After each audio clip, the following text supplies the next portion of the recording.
Young babies looking for food, starvation, the recipe, people subdued. When the people you trust got it in for you. Deceit is the word of the day and every clue. Don't let it go, it's from the days of old. Time is up, but some still do not know. Can I make up my mind? Is it worth the dime? Do I have to take a minute just to make it mine? Life's never fair, but don't listen to the TV. Go out and take a listen to the streets with the people in the slums and the homeless bums with degrees and degrees sitting under a tree. It's not easy in the world for the poor man, the one that brought you to reality. See, they don't want you to know about the black sheep. Leaving 7 rows to the 12 families all around the globe with an ancient code. Is it really asking a lot to say a debt's owed? Cause we sitting on the earth looking back at extinct, and I'm standing on some ground that's about to sink. I ain't scared for a minute, I ain't about to blink, but I documented for the world what I see and think. Feel we on the call and I feel we on the break. All Congress gonna do is waste paper and ink. Vote or die, you voted and you'll die. You can have it both ways, can't say it's a lie. You can march all you want, but they playing you wrong. They only understand war, it's the same old song. They want war, all they really want is a war. Diversionary tactic to make the big score. The diamonds in the morning, you know they want more, but they wanna keep you low, so they manifest the war. War, all they really want is a war. Diversionary tactic to make the big score. The diamonds in the morning, you know they want more, but they wanna keep you low, so they manifest the war. Like the lotus coming out of the mud with colors, I create envy in those with power but jealous. I unify the poor with my song, the hell with the others. Descended the way they treat indigenous brothers. Cause I understand we link forever. They try to hate us even though that we keep it together. I'm not talking about controlling the air or the weather. I'm talking about maintaining the truth, the high endeavor. A rebel drops bombs in the midst of trouble. The free world counterattack and now there's double. But nature gets the shit in a way that's subtle. If you stop the machines for a minute you might hear, but they won't cause the TV's whisper in the ear. And capitalism has eyes that don't tear, and they cloud up and get crazy and won't steer. And like an ab, it's hard to get an ass to listen. Living like this is like living in prison. It's hard to keep hope when you're living in prison. The spiritual thoughts, so yes, the mental prison. The outside, yes, it's got to get through. Something's gotta die, so something here can live. Your life is nothing if you got nothing to give. Keeping the spiritual, yes, disguised as religion. Controlling your mind, the mental prison. They want war, all they really want is a war. Diversionary tactic to make the big score. The diamonds in the morning, you know they want more, but they wanna keep you low, so they manifest the war. War, all they really want is a war. Diversionary tactic to make the big score. The diamonds in the morning, you know they want more, but they wanna keep you low, so they manifest the war.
I know how to see a whack MC when he bustin', but I just back away real cool, no fussin'. I'd rather go kicking in the streets with the bums and use the knowledge to collect what? Some funds. Open a non-profit and build a damn school. And this is the story of how a great king rules. There's many that claim to know the local demographic, but don't have the nerve to tell you the truth. It's tragic, but I do, so sit back and let me spit this shit to you. You feel better when I spit this shit to you, despite the system trying to clamp down on the people. The people people will learn how to stand up to evil. Not evil that's across the globe, that's too far, but evil that lies in their own backyard. And fighting, it's not an option, they can't win. The government, it's not supposed to represent sin, but then again they do, and that's a problem. So let's go down and figure out how to solve them. It's not fun being a rapper that can't speak, but we do, yes, and plus we make fat beats. Yo, we smoke weed, break up trees. Listen, bringing fat beats, that is our mission. You wanted to see us, homeboy, shut up and listen. Thelonious and Big Benny, brother, check the vision. Mentalities of different realities. Into the Star Trek room when you hear the boom. I be the Walkman with the super bass. Automatic stop, yes, stereo cassette player. With the delayer, freaky lyrical sprayer. Extraterrestrial rhyme sayer. I be the poetical VIC slash master of the ceremony. Tenderoni, won't you come step with me? I'm on a historical journey. Kinda like Sigourney. Implore me to represent the attorney that represents my niggas, go figure. It's the card, they call me Uncle Bigger. Niggas love you blunts, down your liquors. I be the parallel to the fiction. You fixated on this brother's nature. Relaxed behavior, I might save your change. Flip it, rearrange. The whole concept, yo, is good for all your brain. Insane, psychotic, neurotic, black onyx, and hooked on phonics. Just atomic, it beats like a bonnet. Cut with the Asiatic, they all up on it. Rhyme static with the Bugatti type of skill. You wonder, is this nigga Vic really for real? It's still, but only necessary in the berry. I'm milk like dairy, they quite contrary. That's scary, but I'm a dog in the prairie. I scurry to grab my bones and just bury. Lyrical flurry, go get your secretary with impeccable diction. My style's might vary, so get a hold of your own shit real fast. Fucking with us, we take it right out your ass. Prairie dogs chill while the other dogs howl. What's up? Too many dogs get sent to the pound. Back on the hill, me and my peeps just lounge. Prairie dogs, we keep it on the down. Splatter, don't like gun splatter. We try to climb the ladder, look at men get better. They make it like splatter, but they really don't matter. Cause you know, we coming back to our sons and our daughters. Follow him, the one who protects ya. And the mother, she will never neglect ya. Through divine nature, the people respect ya. And alright, this way I deliver my lecture. What is good? What's good? It's Sunday the 19th, July 0901 Central European Time. That makes it 0301 U.S. Also South American, Central American, American time. What's good? It's like noon in the Middle East pretty much right now, or headed towards the afternoon in Asia, you know, or after midday in Danish, towards supper you could say, right? So in Asia. But big up to everybody that's watching. And, you know, EU time is the same as West African time. So what's up to West Africa also, if you're listening? You know, we don't normally do a lot of news, but there is a lot going on in Africa right now. And pretty soon we're going to start hitting it up, you know. It's not because we're not aware, or I'm not aware of what's going on in some other places in the world. But what it is that I'm an American citizen, born and raised Washington, D.C., born in Freedmen's Hospital. That should be a qualifier to what time period I was born in D.C. And both sides of my family go back to the colonial period. But as a grown-ass man, I live in the country called Denmark, the great country of Denmark, Copenhagen, Denmark. And my country needs everybody's help. We need people to stand up and pay attention to what's going on in the U.S. Because let me tell you, a lot of people thought Elon Musk, for example, was going to be some savior for the poor and the middle class. Let me tell you, they got an extermination game going on, and you should be concerned outside of the U.S. And I'm not just saying this type of thinking exists only in the U.S., this libertarian or this extinction level event type of psychology, you know what I'm saying? Where these rich people think that just killing off the poor and the middle class is going to solve the problems of today. No. How about greed? Ending the greed and the hoarding on the planet will solve the problems. How about that? And people need to stand up, and including us Americans, we need to stand up. We can't be hypocritical about it. We've had this problem for a long time. People have talked to us about us for a long time. Like, why do we have people hoarding, greeding, and things like this? And you know, people are saying all of our wars ain't for freedom. You know what I'm saying? For example, all of our weapons selling is not for democracy, you know? And look at what we got going on right now. Look at what we got going on. And so everybody has to face the mirror And don't get me wrong, some more than others, some more than others, obviously, because some participate in these endeavors more than others, and some are the receivers more than others, and others than so everybody's got to play their role. But listen, what I'm saying is that even if you're not from the U.S., stand up, pay attention to what is going on in the U.S., because just like what happens before Trump can have consequences globally, what's happening with Trump can have consequences globally. So I'm just saying, pay attention to what's going on. And first of all, if you love freedom and democracy, make sure this shit doesn't take place in your own country. Like, just save your ass. Like, pay attention. Save your ass. You know what I mean? Make sure what is going on inside of your own country doesn't implement what Trump did in the United States, because this is nothing new. And as Jack, I see you out there. Yeah, I was speaking earlier about fascism. Exactly. Authoritarianism, fascism. I mean, look at the playbook. It's not like this is something new, but what's new is people get surprised when it happens to them, when they don't see the signs, and that can be anybody, especially industrialized, economic powerhouses. It can happen to you too if you don't respect freedom, So Americans got a lot of looking in the mirror to do, but we also got a lot of standing up to do to save our country. So that's why I do this podcast. I don't do it. I do enjoy it, but listen, I got a lot of things I enjoy, man. Shit, I don't know. I didn't post this. I got a new I got a cube for my mic.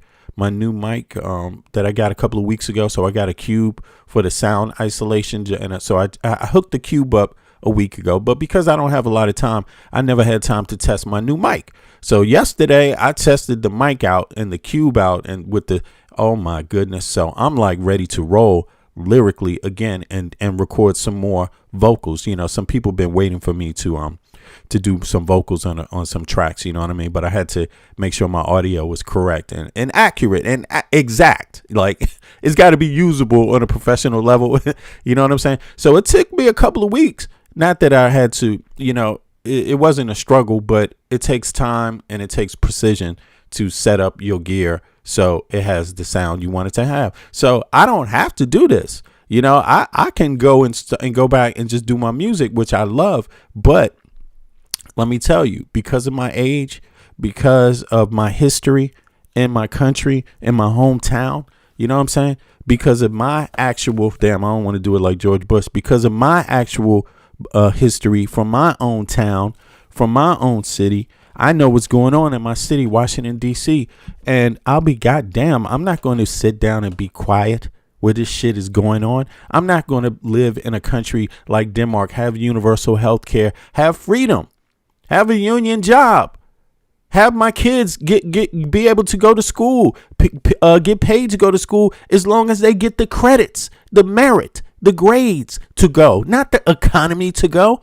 I'll be damned if I'm going to come from that and have what I have and watch my own people just go down into the rubble. Man, fuck all of that. Fuck that. You see what I'm saying? So I'm actually going to speak on it, and I don't know the people that know me or don't know me, but when I speak on shit, I usually put my foot down on the gas. Like, I like to get the job done when I start a job. You see what I'm saying? It doesn't matter what I'm doing. I like to do it right. It just is what it is. Thank God to my father. Thank you for teaching me that as a young man. Thank you. Thank you. You see what I'm saying? R.I.P. to my father, you know what I'm saying, for actually being a father and being there and actually showing a person, the value of hard work, not just hard work, but being consistent and having values and morals and principles at a young age, You know what I'm saying? Like, seriously. So those are the values and principles that carry me throughout my life. You see what I mean? And those are the values and principles you're witnessing here. You see what I mean? And I feel sorry for you if you don't like it, because you're on the losing side. You are the loser if you don't like it. So just keep that in mind. And if you notice, I'm not hiding my face like Dead Man out there. Who was that up in the chat? First up in the chat, hiding his face. Let me tell you, being first, hiding your face makes you a loser. Try coming first, not hiding your face. Try hopping your ass up on the panel and be first. That will make you a winner. Until you willing, and that American flag, I don't believe it 1 second, Dead Man Scrolls. I don't believe you're an American. I believe you're a goddamn agent out here of destruction trying to create chaos while wearing an American flag. Fuck you for being a coward.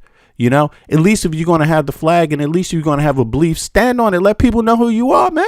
Come on. Where you at? Where you at? You know, in Danish, they call it Rosina Poulsen. You know, you're at the end of the hot dog, dude. Come on, pick it up. Stop being last in line. Goddamn. You know what I'm saying? Get your ass out of here, man. Come right or don't come at all. But in any case, let's go and talk about some other poor, moralistic, corrupt individuals and shit. And that is the Trump crime family. Wow. They doing a whole lot right now. And hey, I can only cheer when I see a scumbag get put in bars. You know what I'm saying? And, you know, I'm sure Dead Man don't want to talk about that. That's why he was the first here. He probably is a damn pedophile himself and shit. Up in my chat, number one.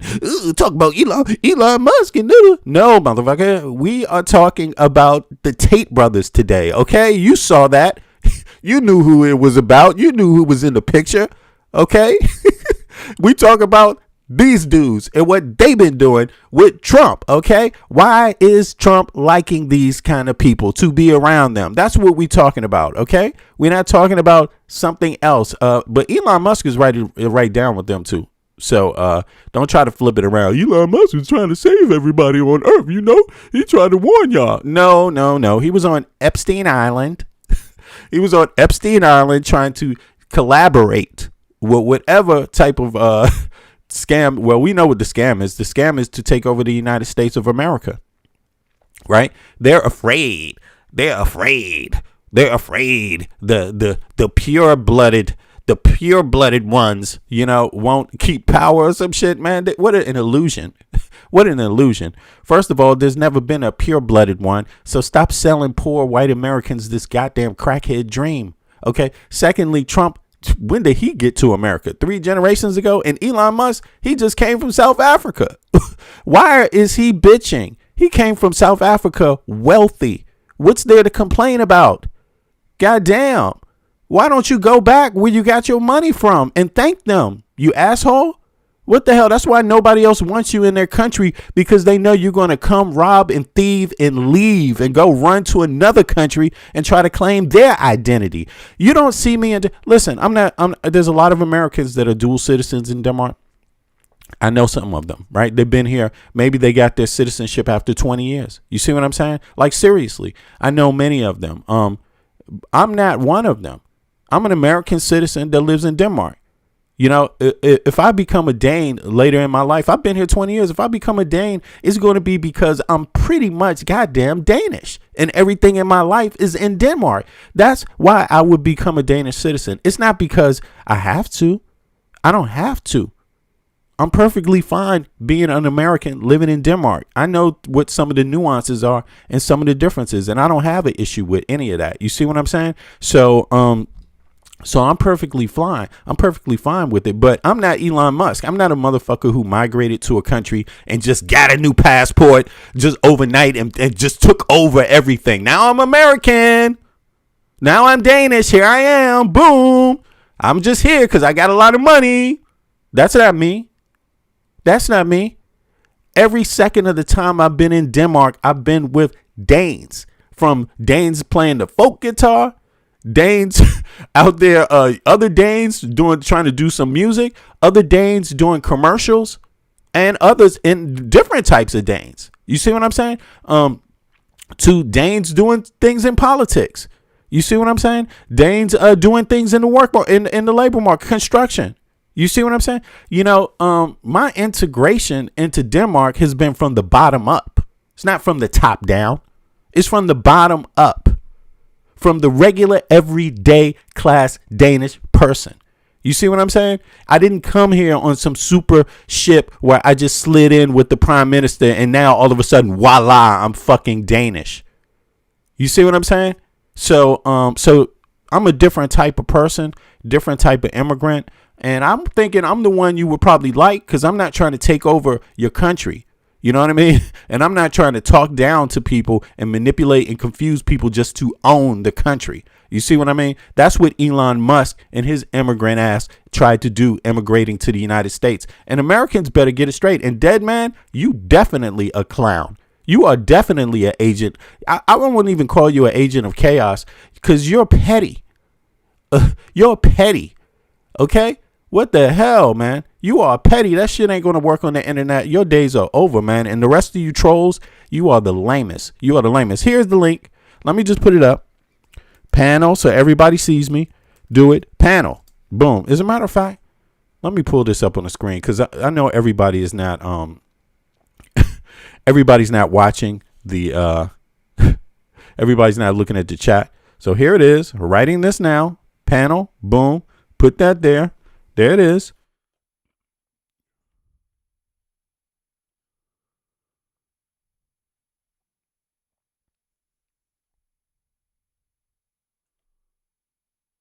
Yeah. So the link is in the chat. I don't know if y'all can see it yet. Let me see. Can y'all see this? Let me pull it up a little more. Maybe I can see it better. I just want everybody to see. He got his little invite, right? And if you look inside of the chat, you will see it. You know, and if Dead Man wants to hop up and let everybody know what his voice sound like, you know what I'm saying? Let everybody know where he's from in America, since he's got an American flag, skull with an American flag on it. Hop on up. It's in there. You see what I'm saying? Yeah, Discord. You can join on Discord. That's where the Discord link is down there. You know what I'm saying? Like, learn how to use some technology, but most of all, learn how not to be a sucker and hide yourself. You ain't nobody special. You're not important. Okay? Stop acting important. You don't have nothing to hide from. Nobody's coming after you, you jackass. Okay? What the fuck? And if you worried about somebody coming after you, that means you ain't really out to do anything anyway, okay? Because you ain't going to get nowhere being like that, scared and shit.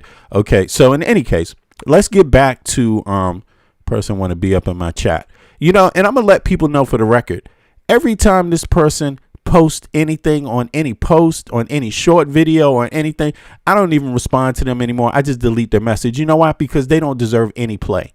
They don't deserve any play. I'm not even going to see. This person refuses to answer a series of questions.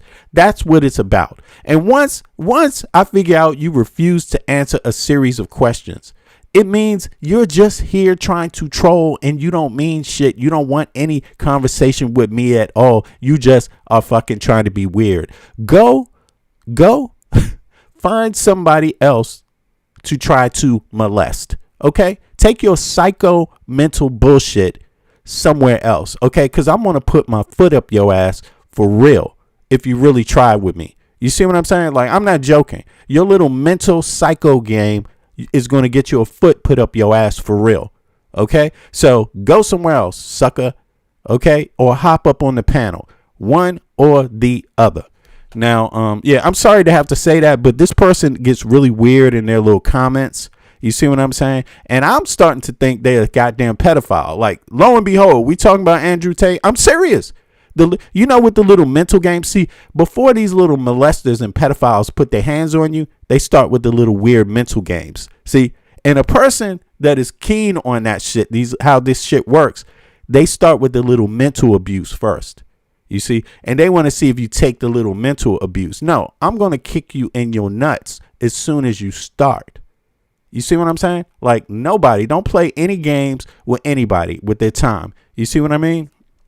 So this person wants to dance around here and play games. You know what I'm saying? There's no games. We talking about the United States of America and what is going on. Nobody's playing any games. If you got a problem with it, show up in my goddamn house and show me who you fucking are. Like, for real. Like, what are you doing? Okay? Stop hiding yourself. Stop hiding yourself. Okay? You know, like, I'm just saying it. Stop hiding yourself. I got no respect. Anybody else see this person in the chat? You see what I mean? Do whatever you want with them. do whatever you want with them. But I tell you, I'm not saying anything until they hop up on the panel or they start putting some information about who they are on their own YouTube page, like I do for everybody else. Very simple. So I just want to get that out of the way. I'm not joking with people. You see what I mean? I believe in freedom of speech for real, which is why I show you who I am. You see what I'm saying? Like, so we need to get everybody on board with that. And we need to get everybody on board with this trolling shit. Trolling is for little ass. You know, I don't know who they are, but look, we have to put our foot down on them. We have to stomp them into the ground. You know, these type of corny little rinky dinky ass trolls trying to manipulate society out there. We have to put our foot in their mouth. Boom. Kick their teeth out of their head. Like, seriously. Okay. I'm just saying, you know, like metaphorically or not, you know. Hey, take. And anyway, here's one of Dead Man Scroll's associates right here. Come over here by me. Let's go. Come over here by me.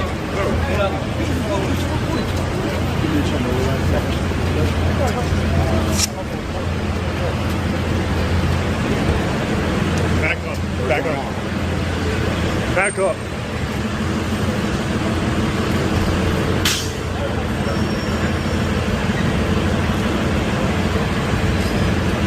Guys, back up.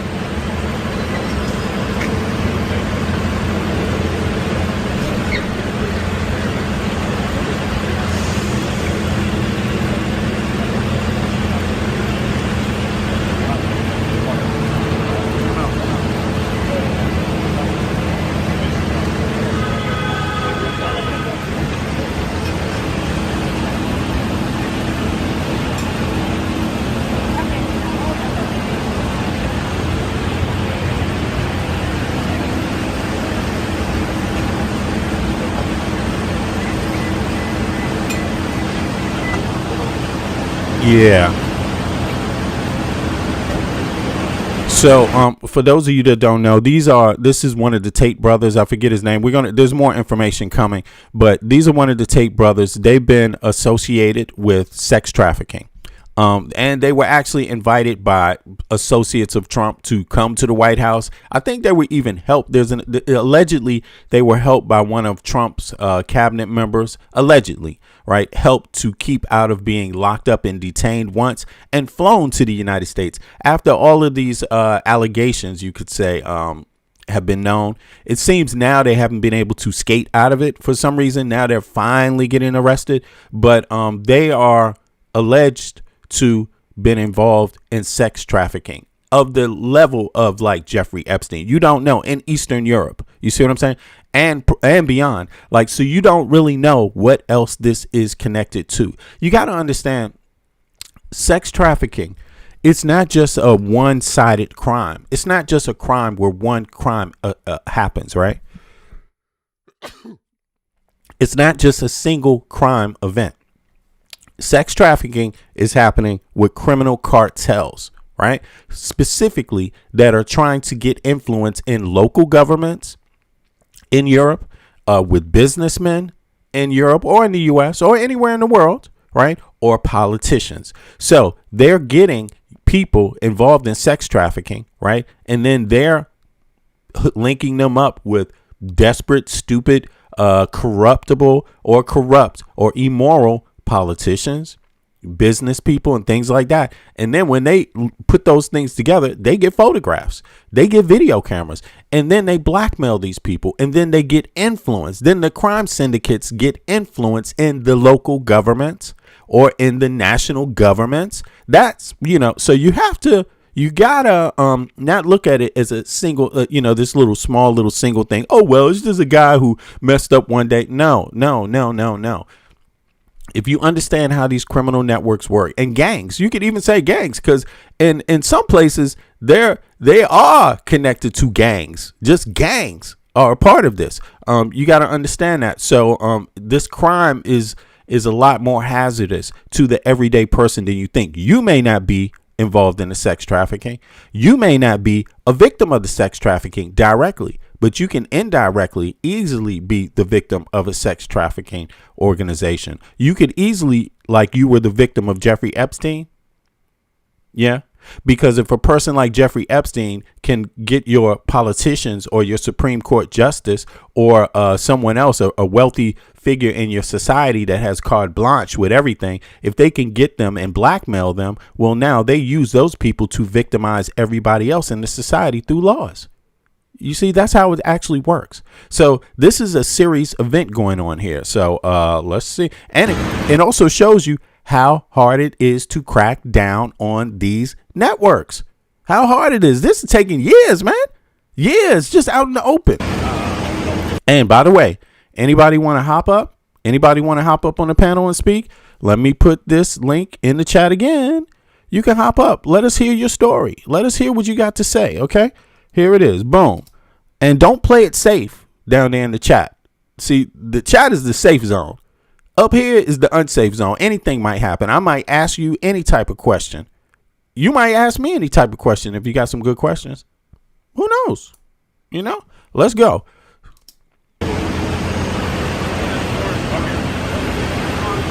Tim.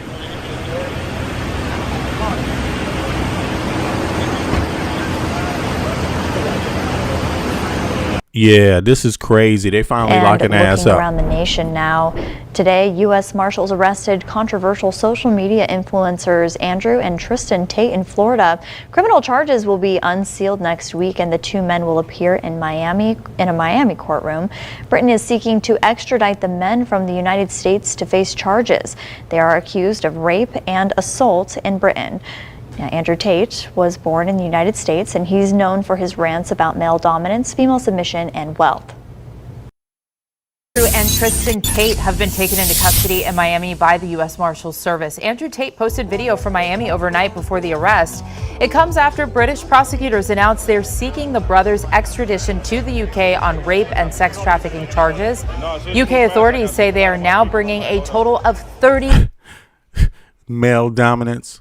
I mean, you know, this is pathetic. This is pathetic. You know, like really insecure people that have to build up a whole like mental game and theory just to go out there and find a date. Motherfucker, like, goddamn, do you really have to build this up? Women are made to be submissive. Wow.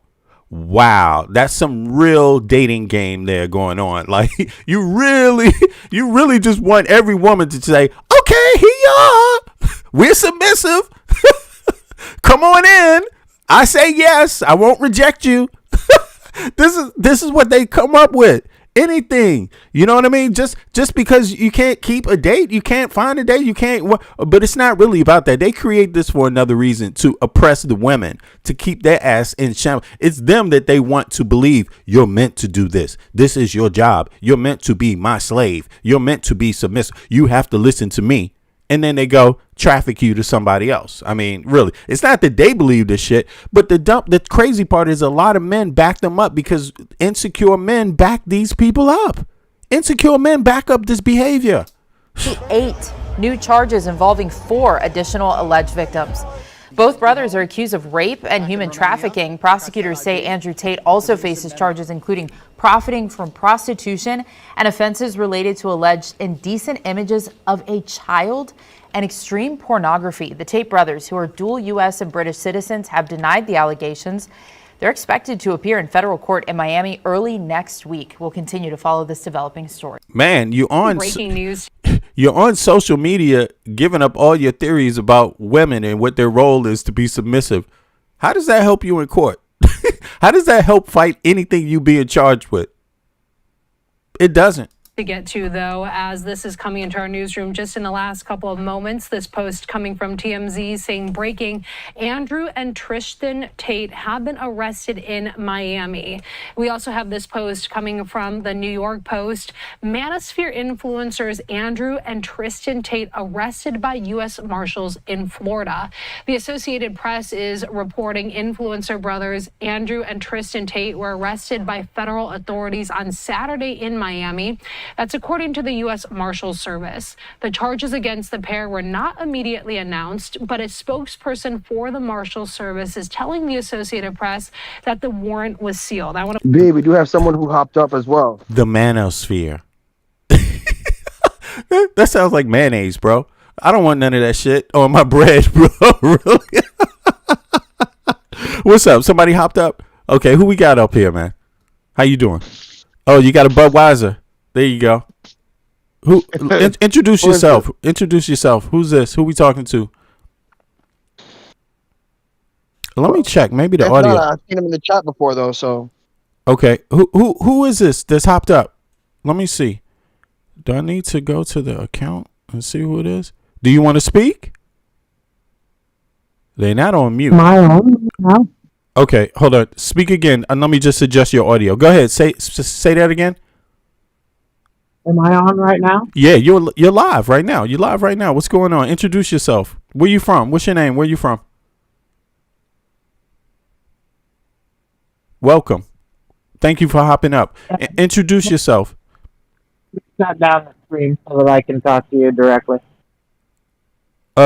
You got me now? Yeah, I can hear you. We can hear you. No problem. Okay. Introduce yourself. Let us know. I had the stream running in the background and I had a delay. Yeah. True. You got to cut your YouTube audio down. That's true. Edward Thornton. I used to be a mod for you. Oh, hold on. Who are you? Edward Thornton. Edward, what's up, Ed? What's up, Ed? Yeah, yeah. Welcome, man. What's up, Ed? Good to have you up, man. Yeah.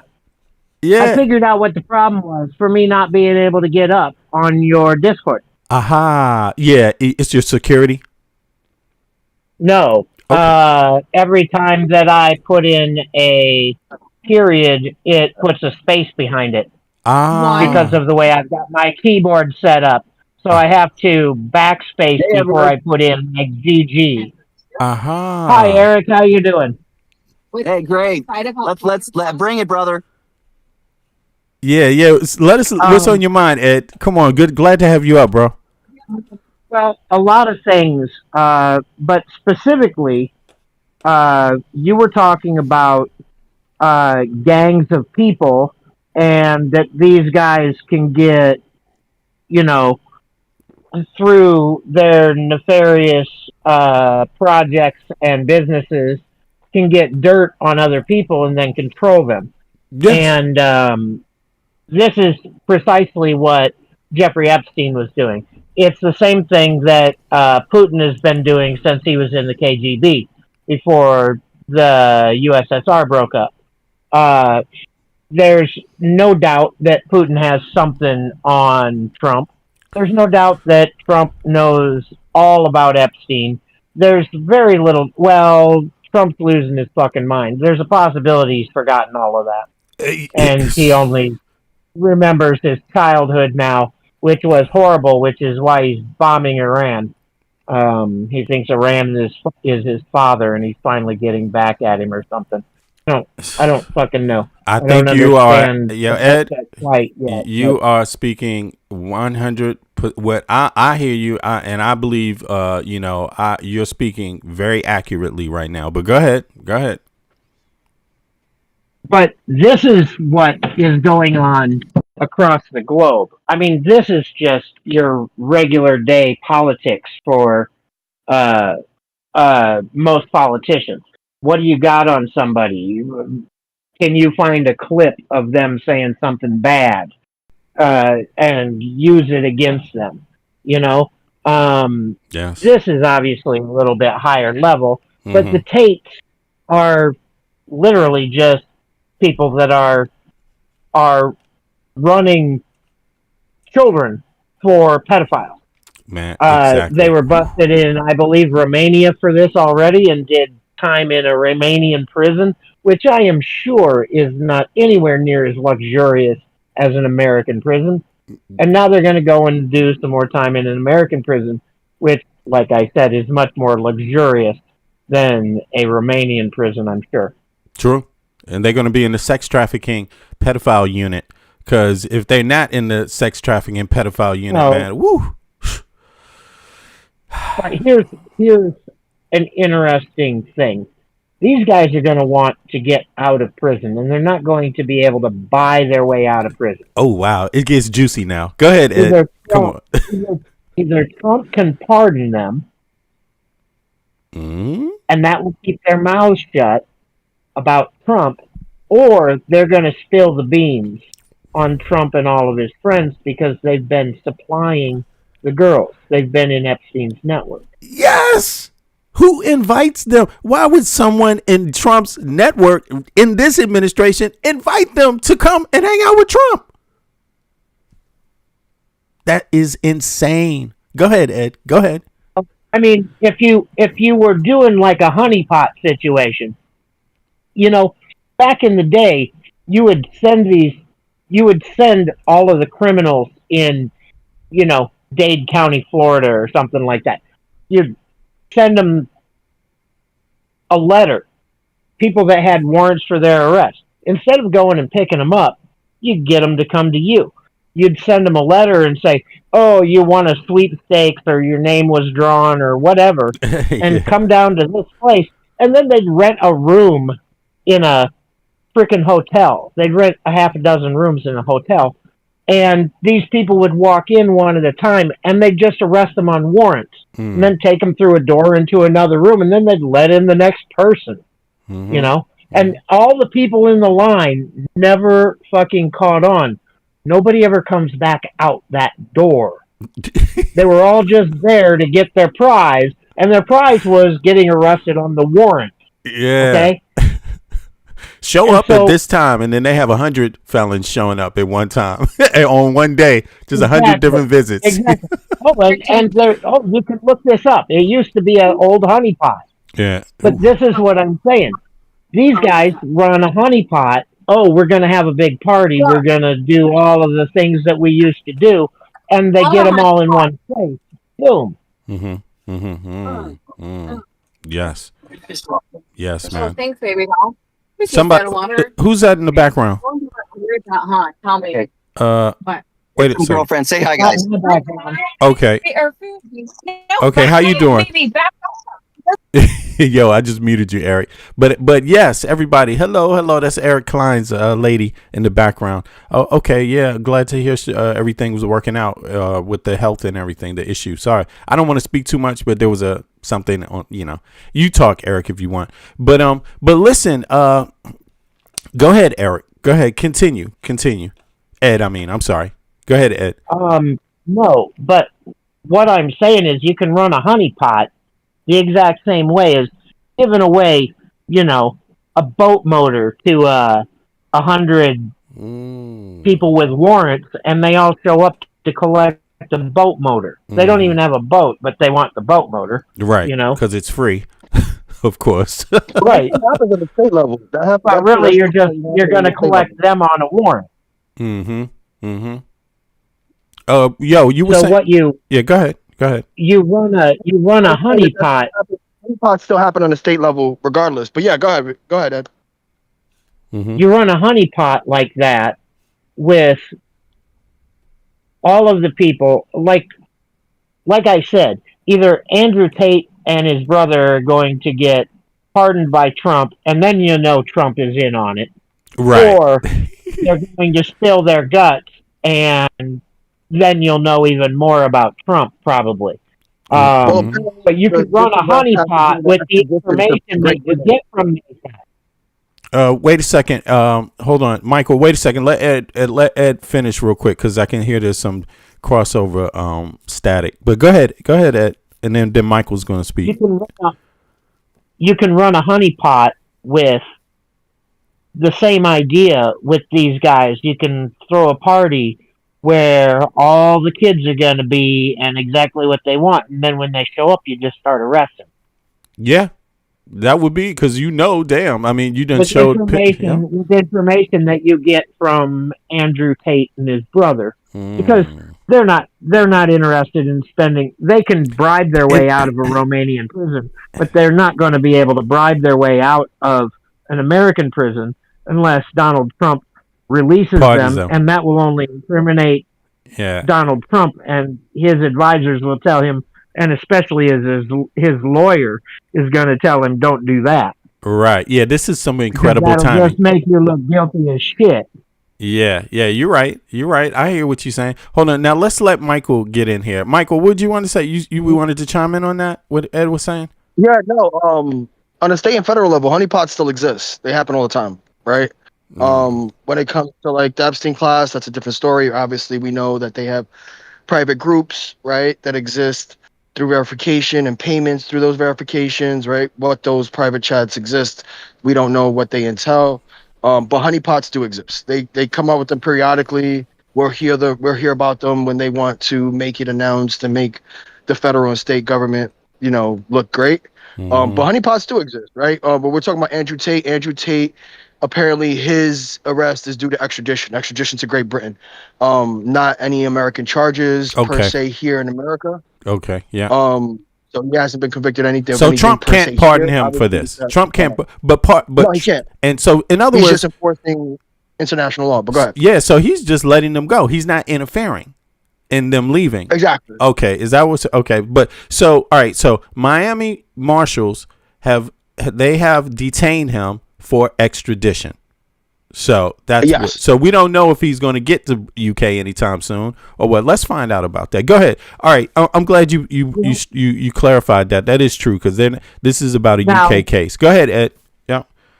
I didn't know that it was about a UK case, but that spins a couple of things in my head.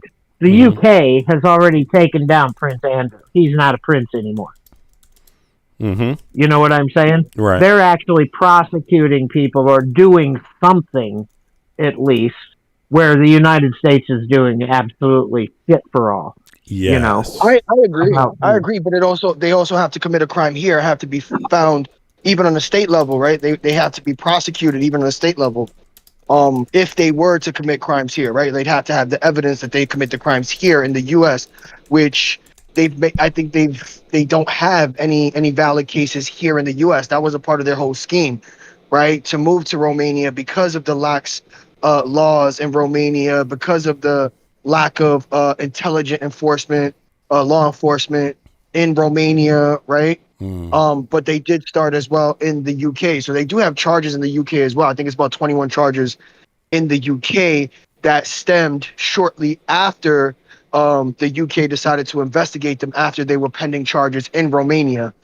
So while they were sitting in the Romanian prison, which I'm not sure if there's still charges pending from them in Romania. I know they were holding them pending an investigation on those charges, but they could only hold them for so long. So I think they held them for about maybe 3 to 6 months pending those charges, pending an investigation on those charges. But essentially, they didn't get convicted of anything in Romania. But while they were waiting and they were pending those charges, they were released based off of Trump recommending or speaking to the Romanian government. Something like that. And then they flew over to Florida, which Ron DeSantis had made his sentiments clear that he did not approve of the Tate brothers taking home in the state of Florida. So he also denounced any type of, allegations of approving them coming to Florida in particular. But that's by design, right? They're right-wing podcasts, right? Right-wing influencers. They've had Zooms with Barron Trump, and they've spoken, Donald Trump Jr. has spoken highly of them. So they're definitely a part of this neoconservative, neo-libertarian movement under Trump. Definitely. And they have been tied to Trump family. Go ahead. Yeah, and you can't win any election in Florida if you're not hard on sex trafficking, right? So even no matter what, that kind of like put them in a position. And you said DeSantis, right? He don't want to be in that position, whether regardless of what the reality is with him. But let me just say a few things real quick, and then Ed. DeSantis had to take a position on that, and the position is the one that's going to get him elected or reelected. Exactly. But I believe he can't get reelected. I believe he's timed out. Okay. Or termed out is I think he's termed out. But my point is that if he wants to continue to run for a position like a House or a Senate seat at the federal level in Florida, he can't give Andrew Tate and his brother. I don't know his other brother's name. That's why yeah, exactly. Keep saying that, but he can't. He's got to be hard on these guys, and if he wants to maintain a political stance in the United States and especially in Florida. And anybody in Florida would have to. So even if it's not DeSantis, the next in line is going to all of a sudden come out and speak like, we can't have this here. I'm running for office. Vote for me. But look, now I just wanted to get off a few facts about this. It says Andrew Tristan Tate, all right? That's his brother's name, by the way, Tristan, are still damn. And think about that's a unisex name too, man. Just for people to know, you know what I'm saying? Trump's got a lot of unisex bros with unisex names. All right, so Andrew and Tristan Tate. I know girls named Andy. All right, check this out. Check this out. They haven't left. They're just detained. They haven't left for the UK yet. The brothers are arrested by the U.S. Marshals in Miami, Florida. The UK's Crown Prosecution Service, CPS, issued and sealed a warrant and requests their extradition to face 59 total charges, including rape, human trafficking, possession of indecent images of children. Wow. Because of the legal system, it takes time. They cannot be instantly sent to the UK. Okay, this is another good fact. The current status of the extradition process includes current location. They're being held in federal custody in Miami. Okay, so that's the federal holding cell. Okay, or prison, whatever. Next step. They are scheduled to make their first appearance in Miami federal court to begin the formal extradition proceedings. That is great that they're in Miami, though, because it's going to be curious to see how they handle this, even the federal court down there, and what Trump does. Is Trump going to try to find a way to save their asses? Who knows? Well, I don't think he can. I don't think he can. No, but Trump, yeah, I don't think he can. Well, technically, you would think he couldn't. Right, under normal. Well, because he's just reinforcing extradition treaties amongst countries, right? Yeah, but Trump has nothing to do with the charges. Yeah, but Trump is a crazy man. He don't care shit about nothing international. He doesn't care. But it doesn't matter because the FBI would have never arrested them if he wasn't enforcing it. Do you understand what I'm saying? Okay, I got you. So they wouldn't have enforced it. They would never arrested him if they didn't have plans to extradite him. Okay, there we go. That's great. Okay, I'm glad you said that. That's what I was curious about. Oh, Ed, you want to say something there? And what I'm trying to say is that if Trump in any way, shape, or form comes to their rescue, then he basically puts himself on their side. It's going to be nice. He's already got enough of this shit hovering over his head to begin with. Okay.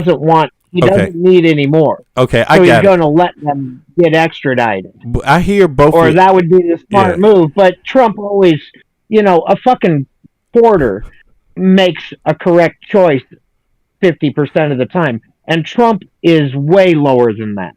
True. I mean, it's almost like he looks at everything and says, what is the best thing that I could do here? And then he just pivots 180 and goes the opposite direction. Because could very well extradite or block the extradition of these guys and keep them in the United States under his own fucking protectorate and just make himself look even worse. I tell you what. This is going to still be interesting. I hear you, Michael, because Cash, you're right. If Kash Patel is the one who had to be behind this, he had to give the okay to do this, right? You would think, right? But Trump is a goddamn lunatic. Yeah, I would think so. Yeah, but Trump is a damn lunatic. You don't know what's going on in his head, bro. I don't. But he would know that information well in advance. These are public figures. These are very public figures. But listen, the Republican Party, he would know it in advance. But that's true. I agree with you. But Trump is still a madman. I mean, you don't know what is eating away at his brain at nighttime, man. That's what I'm saying. Just the idea. That's specifically what I'm saying. He may like these guys enough that he doesn't give two shits about how it looks in the public eye. He'll stop the extradition. He wouldn't you guys are saying that he would allow his FBI to go arrest them only to make a public scene to not extradite them. I don't believe that. Yeah, right? Because I he hope would that. just not enforce. He does that shit all the time. Yeah. What are you talking about? There was a guy that he appointed, And as soon as he got sworn in, he got fired by tweet 27 hours later. Are you fucking kidding me? He reverses his fucking course like all the time.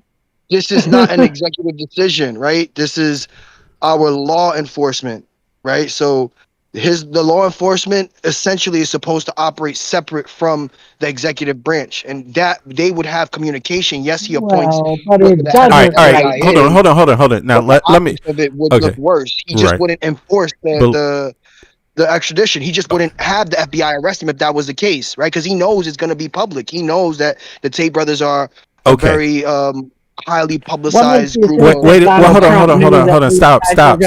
Wait a second. Now look, let's not debate this right now. I hear both of your points. They're both excellent points. I understand where you're both coming from, and it is going to be interesting. These next, weeks or whatever, how long it takes them to process them and get them out of the country, it is going to be very interesting to find out what happens with these guys. But I don't disagree with either one of you. I don't disagree. But I don't disagree either. I'm just throwing wrenches into the argument here as my brain spins based on this arrest earlier today. All right. You see what I'm saying? Yeah. I've worked out dozens of different scenarios, and if this happens, then it can go this way, and if this happens, it can go this way.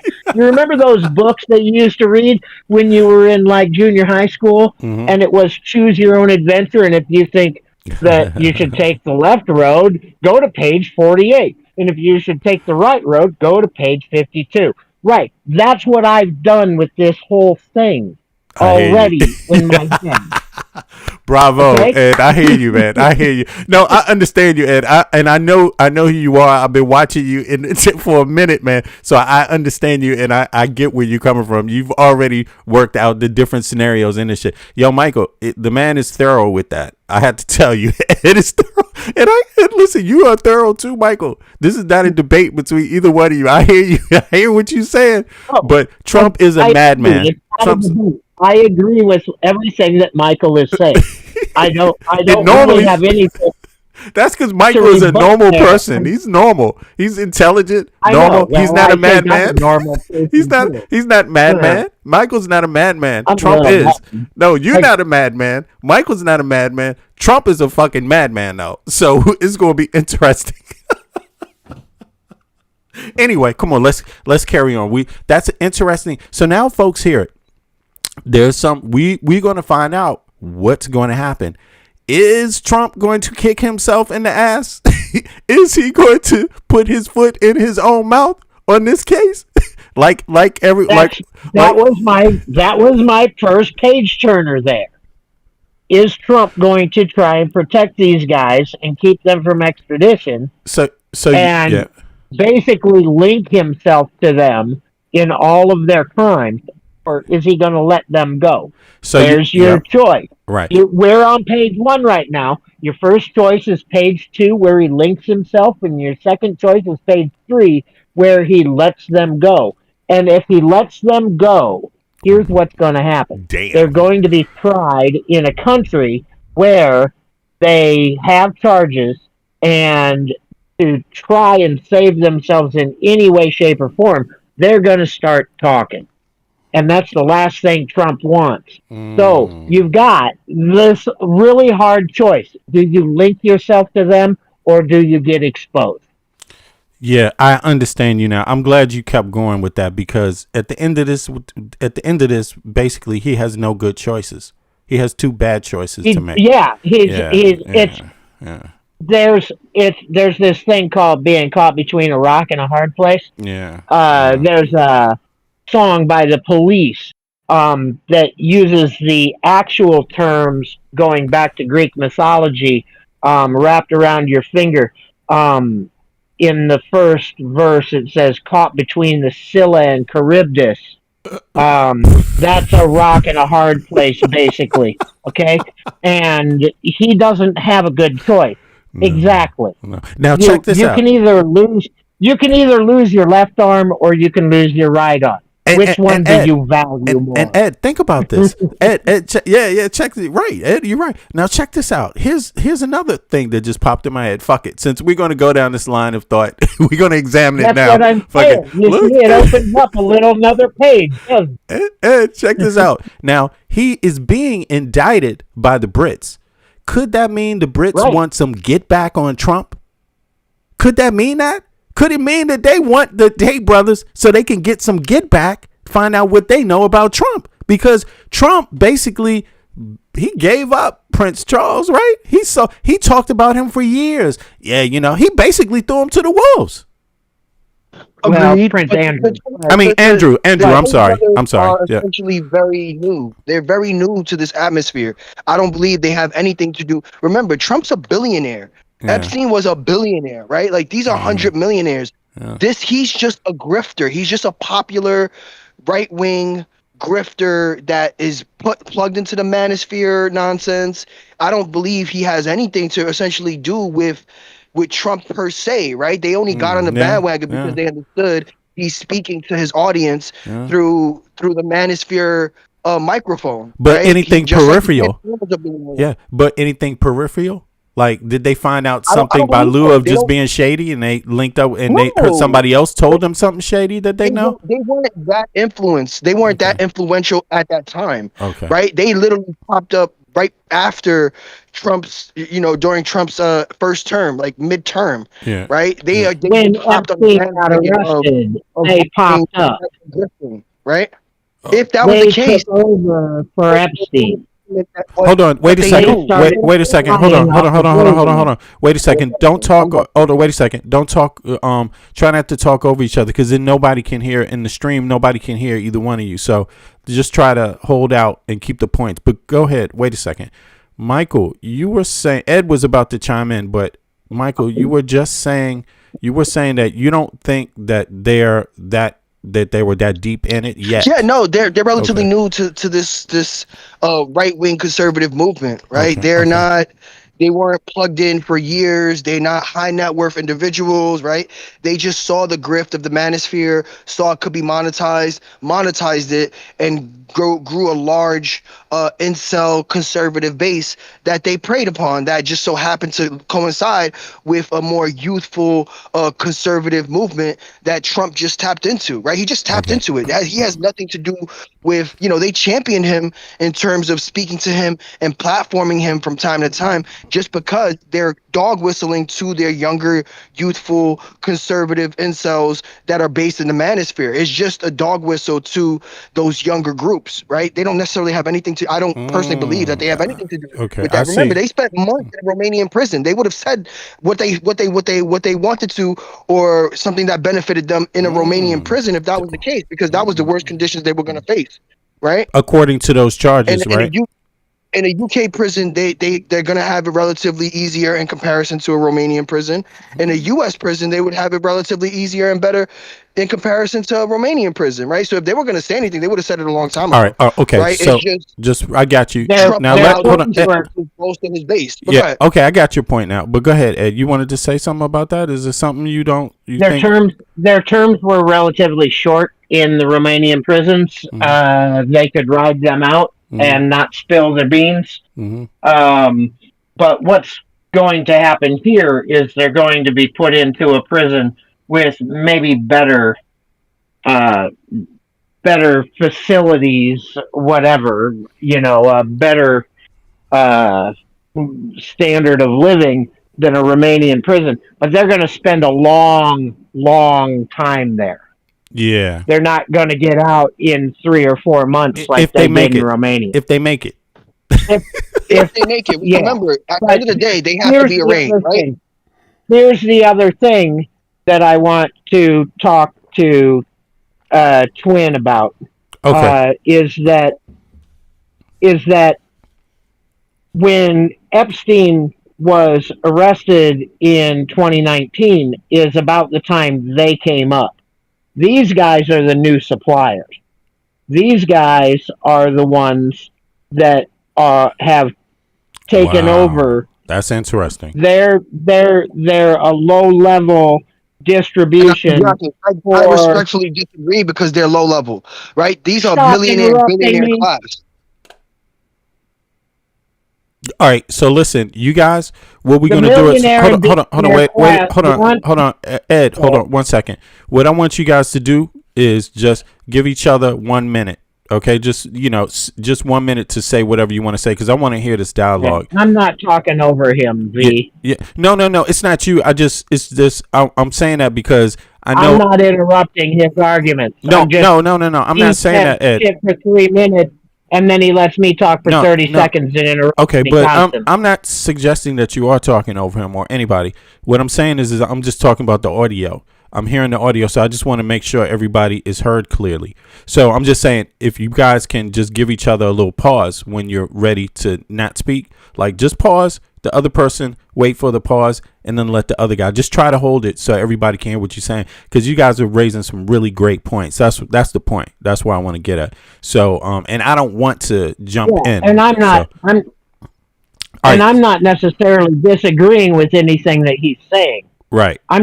I want to build on things that he says, but he doesn't allow me to talk. No, it's not that. Listen, Ed, it's because of how the system is working. There's a little lag. So if there's a little lag on anybody's side, it can send, it will make, that's what's going on. So just try to get, when one person is finished, just give a pause, and the next person wait for that pause to play out a little bit, and then jump in. Just take it easy so everybody can hear. And then I'm going to chime out. Go ahead, you guys. Go ahead. Go ahead, Eric. You just start it off again, and then when you're ready, pause, and then Eric hop in, and then Ed hop in, and then vice versa. All right, let's go. Okay. These guys kind of rose right when Epstein was arrested in 2019. And all of a sudden they came up. But these guys are tokens. They're throw them under the bus sort of folks. But they can get the types of people that the billionaire class wants. Do you understand what I mean by that? Do I need to make it any more clear than what I've already said? The Tate brothers can get young boys and girls for the billionaire class. And they can be thrown under the bus. They're not running the show. Somebody else is still running the show. Someone else in the Epstein class. But these guys are just procurers that have gotten busted. They're like pimps for the mob.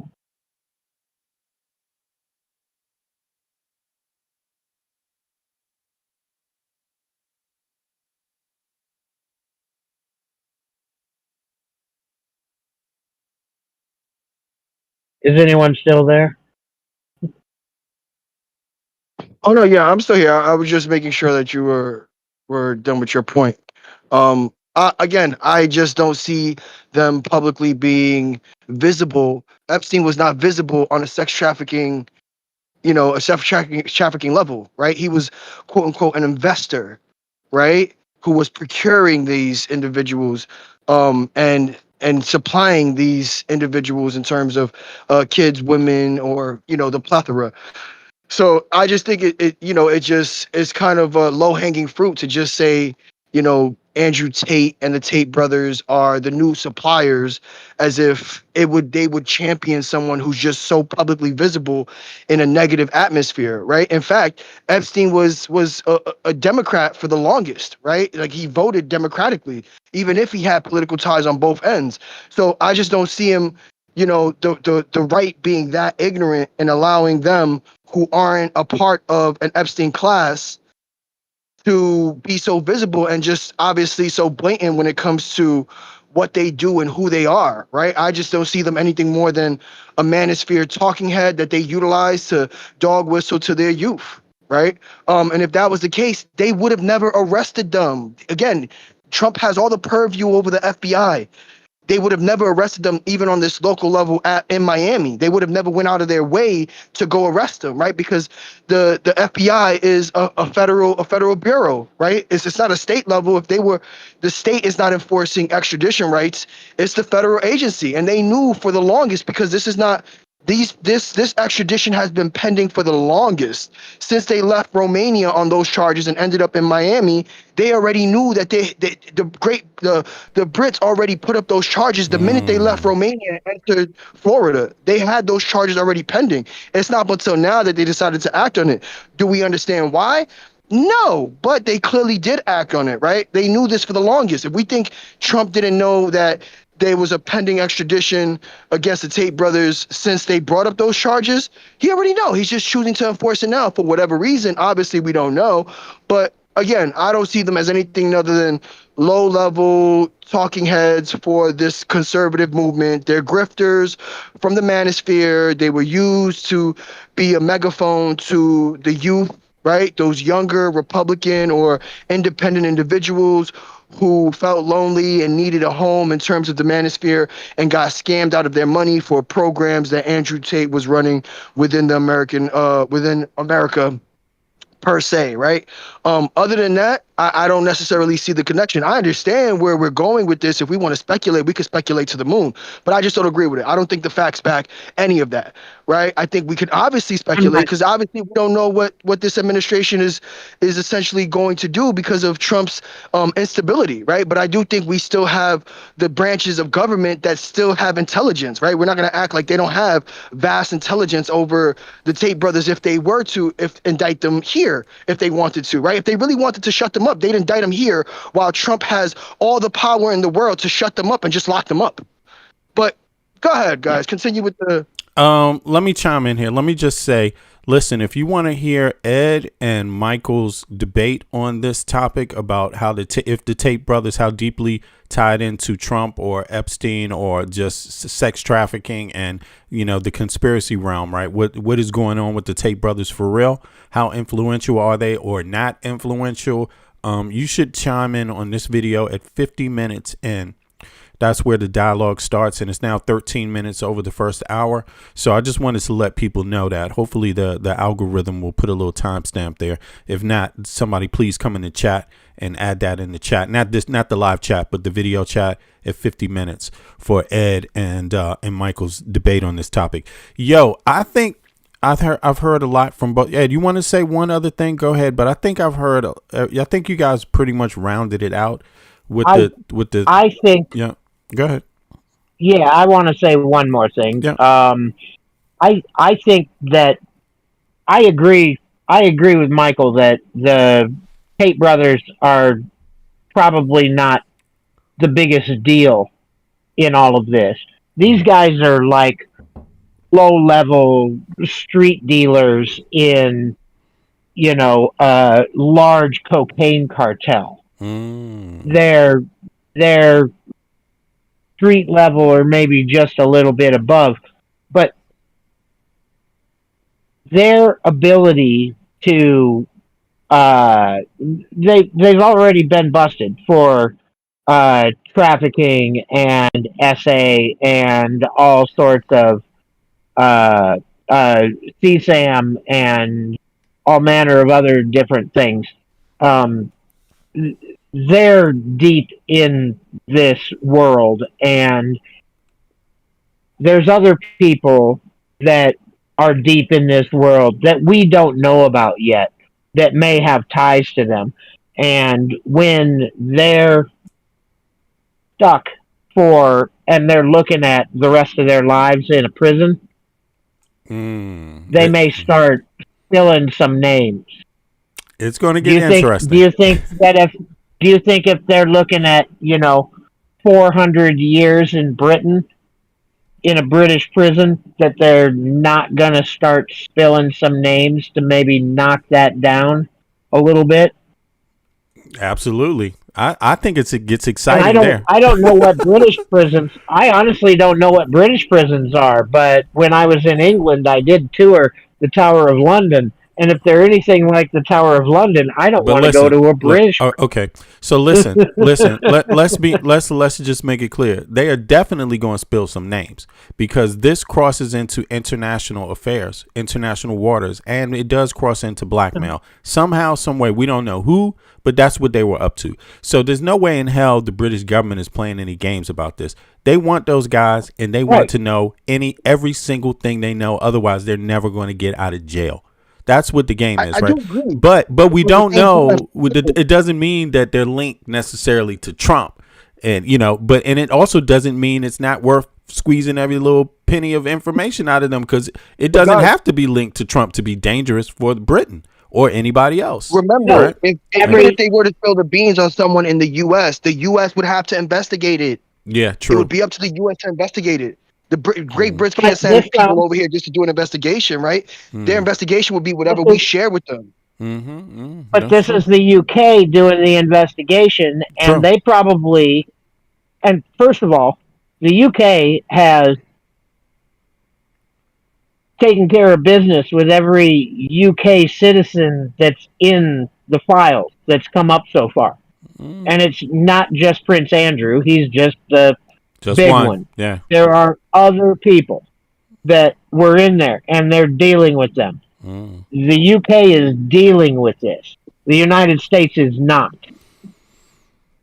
These guys show up in England and start spilling beans. It's not only going to be good for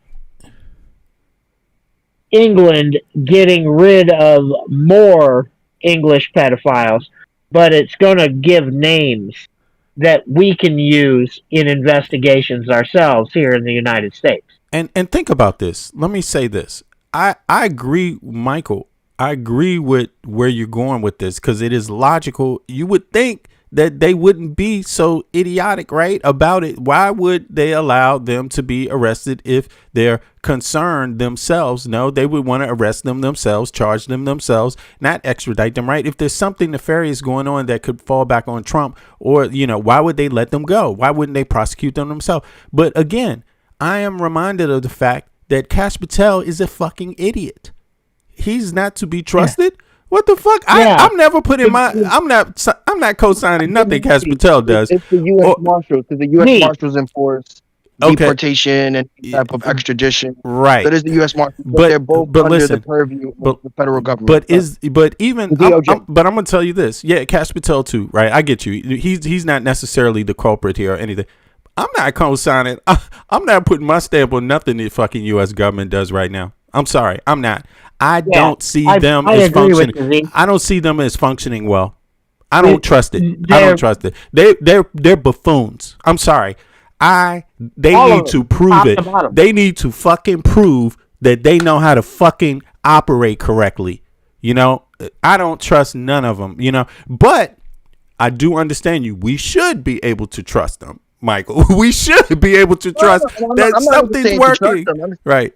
Yeah, go ahead. I'm in a hypothetical scenario where the Tate brothers go to Great Britain and start spilling beans. Whatever information they give, it's up to us to investigate, right? True. If we don't want to investigate these names, I see what you mean.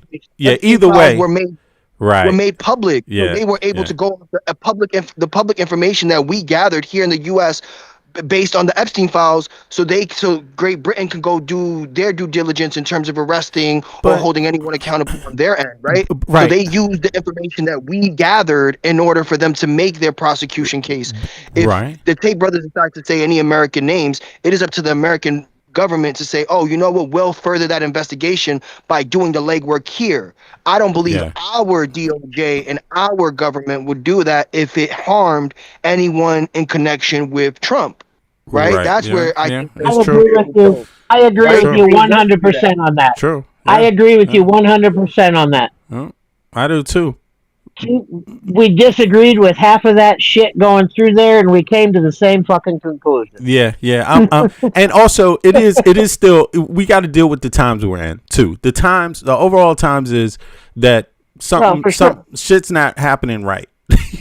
The overall times, the things that went on. I mean, between the relation. Magnets don't work in the water anymore. Yeah, but just how our administration has treated its allies. You know, we're like we're almost a threat to them. You see what I mean? And like you said, Ed, we are a threat. Yeah, and like you want to know what's going on, and they don't want you to know what's going on. That's a threat. Yeah, and Ed to them, and Ed exactly, and Ed, like you said, the Europeans, they've been prosecuting anybody involved with Epstein. Not to say the Tate brothers are, but anybody with these kind of serious things, they've been going after. They're serious about it. They want to stop whatever is happening. They know the public wants it stopped, but the U.S. has not taken the same. The United States is very fast forwarding the unseriousness about the Epstein. Right. And other shit. Look at they invite. I mean, how do you allow the Tate brothers to come anywhere in the proximity of anyone in the Trump administration? They were supposed to be distancing themselves. The Trump administration didn't distance themselves from the Tates. That's weird. Am I missing something, Mike? Did they distance themselves, or did they just say, "Hey, no, they're just Americans. No, nothing wrong there. They just been accused. They can hang around." I mean, how did that work out? And they had that spat with, like you said, DeSantis. Like DeSantis is like, "Oh, fuck no, man. You can't be having them come here. Like, we don't want that shit." So to me, it just seems like it's going to be. I'll put it to you this way: the dialogue between Mike and Ed started at 50 minutes in. It's 22 minutes over the hour now. If people want to hear this dialogue, come in at 50 minutes into this stream and on the replay, right? Yo, fellas, it has been a good dialogue. I'm still don't know where I sit in it. I don't know where I sit with it. But you both made excellent you're both on point with your commentary, like 100%. It's going to be interesting this next week. I guess we're going to say the clock is ticking. I'm gonna get off and go back to your live. Okay, good to have you up, man. I imagine you're going to say something later, and I'm going to come back up and talk to you about how conservatism is just lazy bones people. I know your style, Ed. I know your style, man. Good to have you up, man. Good to have you up. Yeah, nice talking to you, V. Yeah, man. Excellent commentary, bro. I appreciate everything that you do, man. I love your shit. I'm here every night. Sometimes I just hang back and I don't really let myself be known, but I watch you every night. Oh, thanks, man. I appreciate that a lot, Ed. I've been appreciating your contributions. Everybody knows you, bro. So, by the way, that speaks for your own commentary. I was one of your first nods, man. Yep, exactly. Don't worry about that. I think you were a little aggressive though on people because Ed don't give a fuck. Let me tell you, Ed does not give a shit. I wasn't right for your channel. I didn't mod right for your channel, and you got rid of me, and I don't have a problem with that. But there's other channels that I mod for that I am right for. But we're on the same side. It's just we got to give the baboons a chance. You know what I'm saying? Well, I disagree with you on that. Exactly. See, that's there why you go. I'm not a mod for the channel. Yeah, there you go, man. All right, man. Well, I appreciate you, Ed. Thanks for hopping up, y'all. Yeah, appreciate that. That's doing what you're doing. Yeah, thank you, bro. No doubt, you too. Now listen, Mike, that was interesting. That was interesting dialogue there. I'm really listen. I think people don't understand though. Look, Ed is a interesting character because he is collecting data and he's processing data and he is thorough at what he does, right? And I like that. But Mike, you're a workhorse, bro. You know what I'm saying? You are a workhorse. You know what I mean? And you're definitely sharp, top notch. And you're a workhorse. And I understand there's a slight little difference in what's going on here, but together you guys bring some huge perspective. And the reason why I say that is because you're so analytical. You can hop back up the next day sharp in the middle of the night. Like you make this shit look easy, Mike. You know what I'm saying? You there? No, thank you. No, I do appreciate Ed's perspective and obviously his mindset and where he comes from. I also try to not be as I try not to let my emotions get over the rationale part of the optics, right? Yeah, So yeah. obviously, like, we have different governments, right? Those different governments exist within their own purview, right? Understanding You were where quite Trump lenient. is, You were quite understanding. lenient. You were quite lenient on the Trump administration. Yeah, no, because at the end of the day, I do think that the optics are now they're they're more international and national news on an everyday basis. So even someone like like the Tate brothers, who are such a decisive topic, because obviously no one agrees with human trafficking or anything like that, Right. right? But if they truly wanted to just sweep it under the rug, they would have never arrested them, right? They were living their lives in Florida without any care in the world, right? Oh yeah. And for whatever reason they chose That now to is do it, that is right? interesting. That's going to come back to be, I think, be put on the table again. Just the fact, like, either way, because we don't know, but because of how loony this administration is, right, and how they make it be known that there's the unitary executive government, the unitary executive office that oversees everything else and gives the orders from the top down to every department. That's their argument themselves, right? It is about law enforcement. But here's the thing, I think this is just not going to turn out well. But you never know. Like you said, you never really know. This it is just. Now let me ask one other question. Did they live did they hang out in Florida? The Tate brothers. Did they stay and live in Florida? Yeah. Right. So this is where Trump. This is where fucking Trump lives, bro. This is where Trump lives. Mar-a-Lago's in Florida. Like, I don't understand it. Like, to me, it just seems like To me, it just seems very simple. If you want to make it clear that you have no association, and you have all this influence, you ain't gonna let them be anywhere around you if you're the president. If Donald Trump is the president, he's in Mar-a-Lago. Couldn't he just be like, you motherfuckers have to go to Texas, man? Like, you can't be living around me. But were they hanging out with him? Were they hanging out in Mar-a-Lago still? Let's look that up. I'm just curious about this. But in any case, we're going to find out. I think it's wonderful. I think this is an exciting case. I think the UK wanting them extradited, asking for them to be sent over, which putting charges on them. There's 50 something charges now, just to remind people.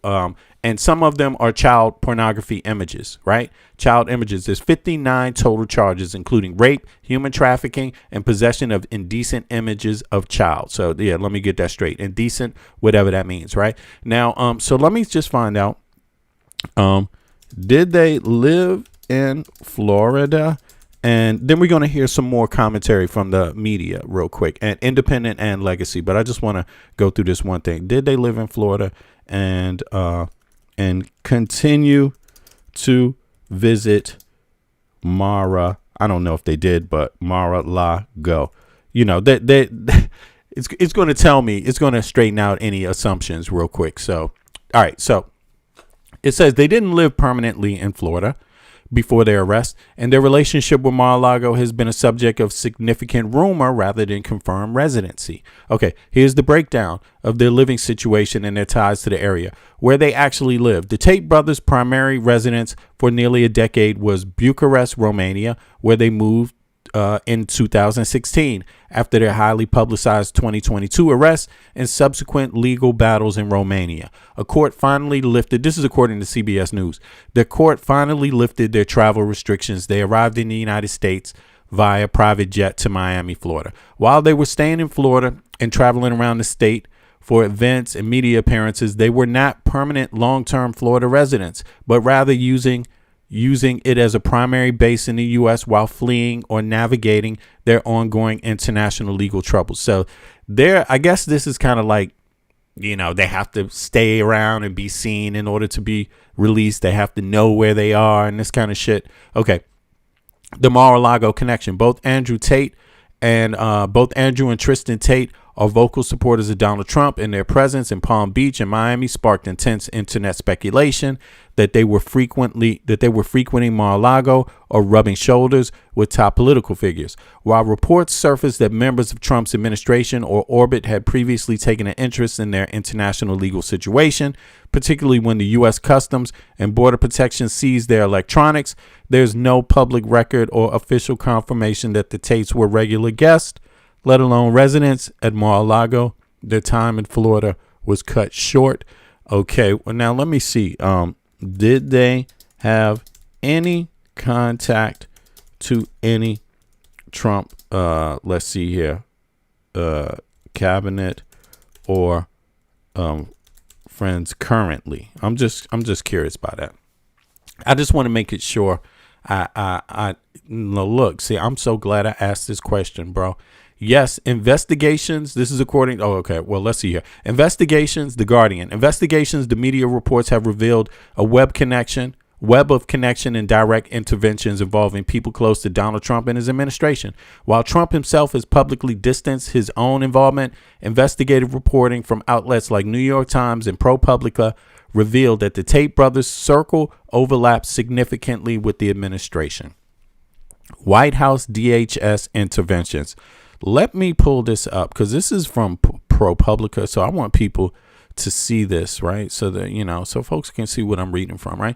This is all right. ProPublica. You can see that, right? White House DHS intervention in late 2025. So this is just last year. This is not even a year ago.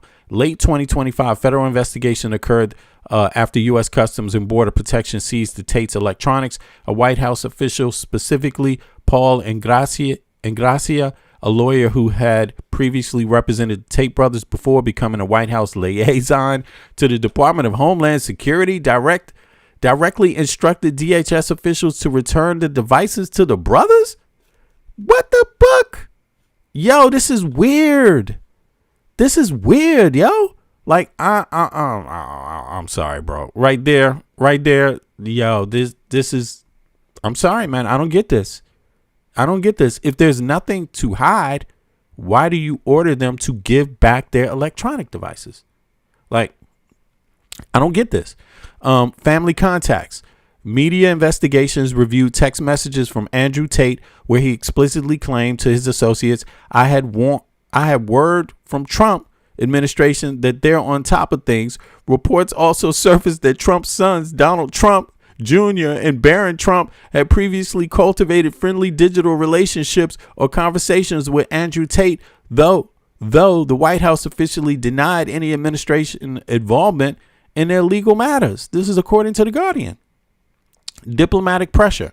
Reports indicate that during a security conference in Munich, a Trump envoy reportedly approached Romanian officials regarding the Tate's international legal situation shortly after Trump returned to office. I mean, they're going to say that they're doing that because they're American, but listen, nobody intervenes in American stuff just because they're overseas for no goddamn reason at all. If you're just a regular person or just a criminal, if they're not going to intervene like that. Like, I don't understand this. Not on this level. I think this is extraordinary. But in any case, shortly after Trump returned to office, a Romanian court lifted the Tate's travel ban, allowing them to board the private jet to Florida. So this is even before. What is this, bro? Diplomatic pressure reports indicate that during the security. This is what I was saying. They already, like, Trump did speak to Trump officials did speak to the Romanian government in terms of them holding them. So what happened is they initially got held on a plethora of charges for about 3 to 6 months, and then they got held again because they decided to charge them with additional charges, and then held them again until those pending charges were investigated. And then that's when Trump sent his, we have to remember that this is at the time that he had these discussions, the manosphere was popular. The manosphere is no longer popular, right? And Andrew Tate was one of the biggest, if not the leader of the manosphere movement, right? This incel movement, traditional women, men hating women and Okay. the westernization of women and how we need to go back to these conservative So values, all the right? weirdos were contacting them. Is that what that means? I don't Well, know.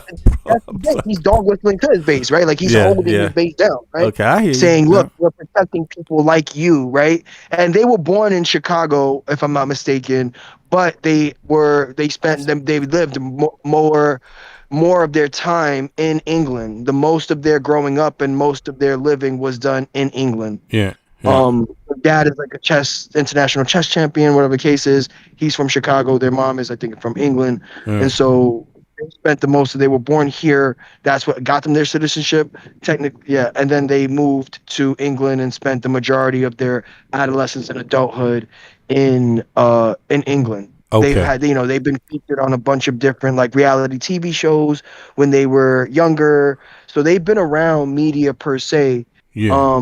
even English media. But yeah, do I think that they've been seen on calls with Zoom calls and video calls with both Andrew and Tristan Tate, right?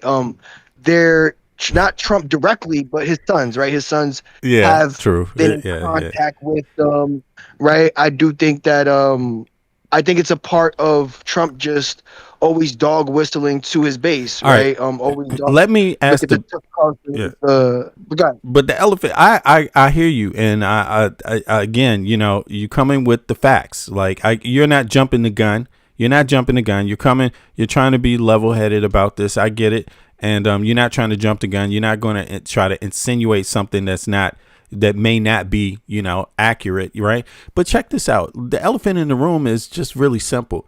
Did they sex traffic little girls to Trump's son? To me, that seems like the obvious question. Did they get him involved? Because his son was one of the, little manosphere guys looking, if they're communicating with him, did they get their hooks in Trump's son? Because the reason why I ask that is because it's alleged that the Russian mafia got their hooks in Trump's ass just by having an office underneath Trump in Trump Tower for years. The Russian mob, right? So just being in proximity, one has to ask the question, did they get their hooks in his son? What do you think? I think it's a fair question. I think it's a fair question, but I do think because if they did, that would change all of this, right? Of course, it's speculative. Of course, it's speculation, but that would change all of this, right? If they did. No, it would definitely change it, but I do think that again, they're so low, they're low level individuals, right? Trump's net worth has been in the hundreds of millions. Trump knew Epstein, who was also worth hundreds of millions of dollars. If those habits existed, they wouldn't manifest themselves with the Tate brothers, right? If you have a habit, just because someone's a well-known dealer doesn't mean you start using drugs now that you know them, right? If they had those behaviors would have been explored through other channels, or existing channels already, is what I'm trying to get at, right? And they would be on a more non-publicized level, right? Than the Tate brothers. Right, I don't necessarily. We gonna find out, bro. We don't know. Yeah, we don't know. We don't know per se, but well, I do believe that if they were going to partake in those types of activities, you would hope they would have already had those outlets already fulfilled through other channels, right? Existing channels, right? Because if Trump, right, if we're going to say Trump obviously had these behaviors and his sons, those behaviors passed off to his sons, do we believe that, their sons are well into their 40s, right? So their behaviors didn't start with the Tate brothers, right? The Tate brothers are relatively new. No, I'm not talking about. I thought it was the youngest son. So you mean they've been communicating with the older sons too? Yeah, Donald Trump Jr. has been in contact with them as well. They both sons have publicly. And like, what about the youngest one? And what about the youngest one? The youngest one as well too. Not the Barron and bro. And Donald Trump. I'm like this. Have been publicly any loser, bro. Any loser can figure out that all I need is one of them, and I'm good. Any loser, any low hanging fruit, right? Huh? Say that again. I just think the Epstein class moves different. right? The Epstein Right. class moves Okay. in ways that are not public, right? They have that much money, right? Yeah, They yeah. have The Tate private brothers. messages, Yeah. I understand you. I understand you. There's right? just Like they're not that yeah. dumb. They But have that yeah. much money to be around people who have that much common sense to move in a way that is unseen. What we see is what they want us to see. And still, if that was the case, they would have already been locked up in New York, and then they'd be Epsteined out of here. Thank you. Okay, I think I see where you're going. I think I see where you're That's going. Yeah, exactly what I'm they trying would to have say. got the They Epstein would have treatment. extradited them to New York. They would have found charges on them here in the U.S. They would have found a reason to keep them here in the U.S. and not extradite Oh them. my They would have goodness. pressed charges on them here, and they would have figured it out Yeah, here in yeah. America. Okay. They wouldn't just catch them to extradite them to a foreign country knowing they're compromised. They would hold them, they would find charges, and they would figure it out here the same way they did Epstein. I see you, bro. Okay, thank you. I'm glad I spent that little extra second to try.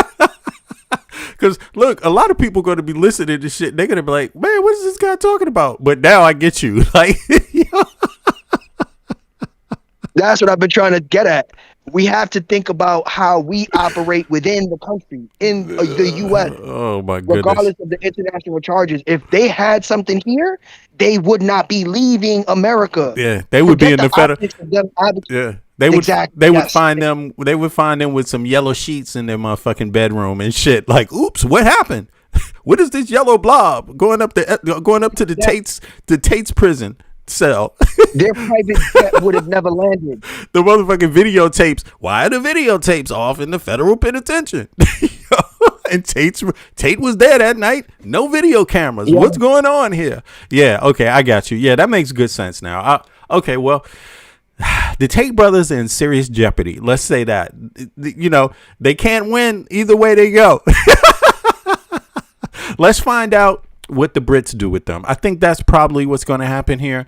The Brits, because if Trump dares reverse their extradition, then that's just pretty much a wrap. You're pretty much going to know that, yeah, they got their hooks in the Trumps somehow, some way. I mean, that's what people are going to believe anyway. So, but yeah, well, my advice to young men: stay away from the manosphere, man. They on some bullshit. This is what happens. You on that manosphere shit, you're gonna go broke, or you're gonna end up in jail. You know what I'm saying? Or you're gonna end up in some kind of scenario like that, or compromised in a picture with a whole bunch of, who knows, little minors and shit. With who knows what but it's not looking good. The Tate brothers are. It appears they're going down. It appears they're going down hard, and possibly for the rest of their life. 59 charges. The charges are all goddamn serious. These are life charges. Now let me before we get into the independent commentary from independent media outside of ours and the rest of the legacy media on this, we're gonna wrap that up in 15 minutes. But or 30 minutes. But let me just see one more question here. How much time could the Tate brothers get? Let's just sum that up. Let me see, because they got 59 charges. I'm assuming that means they might get 3 life sentences. Okay. Total. Okay, Andrew Tate, 30 charges. God damn. So there's like 30 between the two of them. Tristan Tate, 17 charges. Okay, so why did they say 59 charges? Maybe this is not totally accurate, but let's see here. It says 47 total counts. I think this is not accurate, but it says furthermore. Okay, so they could face what? They still face unresolved separate criminal charges. Okay, so that's what's going on here. It says, damn. It says Andrew Tate, 10 total counts. Life imprisonment is the maximum sentence for a single count of rape in the UK. Human trafficking, arranging or facilitating trafficking or sexual exploitation, 5 counts total, up to life imprisonment under the Modern Slavery Act. But this is in the U.S. Modern Slavery Act, that's not a British thing, right? Indecent image of child and extreme pornography, 19 counts total. Okay, so that is child pornography. And it says extreme, depending on the severity, categorized category A, B, or C. These carry a maximum term ranging from 3 to 10 years per count. Shit, that should be life, bro. Fucking bullshit, man. Like to some degrees. I don't know. I think it says 10 to 3 years, 3 to 10 years per count. Yeah, that should be a little higher, more than 10. Assault, occasioning actual bodily harm, ABH, 3 counts total, up to 5 per year per count. Controlling prostitution for gain, 1 count, up to 7 years. Tristan Tate, rape, 5 counts total, life imprisonment. Human trafficking, arranging or facilitating trafficking and sexual exploitation, 5 counts total, up to life imprisonment. Assault, occasioning bodily harm, 5 years per count. That was 6 counts of that. Sexual assault, up to 10 years, 1 count. Reality sentencing. UK life sentence does not always mean a person stays in prison until they die. A judge sets a minimum term, a tariff, that must be served before the individual can even apply for parole. However, given the sheer volume of charges, 47 total counts between 2 brothers, and the nature of the allegations involving trafficking and sexual violence against multiple victims, a conviction of even a fraction of these charges would result in decades behind bars.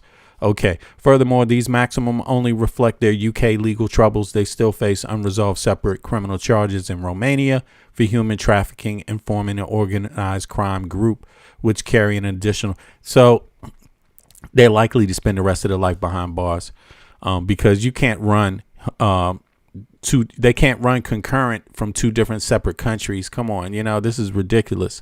So do me a favor, y'all. Click the like button. We got like 170 people, something like that, watching, 80 people. Click the like button. That's how the YouTube stream works, the algorithm. If you want more people like yourself, if you found yourself here and been here more than 10 minutes, then that means you want other people like yourself to pay attention, to notice something, right, that we're doing here that's correct. How you do that with the algorithm and how this technology works is you do it by clicking the like button. More people like you that watch similar things like you will find out about this podcast.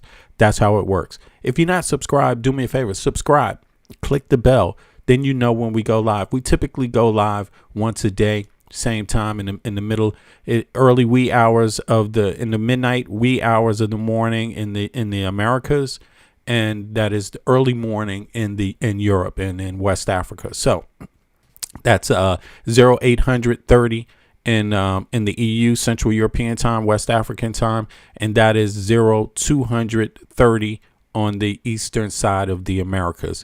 So yeah, just so you know, I appreciate it very much. Now let's see here. Let's move on with this media and see what they got to say. I'm gonna put up some video on your screen right now of the Tate brothers. They were arrested on extradition request from the UK. That's according to a person who is familiar with the matter, who spoke on the condition of anonymity because they were not authorized to publicly discuss this case.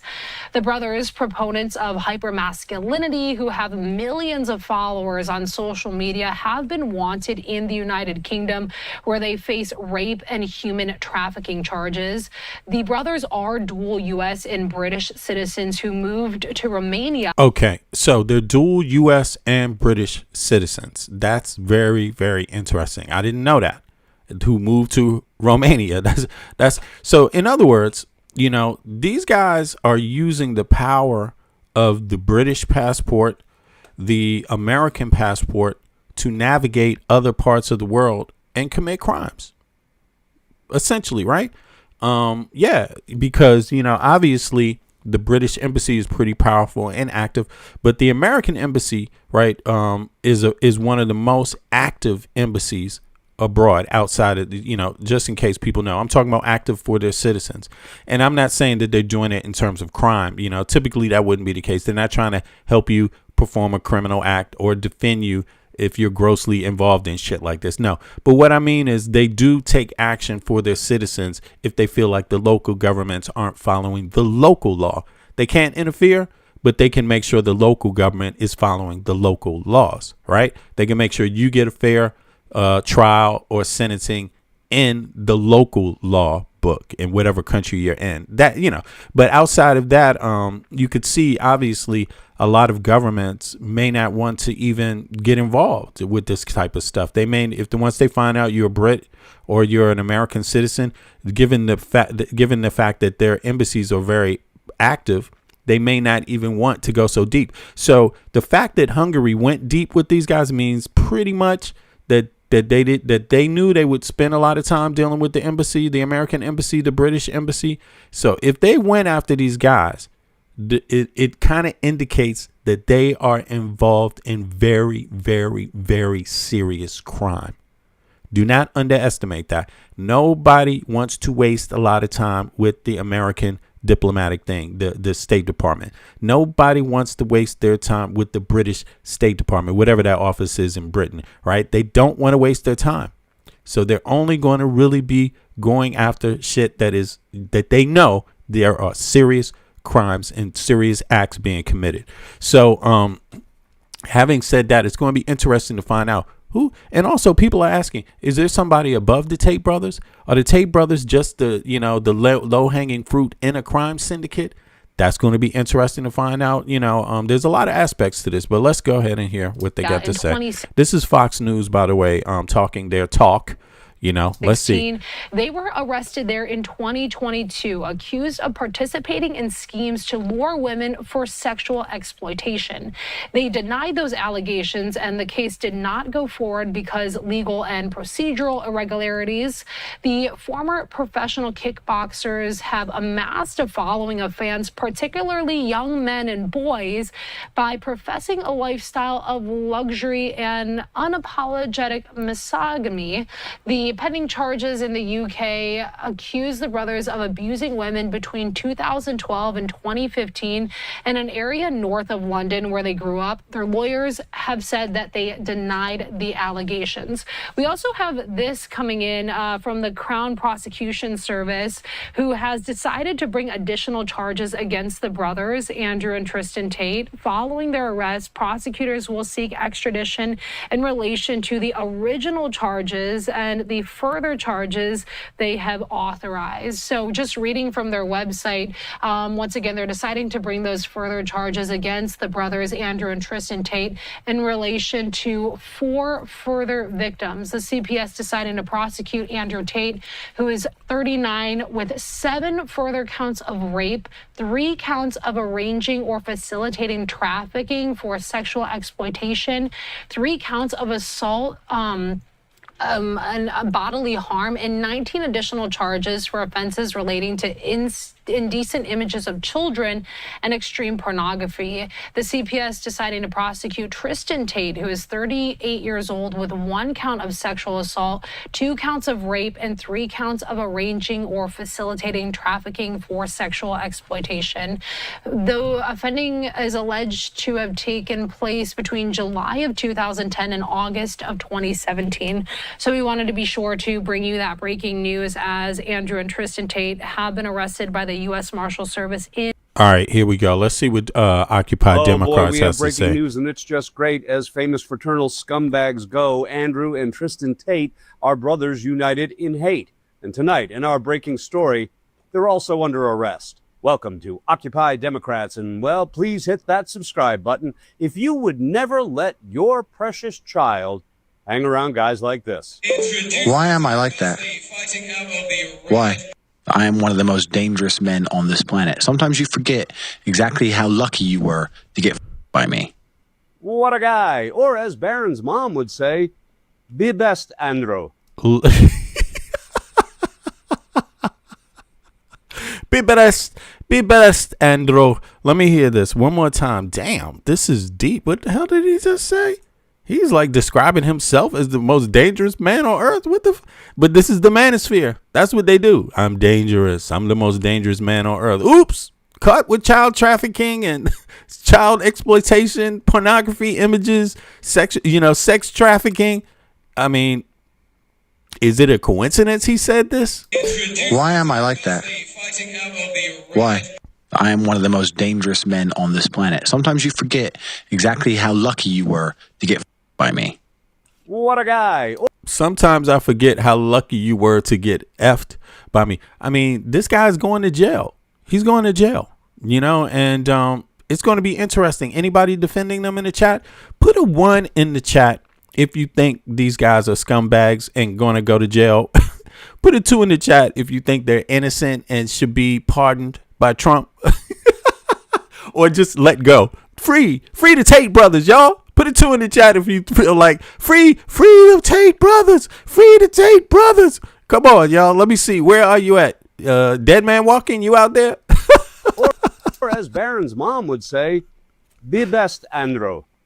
As a mother and as First Lady, it concerns me that in today's fast-paced and ever-connected world, children can be less prepared to express or manage their emotions, and oftentimes turn to forms of destructive or addictive behavior such as bullying, drug addiction, or even suicide. And also, what else? This is, what a coincidence. The irony of this. And then she looks right in the camera. Look at me. Who am I? Jeffrey Epstein's friend. What the fuck? I feel strongly that as adults, we can and should be best at educating our children about the importance of a healthy and balanced life. And stay away from sex traffickers. So today, I'm very excited to announce Be Best, an awareness campaign dedicated to the most valuable and fragile among us, our children. The vulnerable. Thank God we have Melania around to keep an eye on that stuff. Hey, and why drag young Barron into tonight's breaking story of abusers brought to justice?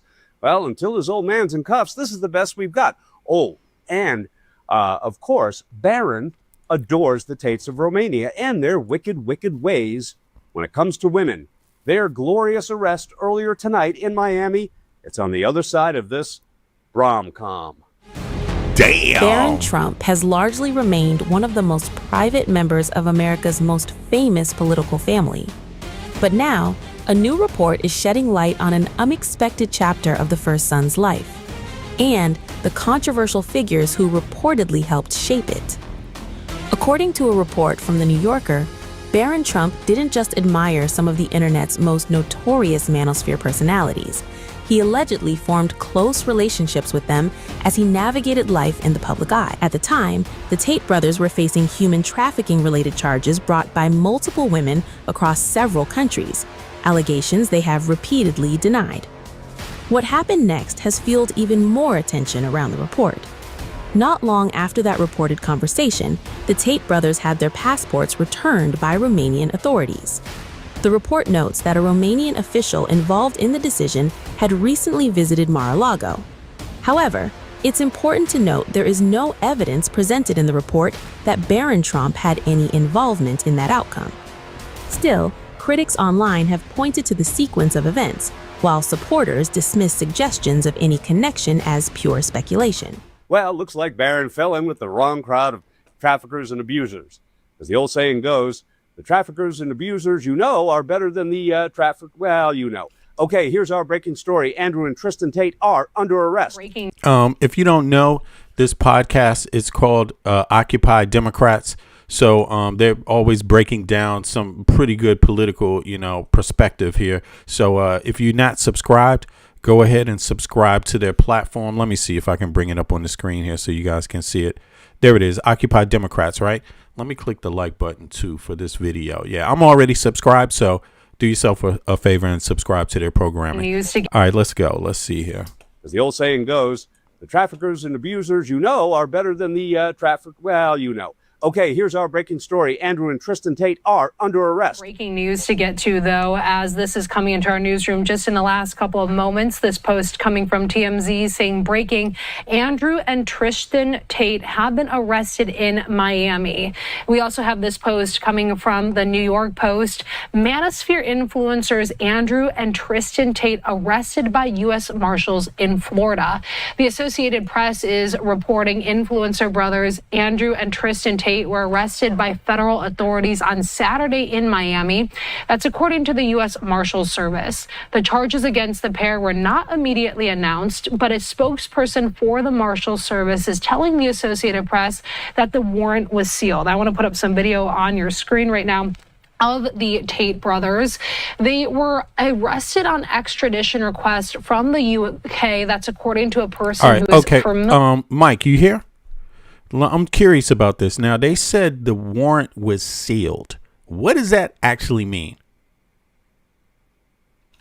You still there, Mike? Let me see something. Maybe he fell out of the stream or what? Okay, well let me dig this up real quick. I'm just curious because I know that there could be some aspects to this that aren't so obvious. What does it mean? Yeah. Do you know what does it mean when they say the warrant was sealed? Does it mean? Well, so it's not. Does it mean parts of So it's not, why they're being charged? Is so not being. we Right. can't search it up. We can't search it up and look it up on a public level. Okay, so that Right? means Because that, normally go when ahead. we Yep, go go to the ahead. court, we're able to track it, and then we can see for ourselves. Because usually, once it goes through the court system, if it's not sealed, then we would have access to what the pending charges would be, what their extra, what their charges, what they were arrested for. So we And would have transparency if it normally ran through. If it's unsealed, right? If it's okay, sealed, then we won't have that until they go to court, and then once they reach court, it'll be obviously they'll have to be forced to say why and what they're being charged with. But go ahead. okay. So when they say it's unsealed, or when they say it's sealed, when they say it's sealed, that doesn't mean we don't know what the charges are. That means we don't know the information, the evidence is used to make the charges. Is that kind of right? Yeah.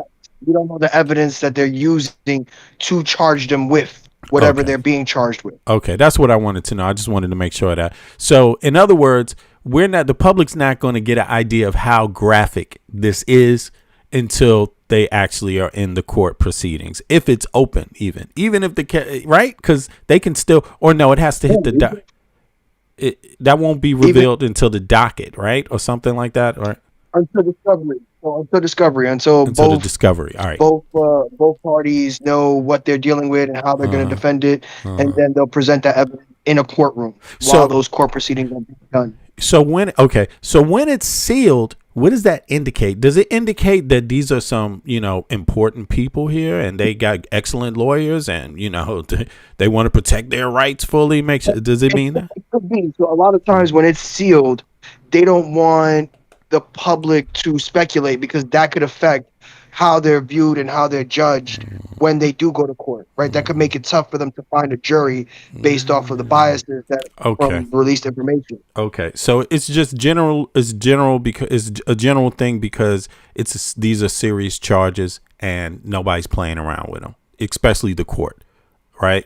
They want to make sure they can prosecute them without somebody coming along later saying, well, this was unfair because you let this out and this damaged their reputation, so they couldn't have a fair trial. And all. They could appeal it, right? And essentially it could get overturned on appeal because of that bias, right? Okay. So this is about professionalism. They try to use that often, even with the person who assassinated Charlie Kirk. That's a lot of that information was sealed because, it was so publicized that they try to use that as an argument to have it dismissed. Okay, I got you. Thanks for that, man. I was curious about that. All right, let's hear some more here. Let's hear. Familiar with the matter, who spoke on the condition of anonymity because they were not authorized to publicly discuss this case. The brothers, proponents of hypermasculinity, who have millions of followers on social media, have been wanted in the United Kingdom, where they face human trafficking charges. The brothers are dual U.S. and British citizens who moved to Romania in 2016. They were arrested there in 2022, accused of participating in schemes to lure women for sexual exploitation. They denied those allegations, and the case did not go forward because legal and procedural irregularities. The former professional kickboxers have amassed a following of fans, particularly young men and boys, by professing a lifestyle of luxury and unapologetic misogyny. The pending charges in the UK accused the brothers of abusing women between 2012 and 2015 in an area north of London where they grew up. Their lawyers have said that they denied the allegations. We also have this coming in from the Crown Prosecution Service, who has decided to bring additional charges against the brothers, Andrew and Tristan Tate. Following their arrest, prosecutors will seek extradition in relation to the original. All right, so we heard these charges. I mean, as a expat myself, a person, American citizen living abroad, I'm I try to my best to stay away from criminal activity. You know what I'm saying? And just because, first of all, crime is always an issue in countries, different countries. In the U.S., crime is an issue. So it's not a good look to be a foreigner and to actively being engaged in crime or facilitating crime. You know, I'm not talking about a parking ticket or, you know, something simple like that, or, you know, but I'm talking, or, you know, just an accident, just something on low level. I'm not talking about that, because anybody, myself, like, for example, I got a ticket for running the red light. I mean, come on. Did I run the red light? No. Did I did I have to pay the fine for it? Yes. You know, it's like, what the fuck? But I'm talking about, these are serious criminal activities here, you know, and it's not a good look to be involved in crime. Now, these guys, they were British American, and they were engaged in crime in different parts of the world. You know what I'm saying? And it just kind of hits me that way. Like, when you are a foreigner to a country, or you're an immigrant in a country, it's pretty much your duty to try to have a good presence in the country that you're in. I'm talking relatively. No one's a saint, and people make mistakes and things like that. But I'm talking about, because this ain't no mistake. This is real goddamn crime here, right? This is not smoking a joint down the street or something like that. You know, you know. Obviously, I have to say that. You know. This is not getting stopped for some weed, okay? But you know, but I mean, this is serious crime. It's not a good look, and I'm just reminded that, damn, these guys are American and British, and they're walking around engaged in serious fucking crime in other parts of the world. Other parts of the world, man. Just not a good look. Just not a good look. All right, I'm curious what Adam Mockler said about this, so let's go on with that. I just want to make sure I'm not missing anything from this case, and then we're going to get on to the regular news cycle. So I appreciate everybody for being here. Do me a favor. If you haven't clicked the like button, do us a favor. Click the like button. It's how more people find the stream. More people like yourself. If you've been here 10, 15 minutes and you like what you've been seeing, do me a favor and click the like button. If you're watching from your TV, do me a favor, pick up your remote and click the like button. I know a lot of people watch from the TVs and stuff. We get the data back. I look at the data weekly, and I see how many viewers are watching from what parts of the world. And big up to everybody that is chiming in from different parts of the world. But we also get to see who's watching from their mobile phone, who watches from their TV, this kind of stuff. So if you're watching your TV, do me a favor. It counts. Pick up the remote, click the like button, even if you're not watching the chat or whatever, you know. Yeah, but in any case, and let's continue. I want to see what Mockler Media says here.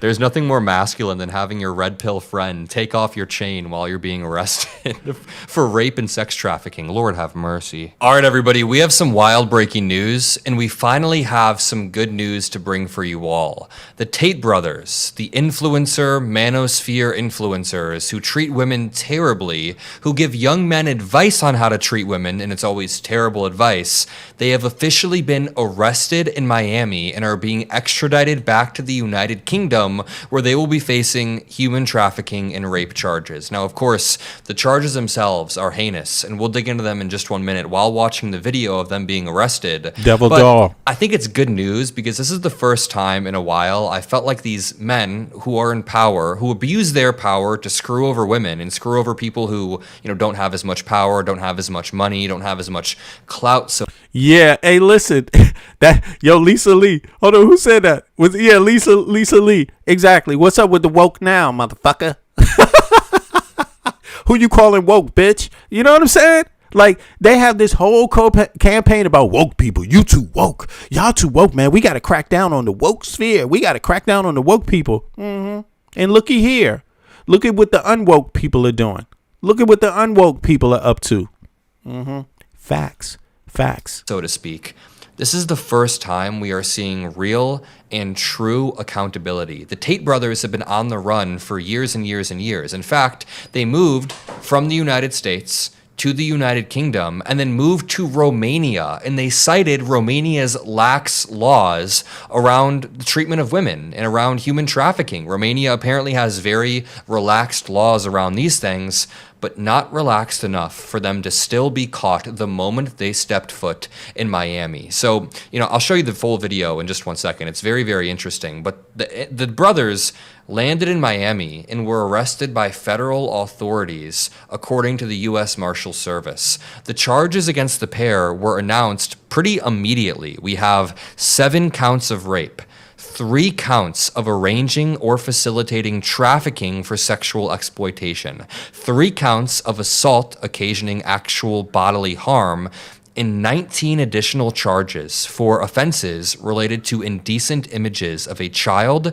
and extreme pornography. Disgusting, despicable. And you know what tweet I found from Andrew Tate?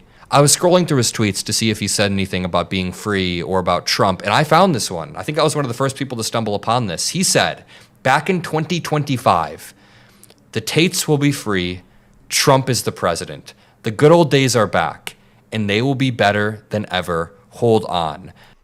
The anti-woke people, we're having a discussion about anti-wokeism and what that really means. The champions of anti-woke, the Tate brothers, are here. They're about to do their tour. They're explaining to everybody about their activities, what it's like to be anti-woke and shit. What is it like to be anti-woke, Tate? Tell me about it.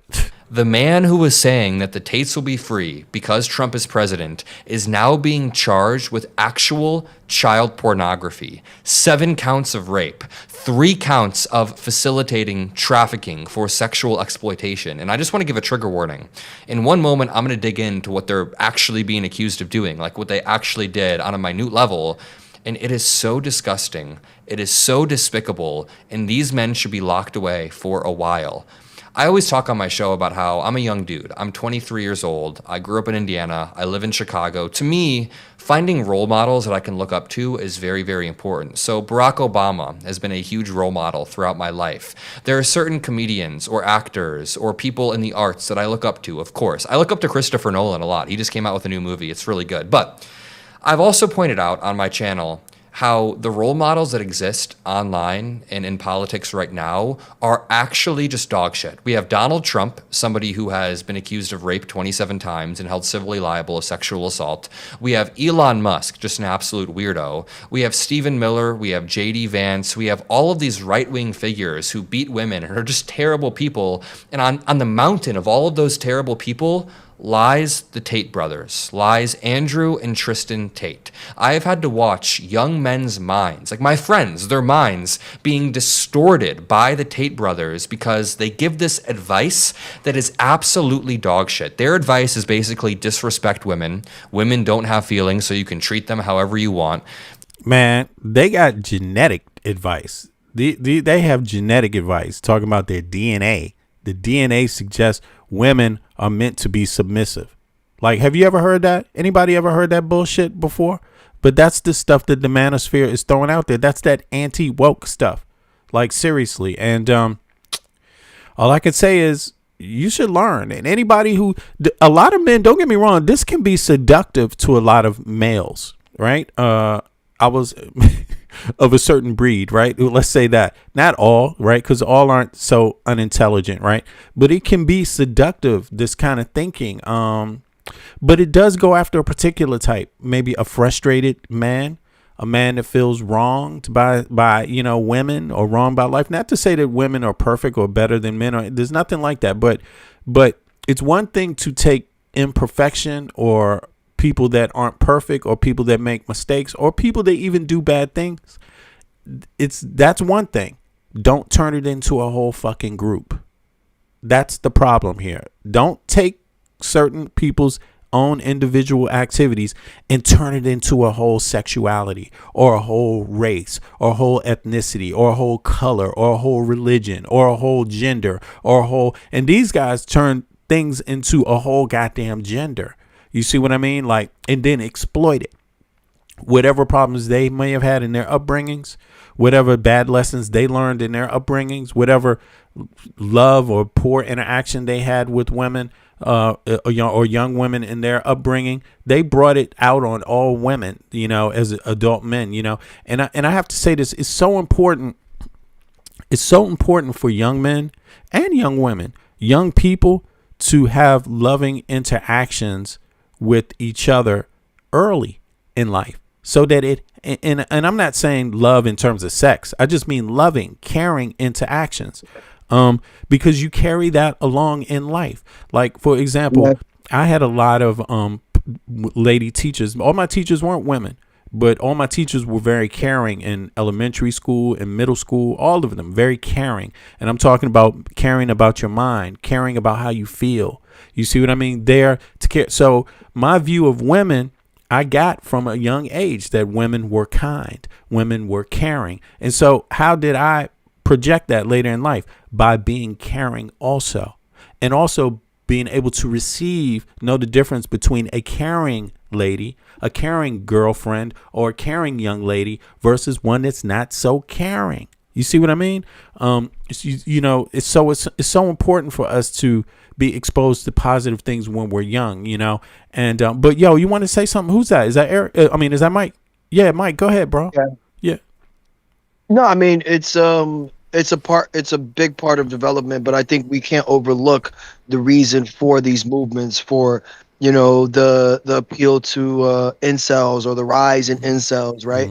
And that has to do, it's obviously a whole lot nuanced, but it does have to do with the rise of internet, right? A lot of our social interactions now come from things like YouTube, come from things like Instagram, or Snapchat, or TikTok, right? These are things where we no longer have these personal interactions, and especially how it's manifested with men or younger men is the fact that they do feel, a large group, especially a privileged group, and some even non-privileged, just have felt disenfranchised when it comes to that interaction. And so they are basing a lot of their interactions with hatred and other groups like the Tate brothers, other influencers like the Tate brothers, and other, incel like-minded, but they, the Tate brothers have monetized that, right? They have placed that into a monetization to take further advantage of that mindset under the guise of masculine advice, right? And remember, when we speak about the Tate brothers, their influence and what they've been charged with is very different from your average sex trafficker, right? The way they've done it is through a method called the lover boy method, right? Which is a more calculated, manipulative tactic, right? To lure their victims into forcing them into doing acts by perpetuating romanticism, right? Showering them with gifts and attention, and building that emotional dependency and bond, and then misusing grooming them. Yes. Then isolating them and misusing it, it's right? Sinister, bro. In the form of favors. Yes, if you love me, very similar to a pimp, but without the abuse, and more cohesion through gift giving and isolation, right? So it is more of a mental thing than anything, right? Along with acts of physical kindness in the terms of gift giving, right? But you know what? It just occurred to me, right? You absolutely right, man. Thank you so much for that. But it just occurred to me, like, when you're a young person, right? You have this dynamics too, right? That you explore, that you think about. Now, when you meet a young lady, when you're a teenage boy, let's say that, because that's when I started learning how to date, dating, asking a girl out to the movies, you know what I'm saying? Asking a girl out for a walk or whatever for lunch. When I was a teenager, for maybe 15 years old, something around there, right? 15. That's at a normal age, I would say, right? Now, you don't have money as a young kid, as a young guy. You don't have money. So what can you offer? And if you have a little money for movies or whatever, that's not a lot of money, right? So there's not a lot of gift giving, right? At that age. And gift giving at that age would be seen as abnormal, right? Like, where are you getting the money from at 15, 16, 17, right? That would be abnormal, right? So that wouldn't even. That's where. Yeah, go ahead. That's where we have to understand social media. Perception isn't always reality, but perception becomes the standard when that's the perceived reality. And the current environment that we live in, a social media age, it is that of glorifying gift giving, figuring it out, and somehow wealth. But where that disconnect comes even further is the furtherance of wealth inequality, right? The less likely you are to be able to gift give, right? And when we look at certain data, even when we look at the apps, like let's use Tinder, for example, there is literally a top 10% of individuals who get selected just based off perception and wealth, It's right? all day So your long, bro. average, All day long. exactly. God damn. That's So what you when we see, look at bro. that, Oh my God. It's this is true, the man. expectation of the younger individuals, right? This is not yesteryears of yourself or myself, right? Where that dating was, very interactional versus transactional. Now it is more transactional than ever, More, right? way What more. can you do for me? Cause Yes. yeah, What are because you going to give me? when I was a young Right? kid, when I I was saw on 15, Instagram this girl got this, but go yeah, ahead, V. but no, yeah, that's what I'm saying. Thank you for that. Because when I was 15, right, I didn't have a lot of money. You know what I'm saying? I didn't have any money, but so a gift would be a picture. You know what I'm saying? A gift would be, something very medial, something that it wouldn't be about money. The gift is not about the money. It's about the thought. Right. Yes. And I think that's very important to learn when you're young, especially Yes. for young girls too, to learn that a boy that's interested in you, it's not because he's coming with an expensive gift. A man is interested with you. It's not because he's coming. A young man is interested. It's not because he's coming with an expensive gift. No, no, no, no, no. It's something else special that he's showing that he can do. Other ways he can be creative and spend time or thought about your Caring, friendship. kind, Yeah, affectionate. some other way, right? It shouldn't be based on money. But go ahead. Thank you. That's what I wanted to get at. Go ahead. Yeah. Go ahead. Well, and I think that's what, as, the older, we've gotten, myself included, sometimes we miss that dynamic, right? And when we look at the social media contemporary, that's what's projected, right? When you are looking down your feed, Instagram is not promoting the person who is affectionate. They're promoting the most extravagant Sex gift and giving. money. Sex and money, bro. Exactly. Yeah, Like, yeah. for instance, when we're looking at And these, muscles. Look at my muscles, exactly. look at my body, and look at my car, and right? look at my bag, and for the guys, is look at my fancy jacket Exactly. I got now, these shoes. Yeah.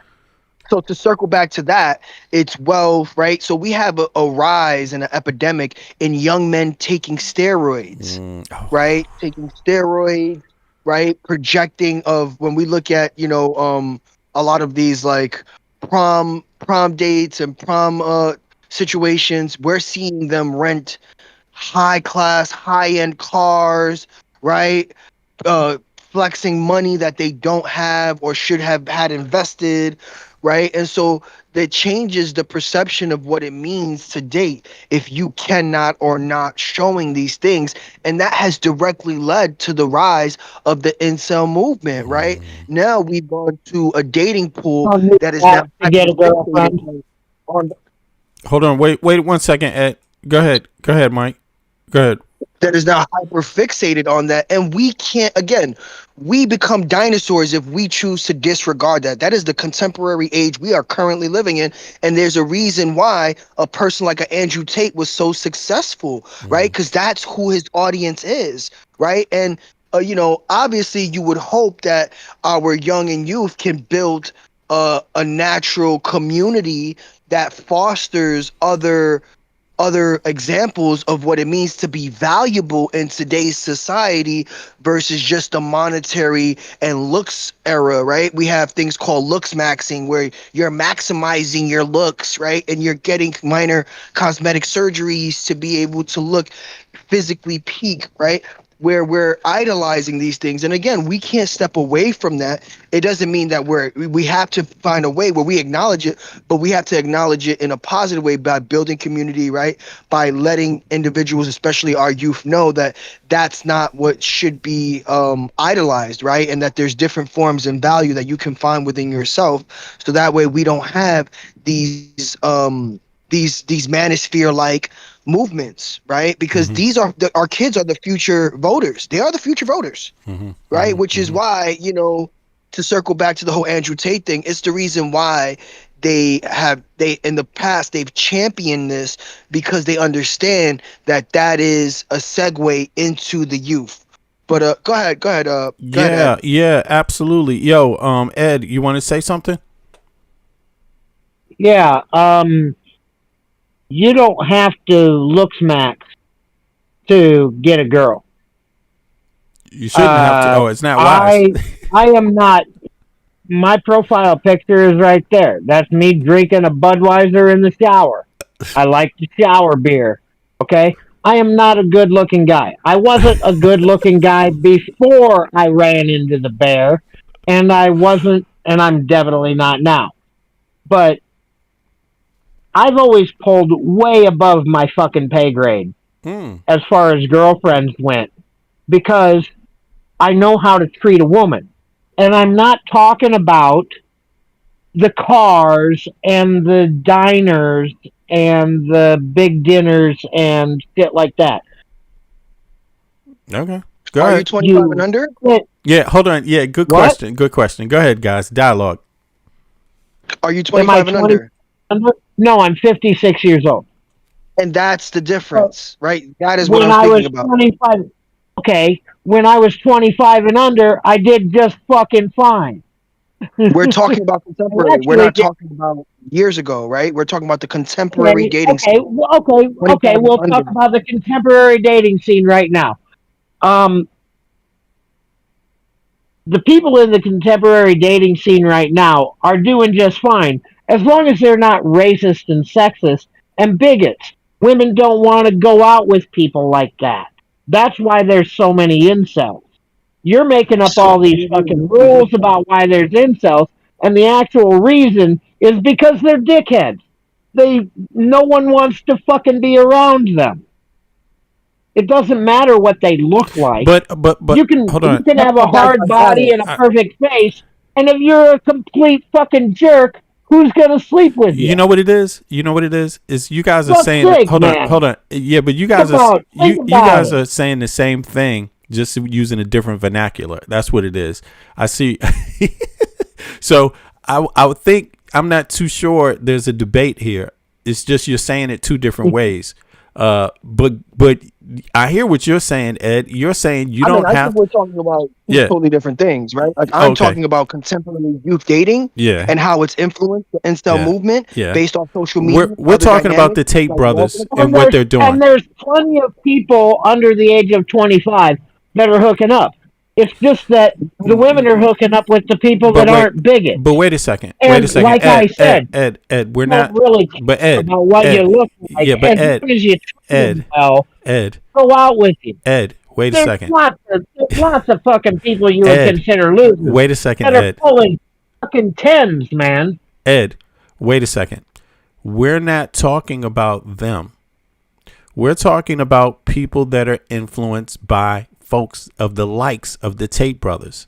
That's what we're talking about. That's the context. And they're the ones that are the bigots that are now being the incels because nobody wants to be around them. No, but wait. I'm making the same point. Yeah, you're making the same point. But what we're trying to do is connect with our audience. You're connecting too. But what we're trying to do is talk about some of the nuances there with the young people, because it is a plague. It is out there. We see a lot of this. This shit wasn't. It was less. It was there before, and because we're the same age, Ed. Me and you are the same age. We're the same. You understand that people that are under 25 have grown up with basically gay people being accepted in society until recent times. That's what we're talking about. Recent times, I mean Donald Trump. Right. Okay, gay marriage was legal two guys or two girls walking down the street holding hands wasn't a big deal. They grew up and had sleepovers at a place where Jill had two moms or whatever. You know what I'm saying? Yeah. And they Also didn't grew think up there with was any, Instagram, it Snapchat. was a big deal. They grew up like that, and it wasn't a big deal. Okay? And now Okay, all of a I am sudden, younger Donald than Trump both has of made it a you. big fucking deal. Right, but Ed, okay, Ed, we understand that we understand what you're saying, but right here, what we're talking about is the influence that the Tate brothers have had in these likes.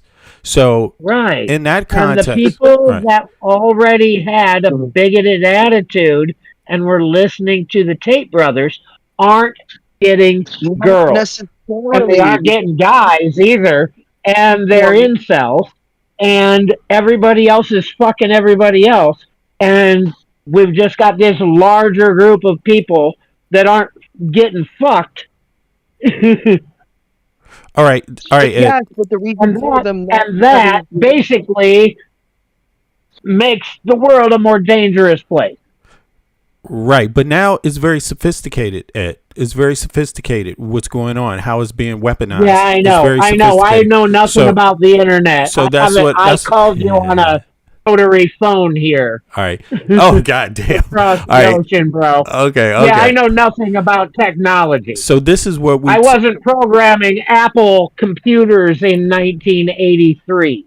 All right, Ed. So listen, take a pause for a second. We're going to get back to the focus here, because the focus is the internet, social media, how prevalent it is with these kinds of actors on it, and they're dangerous, man. They're very dangerous, Yes, and it's, yeah. So it's but I do get where you're coming from, because we're the same age and we grew up at a different time. And when the media is all owned by right wing oligarchs that can stifle and shut down certain forms of speech on their platforms that they own, then the right-wing people like Tate become more prevalent and people like you become less. Less prevalent. Yeah, go ahead, Mike. Yep. The youth don't watch legacy media. The youth don't. That is adults, right? So when we're speaking on who influences who, a lot of these bubbles exist in smaller spaces on the internet. Right? Similar to Discord chats, right? A lot of more private chats and social bubbles exist, right? When we look at, other groups, right? We look at these other groups when we talk about the youth, right? I am more youthful I come from a youthful perspective. I'm not going to give my age, but I'm a lot closer in that dating age range to the youth to understand what they face. You're younger than me. Dynamic, right? I didn't interrupt you. Please don't interrupt me. When we speak on this, no one's not a programmer or doesn't know how the internet works, but the internet influences individuals like our youth that only grew up in the internet age. They know nothing but the internet. Exactly. Right? So when their social interactions solely consist of the internet, we're talking about the influence that the Tate brothers have been allowed to have, because incels exist for this very reason, right? The lack of human-to-human interaction, right? And it takes for these youths now to realize, now when they reach further into their adulthood, maybe even their 30s, to realize that it's all a facade. When we're looking at the Instagrams of the world, right? When we're looking at the Snapchats of the world, the TikToks of the world, what gets promoted through the algorithm is a thing that is by design, right? And so when we look at this movement and who gets to get absorbed by it, it is because they're allowed to be influenced because of their lack of social interactions and how they have been exposed to the idea of the idea, not the actual interactions, but the idea of the interactions through the Instagrams of the world, through the Snapchats of the world. And it's the reason why we have a growing number of incels, right? Men who believe they have been disenfranchised because of also wealth inequality and lack of social interactions with women, right? And so they find it harder to be in a public space with women. They find it harder to be able to interact with them, right? And so instead, they look inward. They become they look inward, they start to find they're in a community of incels that agree with them, right? That agree. And also the dating standards have changed also again with women. That has nothing to do with how much they've been exposed to same-sex marriages or same-sex affection. We're not talking about that. Yeah, we talking right? about real life versus the internet exposure. Yeah, and how people are being, how the difference in it. And Ed, me and you are the same age, so I get where you're coming from. No, I understand. But I understand, and I'll switch my arguments. No. Don't switch your arguments. Just hold back for a second, because we want to cover this particular one. You see what I mean? I'm listening to him. I'm absorbing his arguments because, and I'll let him continue. Yeah. What I'm saying is that I will.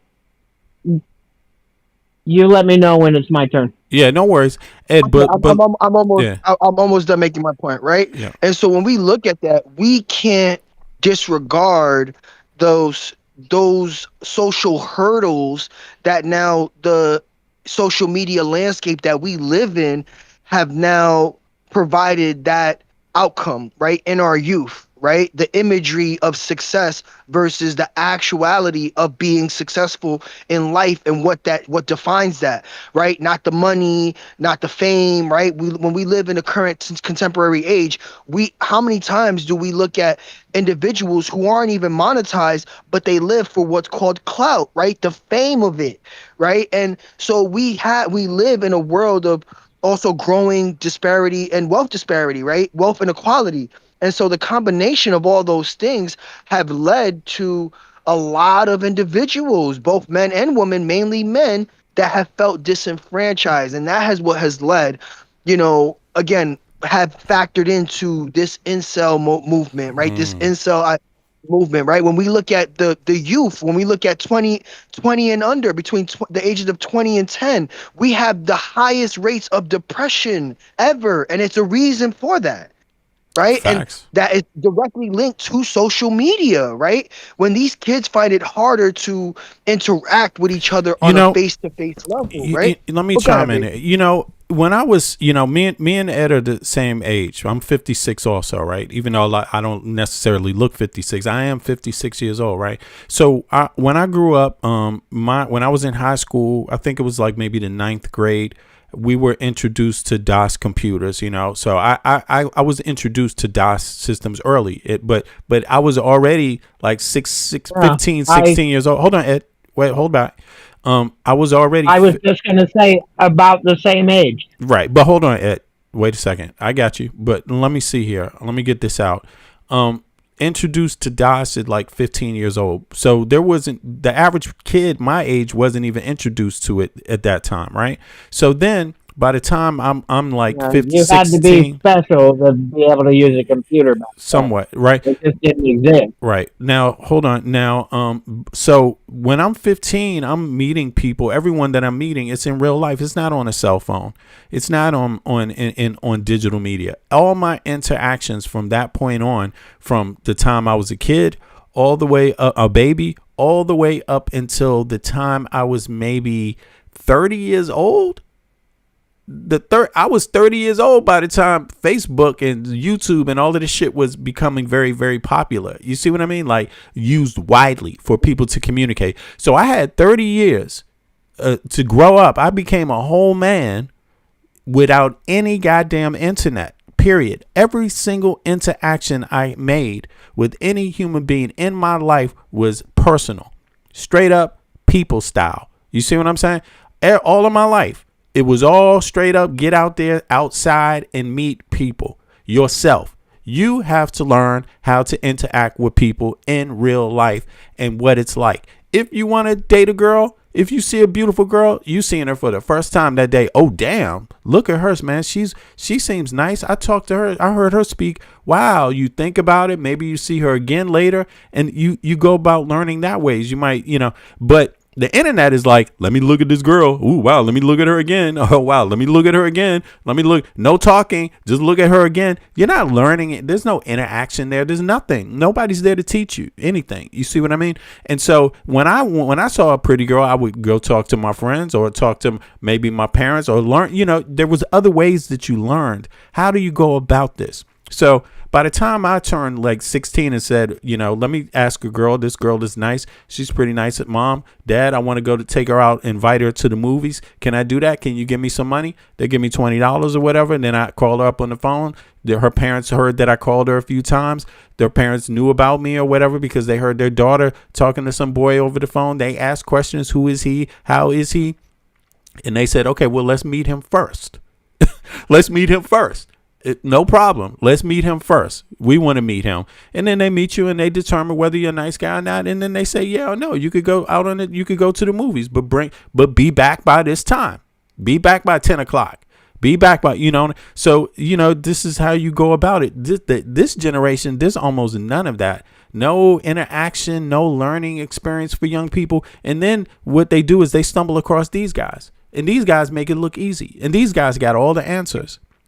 So yes, there you go. They give them the answers. Yes. Yeah. And the reason why I could articulate that, I think I'm kind of like a bridge between between Ed and Michael here, because I did study communications, and digital media myself. So I was able to segue through that, even though I didn't have all of that shit and didn't grow up with any of it. I was dealing with communications in the music industry and things like that. And then I went to school. So I knew I was already able to bridge that and kind of see how the social norms have changed and why they've changed, and see the conflict, see the crises.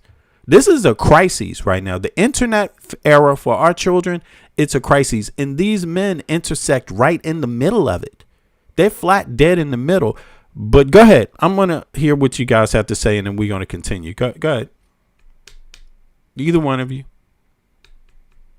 Yeah, no, my whole point was the incel community exists, and it always has to an extent, but the rise of it, the link to, the rise in depression when it comes to the younger youth, and it does have to play, social media and the influences do have a large part to play in it, right? And the individuals like Trump, included, obviously his sons have been publicly interacted with the Tate brothers for a reason, right? It dog whistles to that community, right? And the growth of that community, again, has to do with the lack of individual social interactions, right? On a larger level. We have to remember that these kids, a lot of them grew up even during the pandemic, right? Almost 2.5 years of no contact with a large group of individuals during the peak of their development, right? During their developmental years, right? These things played a larger impact along with social media that has allowed for them to not have the normal social interactions that we have been accustomed to and that we in fact have taken for granted, right? And even now, when we look at, the older group as well, they tend to socialize, but it becomes harder to actually connect with individuals, even on an older level, once you get disconnected from your older social groups because of social media, right? We primarily consume our news from social media, our advice from social media. We look up to social media influencers, right? We look for talking heads, talking points, whether that be left or right? It just exists, right? And that's the contemporary age of technology and just, overall social environment that we currently live in, right? And I think it is about, how can we also tackle that on a government level, right? Because the government also has to be able to influence and set up things where we can tackle that issue, because that is an issue, right? Whether the incels are influenced by Andrew Tate, it's just going to take another influencer, right, who is going to monetize that or dog whistle to that community as it continues to grow, right? And so we need some sort of incentivization to be able to properly socialize as people, but mainly our youth, right? So we can continue to be a progressive country in a progressive world, right? Because I think that's also led to a lot of the bubble mentality and the echo chambers that exist in this current age, minus the youth, right? Overall, right? Well, a lot of us have existed in echo chambers, right? And it's what has allowed for the current division in America, the current division globally that has been sparked by Trump and this conservative and libertarian movement, right? All those echo chambers allow for misinformation, disinformation, right? Through the use of social media. Social media is the prime tool used in disinformation and misinformation. When we look at Trump, what does he use? Truth Social. He bought his own media platform to be able to do just that. Right. So for us to disregard that, is us to be as ignorant as possible when we live in this real world where these things happen and continue to influence the world and America in particular. Right. It is sparked this current zeitgeist of the political landscape right now, like right now. Right. And so that goes to show, you know, to circle back to everything. That's where I'm coming from when it comes to just recognizing what has influenced, you know, this incel movement, right? Andrew Tate is just someone who decided to be a grifter and monetize it in a negative way. And that's the outcome that it's come to, right? Because like you said, he's become the answer to a community that we as a people have chosen to ignore the negatives of. Right. So when we to ignore the negatives that come from that, the Andrew Tates now get to benefit from that by becoming the solution. Right. We have other influencers like Cavicular and a bunch of other male influencers who now are look maxing. Right. When we look at, you know, to circle back to steroid use again, right, to that image base of being the most fit, right, the most wealthy. Right. And so again, it is something nonetheless that we as a society should pay attention to, because if not, Andrew Tate is just one of many that will continue to pop up. Facts. In the current. Oh, they everywhere now. They everywhere now. But listen, we got Kev Dog here. Kev, what's up, man? You here? Hey guys, how's it going? Oh, we good, man. I spent so long trying to figure it out. Panel up, but I forgot what I was gonna say. Oh shit. No, not really, but oh, no worries. Welcome, no, bro. I think Twin has been hitting it on the nail on the hammer. Michael, yeah. The hammer on the nail. And as far as Eddie, I don't believe that he's from this generation, from the '50s generation. How's that possible? He sounds like he's like from my parents' generation. We're the same. He was talking about computers. We're the same age. Huh? It's funny. We're the same age, but I just think it's just like I'm in communications myself. So I think you can kind of see that dynamic there. Everybody my age was not really into communications, digital communications. I think that might be what it is. And so, because I have some friends that are a little more off the internet and not really following a lot of this stuff that's going on the internet. But go ahead, Ed, if you want to comment on that. Or Kev Dog, just go ahead and finish your statement about it. Go ahead. Wait, so I just need to catch up. So was Eddie the one talking earlier about like the connection between the Tate brothers and exactly, and Trump? Yeah, exactly. But where did all that come from? Is that even like is that proven with any substantial evidence that there's like a connection between Trump and the Tates? Kev Dog, no, there's no. I just want to check that. No, I want to check. No proof. There's no proof. I said it when I was talking earlier that it's like one of them flip books. You read the first page and it says, you know, do you want to go to the mine or do you want to climb the mountain? And if you want to climb the mountain, then you flip to page 2. And if you want to go to the mine, then you flip to page 3. And I just went through one of those flip books of all the things that could possibly happen from these guys being arrested. Right. I didn't say that they were connected with Trump. I just said, if this happens, then this might happen, then this might happen. But if this happens, then this might happen, then this might happen. Yeah. We're all kind of speculating on that. I was, yes. It was all speculation. But based on their past and based on the Epstein files and Trump's number of times in the Epstein files, it wouldn't surprise me if somewhere along the line, no matter which path you go down, you all end up on page fucking 56. You know.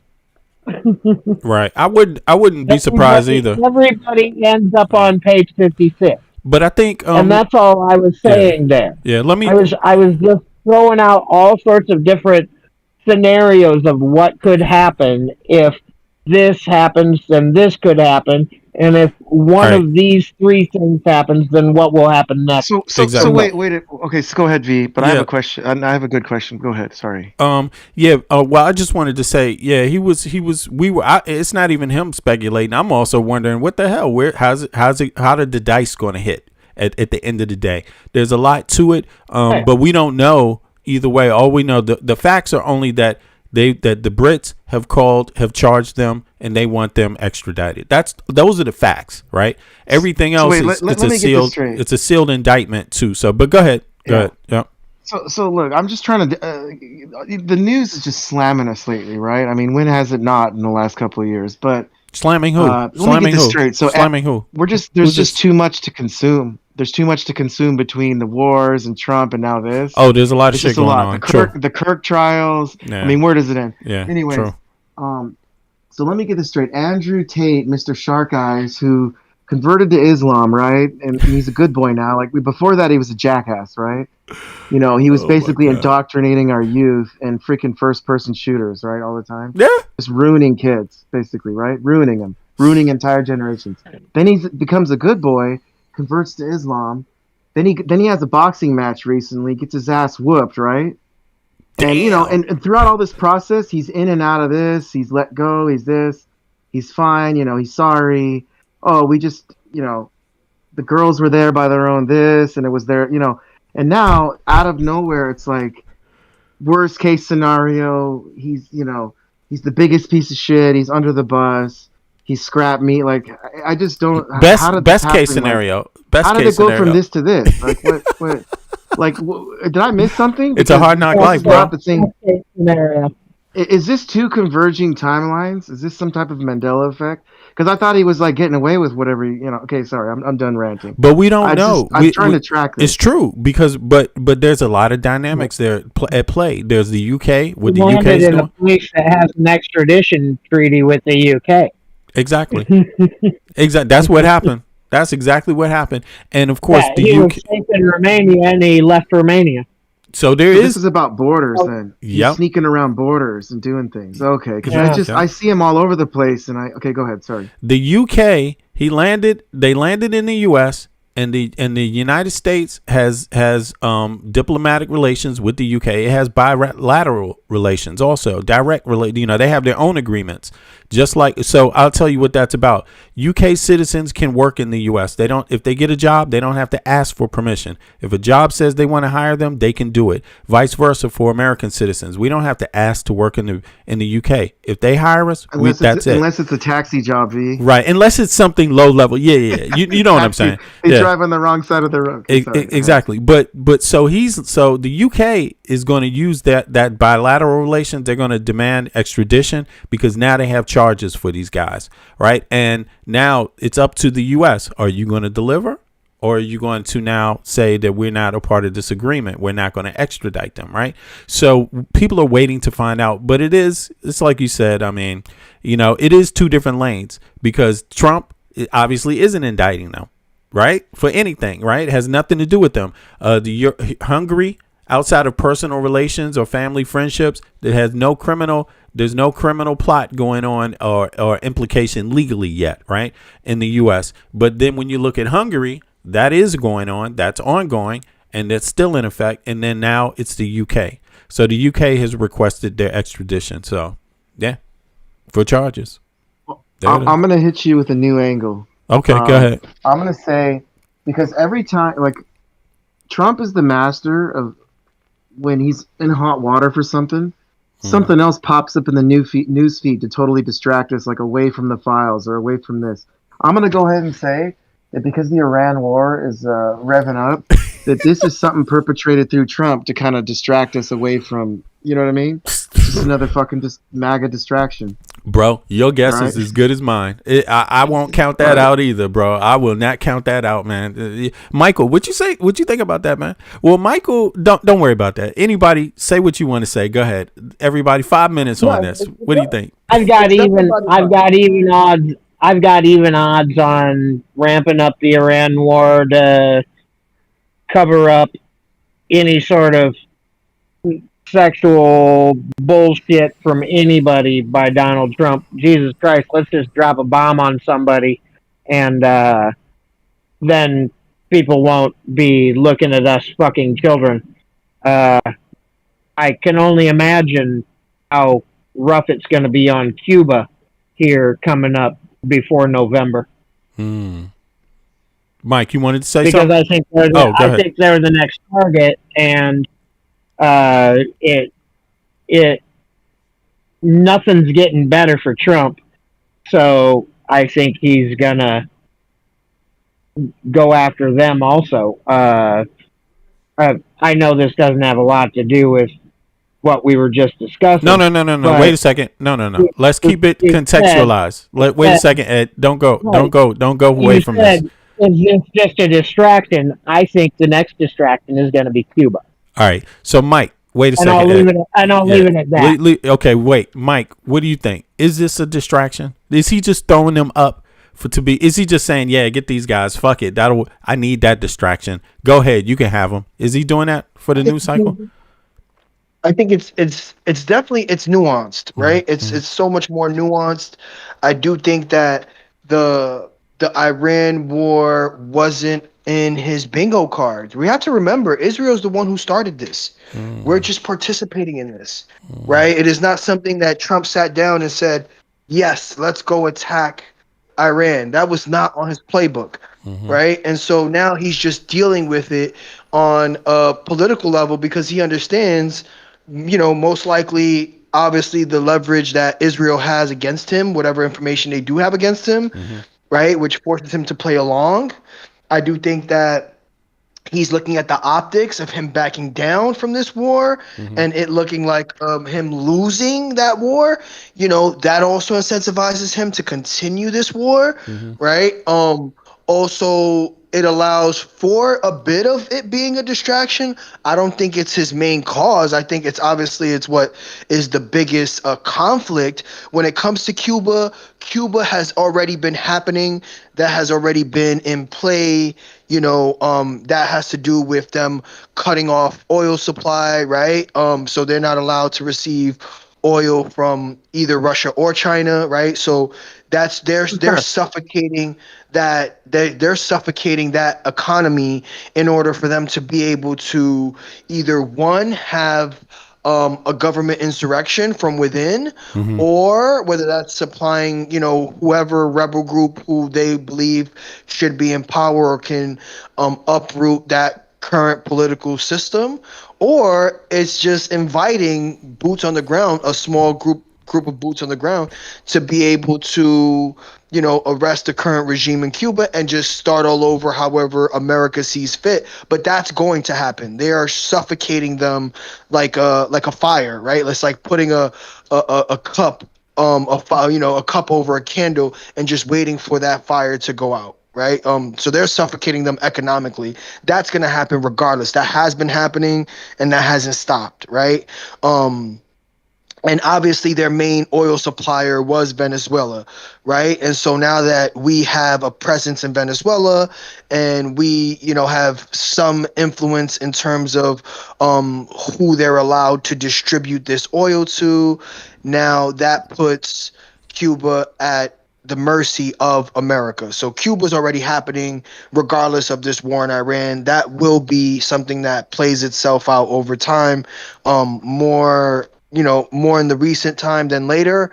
That will happen. But when it comes to the war in Iran, that was not essentially on the bingo card. That was not planned, right? That was Israel taking the initiative in terms of them pushing for just greater Israel, right? And so when we look at all that, I do know that there's other legislation that is coming for the Epstein files that Intel's Thomas Massey and Ro Khan. Mhm. They're working on legislation to further the investigation into the Epstein files in terms of transparency and what files are left. So that's being worked on in the background. Um, but when it comes to Trump overall, yes, he does use tactics that allow for distractions, right? He uses this current time in office as really a reality show, right? A reality TV show. What's going to be the next headline, right? But I do think that that's slowly coming to an end because his cognitive abilities to keep up with the chaos has failed, right? Like he's currently in a decline where he himself can't keep up with the headlines that he's creating. And I think that's what we're seeing the impasse now in terms of this Trump MAGA movement, when we're seeing a lot of these grifters grift away. Now they're like, hey, the Tucker Carlsons of the world, the Candace Owens of the world, the Megyn Kellys of the world, right? Everyone who helped get him in office and championed all the bad ideas that he promoted are now have stepped away because they're seeing it, right? They're seeing the ship sink, right? When we're seeing even something like the Tate brothers not being popular anymore and our DOJ allowing to arrest them and extradite them, this is a part of that movement falling apart. But go ahead, B. Yo, hey Mike, yo, you're on fire, bro. You are on fire. And yo, Kev Dog, I just wanted to say, somebody in the chat said, he said it's also a cover up for the Epstein files. I mean, to just throw them out there, just to make it seem like, yeah, the Trump administration, they care about this issue. No, you're still covering up the Epstein files, right? Tate brothers on that. Yeah, well, I know. As soon as they put a mic in Donnie's face, they're going to ask him about the Tates. So we'll see what he says. That's he going to be no interesting. That is going to be interesting. Yo, I mean, if any of these are worth a damn, any of these anchor or pundit or journalists, it's not going to work out for Trump. It's like any question. It's like that's the problem with this is that it's going to have to come back to him too. Trump, what do you think about the Tate brothers? He don't want to talk about the Tate brothers either, right? He doesn't want to talk about them because he has Truth Social. He would have made a public statement on Truth Social already if he wanted to comment on them. He would have commented on Truth Social already. He has a social media platform that he utilizes to comment on every single thing down to the Supreme Court justices' decisions, right? If he were going to comment about this, he would have commented, right? This is the same guy who, when something bothers him, he's out using Truth Social at 4 a.m, 3 a.m, 6 a.m to make public comments so that way he can dog whistle to his conservative base. But he hasn't done it with the Tate brothers because he's not going to choose to comment on them. But go ahead. Yo, everybody, I want you to subscribe to Michael from Brooklyn's YouTube page right now. He's my main contributor, and also soon he's co-producing. He'll be co-producing his own little episodes and conversations here too. But listen, go to his page and help him get the subscriptions up. So by the time he gets going, we will see, he will have subscribers and all of that. But listen, Mike, I mean, you are on fire, bro. Yo, that's why you're here, bro. That's why you're here. Because you definitely have an overview politically of where this shit pans out and other things, obviously. But you're not the only one. Listen, Ed Thornton, thanks for hopping up. Kev Dog, thank you for hopping up too. Yeah, it's some interesting commentary here and insight also going on here. No doubt, no pun to either one of you. I'm just saying, Michael's on fucking fire. He's a workhorse. Let's go, Mike. Go ahead. Michael. Go ahead, Kev. Go ahead, Thornton. Go ahead. Ask him something. Michael, first of all, congratulations working with Z and having your own platform and stuff. That's incredible. Although I disagree with you on some things, I think we have similar ideas on where we want to move the politics. Maybe we just have some different ideas of how to do it. That discourse will be fun between the two of us, I think, in the future.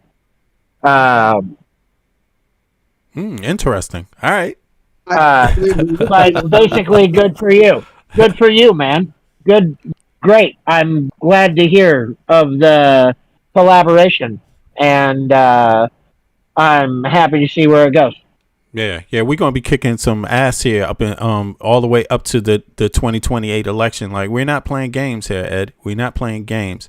And I didn't think you were, V. You know, I watch you every night, man. Yeah, we ready to kick some ass, bro. And anyway, it got to be kicked. We ready, and that's why Michael's on the team. You know, Michael is definitely up for this and sharp, and he's a workhorse, man. He reminds me of myself 10 years ago. Like, that's where I recognize it. Like, sharp, but a damn workhorse. So I couldn't have a better co-contributor here. You know what I'm saying? Like, right on time for the same reasons. Yo, so everybody big up Michael for real, because Mike is about as serious as a civics contributor and giving expert analysis as it's going to get out here on the internet. Like, no bullshit. So big up to you, Mike. But listen, Kev Dog, you wanted to, what else do you think about this, man? Hold on, B. Okay. And if you didn't catch his handle, it's Mike from Brooklyn on YouTube. Is that his handle? No. His handle here is his handle is Michael Best. Is that what it said? It's Michael Best 4739. Oh, I thought you said it was Mike from Brooklyn. No, that's what I call him. But his handle is Michael Best. Oh, I'm sorry. Yeah, okay. It's Michael Best 4739. Okay, that's his handle. So give the guy a like. Michael Best 4739. Give the guy a like. Go and subscribe to his page. Yeah, exactly. I appreciate that, Ed.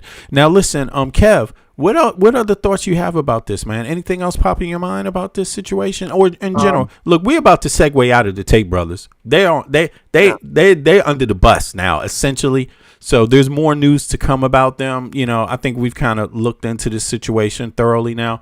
But anything else you want to say? I mean, look, go ahead. Yeah, I wanted to say, Michael has the way, like, Michael's the reason why I'm here, because he kind of got me hyped up. So he kind of has, I probably wouldn't have joined up. I was already like passing out. Yeah. But yeah, he's awesome. You know, appreciate it. Oh yeah, so I would say, like, just a little background is, like, yeah, I'm on here all the time. Like, your mods know me, right? Like, I'm on here all the time. Sometimes I'm a little trolly. Sometimes I'm this and that, but. Yeah. For the most part, I like to see your point of view, V, and also appreciate it. Usually call you V, right? Yeah. You know, every once in a while, I disagree. I get a little ticked off, like, because it's hard. Like, I don't want to. You know, I love my country, you know, and I don't want to throw the baby out with the you know what they say, throw the baby out with the bathwater. Facts. I got you. Because I realize that sometimes you just got to throw the whole thing out, like, because the way sometimes you're a little black pill on things, but other than that, you know, you're right on. Yeah. And you know, if I was living in another country too, I'd probably just be like, fuck it, you know, like, I wouldn't look back, you know, because all I know is this country. You know, I'm kind of like stuck here, you know. But listen, bro, I'm glad that you said that, but I just want to make it sure for everybody. It's like, I'm definitely not throwing my country out. Definitely, there is no way in hell that's even possible. You know, but I just want to make it very clear to Americans, like, very, very clear. We do not and should not be putting up with this third-rate fucking treatment by our own government, not second-rate treatment. Like, listen, we have to understand and do this comparative data to our lives and what's going on in the U.S. normally, even before Trump and with Trump. We have to do the comparative data to what is going on in Europe, because they're our closest allies, right? We have to do that data, and we have to ask ourselves, what the fuck are we doing? And we got to be very clear about what it means in the data, in real life, the core data points. We got to be clear how much of our tax dollars is being used to directly impact our lives, our families' lives, and our community versus what's going on in the EU. How much parliamentary representation does the average American citizen have versus the EU citizen? We have to be very clear about what that looks like. How much of our taxes are being used? Oh, did I say that one already? No. And while we're having this conversation, why do they all have universal health care and we don't? At the same time, and why do most of them have universal education and we don't? And why are we more wealthier than them, but they're doing just fine? If there's something wrong with them, why are we calling them for help when we're going into Iran?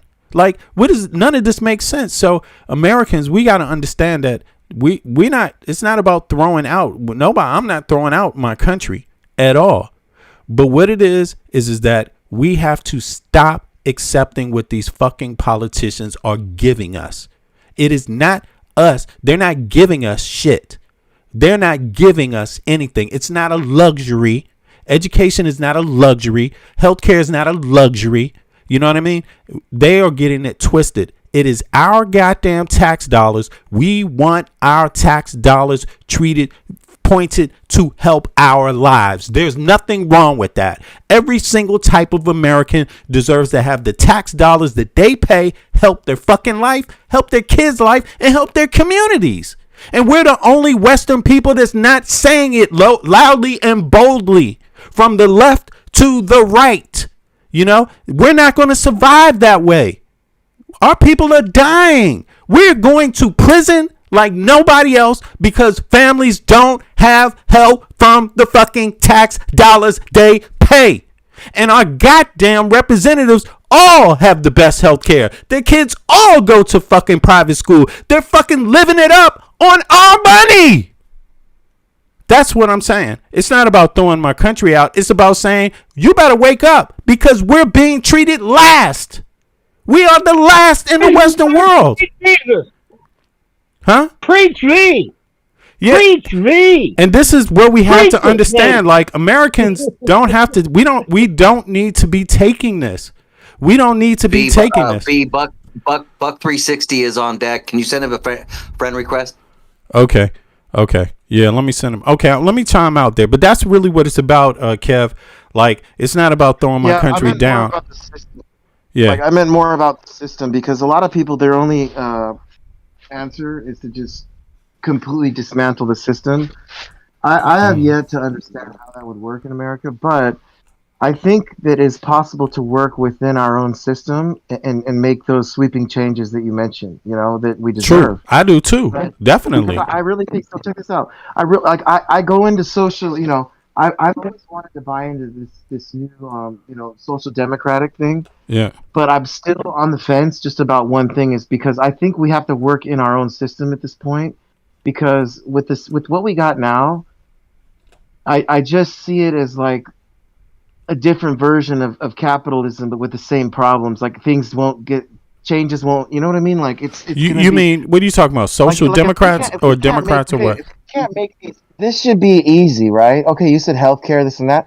This should be easy to work within capitalism. It is. It is. But that's what I'm saying. It's capitalist. Every other Western capitalistic country has universal health care. Oh, I thought you meant like more. Well, aren't they more social? See, that's where I get confused, man. No. See, here's the thing. I with Trump twice. And after January 6th, I got off that MAGA train. I'm still like readjusting my standpoint. Yeah, well, that's great.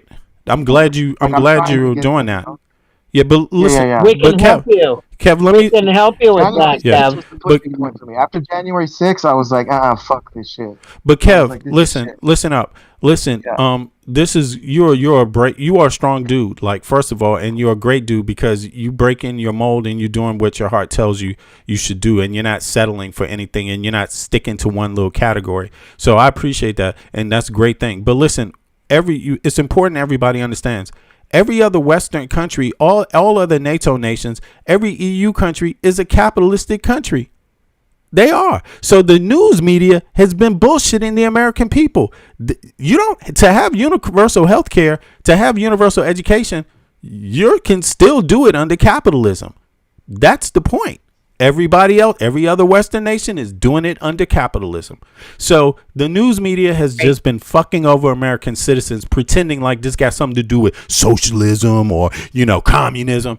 No, this has something to do with being a Western capitalistic country and the norms of the Western world. We are way out of the norm as American citizens of the Western world, out of what the rest of Western society is doing. It's us that's out of the norm. It's us lying. Our news media is lying to our people about what is going on in Western civilization. That's just flat out wrong. They have to stop duping the American people. It's like, and they doing it every day of the week, and of course that's a big conversation because some people fall into this conversation one day a week. We've been in this conversation every day of the week. So we know the data. The people that watch my show day to day, they know why I'm saying this because they've been here every other day when we go through the data. Every program, I'm not going through the data, but we could do it today. But listen, people need to look at the data, follow the show, continue to watch the show. If you didn't see it, watch 4 other episodes. I know they're long. Watch a week worth of episodes. You're going to come across this data because we put it up on the screen regularly, right? But you need to know that this has nothing to do with changing the United States to socialist country or a communist country. No, we're talking about Western standards, Western capitalistic standards. That's all we're talking about. Every other capitalistic Western country, which they all are in NATO, has found a way to provide universal health care and education to their people under the guise of capitalism. Why are we the only ones that can't figure it out? And why is our media not talking about it? And why are our representatives just not saying, yeah, we could do this under capitalism? Everyone else does it and they do it for cheaper. Why can't we? Very simple. Yes. And I have a great way to explain that, V. I have a great way to explain that. Okay. Go ahead, and then we're going to flip the script. Yeah, go ahead, guys. I'm going to give you 5 minutes, and then I'll be right back. Go ahead, and you guys just communicate with each other. I'll be right back. What we have right now is the ACA, also known as Obamacare, but it's the ACA, and every year you get to figure out which healthcare plan is going to be available from which healthcare provider in your state. And last year, maybe you got it from somebody, but they're not going to be in your state anymore. All right. So this is a wonderful idea. Yeah, they just drop you and somebody else comes in and you've got to deal with their numbers.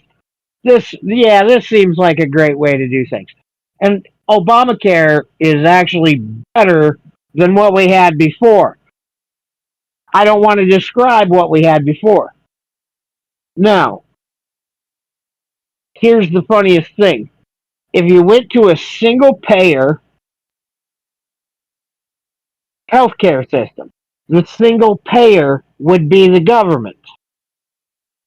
You wouldn't have all the middlemen, which are United Healthcare, which are all of the healthcare providers that are collecting government money for writing a check, but also telling you that's not covered. We could just pay our taxes, and then that tax money wouldn't get filtered through a corporation that's required to make profit, and then the little bits that they let trickle down would come back to us. We could just have all of that money for healthcare. We could just get rid of the insurance companies and have single payer healthcare in this country. But apparently, that's socialism, so it's a bad idea. Well, it's a social policy, right? It's a social policy, and I think Americans you pay taxes, you should get something for your taxes. Right now, nobody's getting anything for the taxes that they're being charged. There's no more food stamps. They're getting rid of Social Security. Medicare and Medicaid have been cut. There's nothing left. They're taking money from us for nothing. We are being taxed the same way that they were being taxed during the Boston Tea Party, man. Do you understand that? I get nothing for my taxes. I get nothing for my taxes. And not only that, but I own my own businesses. I don't get a tax return. I have to pay in even more fucking money at the end of the year. I have to save money that I earned myself to pay back in to this so they can bomb countries and fuck over everybody. Tell me how this is the way I should be spending my money. Explain it to me, please. Because I can't figure it fucking out. And I'm a fucking genius. Well, I think you're right? I think, obviously what we try to advocate on this channel for is the change that we want, right? And that Hey, change comes Michael, from Michael, hold on. I've got to change out my earbuds and I don't want to miss what you say. okay. I'll be right back. So we'll segue to Kev Dog. Kev Dog, I do appreciate, obviously you hopping up, and Okay, I'm I good did again. try to I'm get good again. Okay, no, I was just lightly covering Kev Dog as well. But to give Kev Dog more perspective, like I had explained to earlier, I try to give the perspective of how we can tackle our current situation from within our current landscape when it comes to politics, right? And the main way we can do that is through holding our reps and our senators, our Congress members accountable, but also voting in the right Congress members, voting in the right reps, right? Even on your assembly level, right? On your most local level, whoever represents you on the most local level within your neighborhood, right? Your assembly members, we Right. want I to understand we that, want, bro. we want to be I able to promote those individuals, right? But also hold them in the accountable, night right? But voting, in the 1980s, I was advocating for socialistic programs. yeah, Okay, right. And so in we the want to be able. 1980s, I was talking about things that Mondami got elected for, Hey, but Ed, you gotta and let I've only Ed. made Wait a further second, left. Ed. You gotta let him finish what he was saying, though. You, He just talked for 5 minutes at a time. yeah, but it's okay. It And doesn't. so I just interrupt and put in something. Yeah, Okay, then yeah. I'll just get out of here because he isn't letting me talk anyway. No. Have a Ed. good night, V. I appreciate your time. I'll come back another night. Okay, no worries. Listen, I'm not getting in a word edgewise with this guy, no, so I don't know what the fuck to do. okay, but listen, in any case, look, I just want to explain something He to. just talks and talks and talks. I'm also a No, co-host. wait a second. Okay. Yeah. I got it. Well, I understand you're a co-host. Wait a second. Wait a second, because I got to get control here. The conversation is about.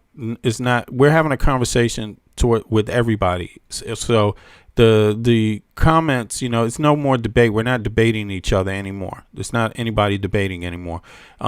Kev Dog brought up a point about healthcare, right? And he brought up, the system, whether we should scrap the system. And then I think it's fair enough that we have a conversation about healthcare because it fits within that thing. But there's no more debate about it. Ed, you're not debating him. He's not debating you, right? And it's just people say what they want to say for this little 5 minutes or 10 minutes, and then that's it. But it's not necessarily any debate, because I just wanted to say that. I have to come out and my job is to make sure that the listeners are getting something out of this, right? And if we're going to have a debate about a particular topic or two people are going to debate something, then we're going to have a special broadcast with that specific topic. That's not today. Right. So the conversation's got to be friendly. And if the moment somebody doesn't feel like that, they got enough, it's OK. We come back tomorrow and do it. But Michael is the co-host here and he's the co-contributor. So, he knows what the program is and where we're trying to lead it to. So no pun intended, Ed. I'm sorry about that. But look, I could see you were getting a little agitated by him particularly. No, it's not necessary. It's not necessary because it's not about you and him. All right. And no debate about you and him. And Michael knows that he's not debating you and it's not about a debate on these topics. So I'm not debating him on a topic at all, right? I'm trying to have a concise conversation, right? Obviously, we have Kev Dog up as well, right? Trying to keep it a cohesive conversation. Exactly. right? While also not just rambling, right? We don't want to ramble to the point where, we lose our listeners and we lose a concise conversation that the listeners could learn from and also contribute on as well, right? And so obviously, to circle back to where I was getting at, it was just where we speak from a perspective, and especially myself, I try to speak from a perspective from within our current government, right? How can we utilize and hold our reps accountable, right? Through policy and legislation, right? And not just rhetoric, right? We've all known that, in American politics, that we've heard the right things from whoever, but clearly that hasn't manifested in physical action, right? And so, obviously we can see that now through a movement like the DSA, to circle back to what Kev Dog was talking about earlier with V. The DSA is a movement, right? It's a movement. It doesn't mean it's a perfect movement, but it is the most progressive movement. And it's the most progressive movement in our current politics based on the factors of us based on the factors of the two-party system, right? The DSA has worked within a two-party system to continue to be the most actionable group within the Democratic Party. And the Democratic Party has been forced to accept the DSA because they're seeing the popularity that has now come with the DSA movement, right?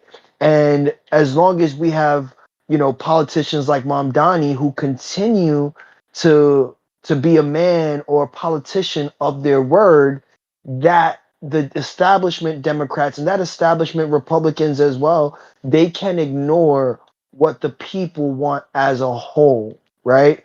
And if we want to see the change that we want, it starts with us advocating and voting in people on the most local levels, right? When it Right. starts, with your assembly member, when it starts with your Congress members, your senators, right? And the more we have those people in office, the less we allow the establishment to dictate to us the politicians that we have to vote for. And so obviously, when we are able, as a group, right, and V Media to attract individuals like Kev Dog, who was once a part of the conservative movement and forced them to reconsider, their personal values and help them understand the democratic or the liberal perspective or the progressive perspective. Yo, um bro. that's what matters. But go ahead, B. You know something? Kev Dog, he just said something might have slipped past people. I don't know. Maybe a lot of people heard it. Kev Dog, did he not say he used to be a MAGA head? Yes. Right. And so this is what I'm saying. Kev, you there, bro? Look, what I'm saying is there's a lot of us like each other that are out there. We're not really that different from each other. We're not that different. We're all Americans. Right? I could have been a MAGA head too, because I know the kind of stuff they were talking about. And some of it you have to think like, okay, this might be true, but there's layers to truth, right? And you figure your way out through it. But listen, I'm so excited about that concept right there, because that's what it's about. We have a wide demographic here, a wide demographic. Yo, a lot of my listeners, a fair portion of them go all the way up to 70 years old, between 55 and 70. And then the rest are between something like 35 and 55. Like serious. So we have a big adult audience that's watching the show. So we have people that represent maybe different spaces, different parts of the country too, and also different, how can I say this? That some people participate and are online a lot, and grew up with social media. Some didn't grow up with it at all. You know what I mean? So there's a lot of areas that we have to go in to bring everybody to the same point. There's a lot of different folks we trying to gather up and get to the same point. And our point is essentially here. It's not about red or blue. It's about all American citizens, and it's about all representatives. If we're criticizing people here, it's not for the anecdotal purpose of just saying, there's another Republican. No, but if the Republican Party is not listening and willing to spend money like there's no end to it, and it grows on trees, and doesn't want to spend that money that grows on trees right back to American citizens, then yeah, we might point that out. But it's bigger than the Republicans. It's about everybody, even the Democratic Party. It's about our country, us being American citizens, and asking the question: why are we being so backwards in opposed to all of the other Western societies? Why are we being so different about how we spend our tax dollars? What is the difference? What is the point? And you got to look at it for what it is, the data. At best, we have half. It doesn't matter if you're Republican or you're a Democrat or you're independent. All of you have at best half the parliamentary representation that any European person has. That means they have twice the representatives fighting for them, twice the amount. And that's at best. At worst, places like Denmark, the average Danish citizen has 35 to 40% more parliamentary representation than any American. Republican, Democrat, that should be a problem for every American. That's not a Republican, Democrat, independent problem. That's an American democracy problem. That's what that is. That's a taxation without representation problem. That should bother every kind of American that exists in any part of the country. That has huge ramifications for the outcome of your life. That has to be a center point of conversation in politics, So I'm happy that this message reached Kev Dog, bro. Like, big up, because we're all Americans together, man. There's not any difference outside of this little bickering about Republican and Democrat. Most of us really do want the same thing, but a lot of us are getting tricked out of it for some damn reason, and we gotta have a real conversation to address it. So, yo, Kev Dog, big up to you, man. It's an honor to actually hear you, man, and see that the message resonated to you, because that's what we need to know. Because it's not just about East Coast folks, man. It's not just about Democrats or whatever. It's about all of us together. We all got the same goddamn problem, and that is we're American citizens and we being ripped off. We're American citizens and we being ripped off. Why is that? It can't happen. Our representatives have to have the same lifestyle as every other American. You can't get better. We cannot pay for you to have better access to health care than we have.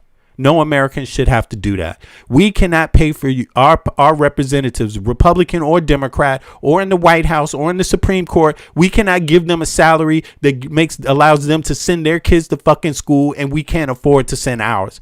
That has to stop. That has to stop before anything else can be correct. That has to stop. You see what I'm saying? So go ahead, bro. Let me put the link in the chat, and let's go on for that. Kev, you want to say something about that? If not, I'm gonna let Michael take over. I'm about to get on this oil shit, and then we're gonna be out of here. We're gonna close out on this Iran stuff. Go ahead. Great words. Yeah, I'm in the process, like I said, of reaffirming, where I stand on a lot of things, because it doesn't happen over like you said, to make the transition. It can even take a decade, especially when you've been raised in that family or that type of political environment. Yeah. But yeah, I mean, pages like yours and this and that, they really help with people, like whether it's January 6th, like for me, that was kind of my thing. After that, I said, what the fuck, I was on the fence, and it's like, I should have voted for Biden, anyways. And then I voted Kamala the second time, but, or the third time, or it's the Iran war, or possibly, the Epstein, the way they treated the Epstein files, this is a really serious topic, and they played it off like it was a joke, and they swept it under the table right in front of you. And whether how guilty Trump is or matter, it was mismanaged on all fronts. And it doesn't matter what True. It is. When you find that moment, and you need to make a change, you got to have pages like these, and you got to have whether it's a TikTok or YouTube, some place where you can go and just hear. And it's hard to hear. It's hard to rebuild. It sometimes it's painful, because who you are as a person and what you subscribe to, or what you think feels good, is like you're hurting other people with what you're saying and doing.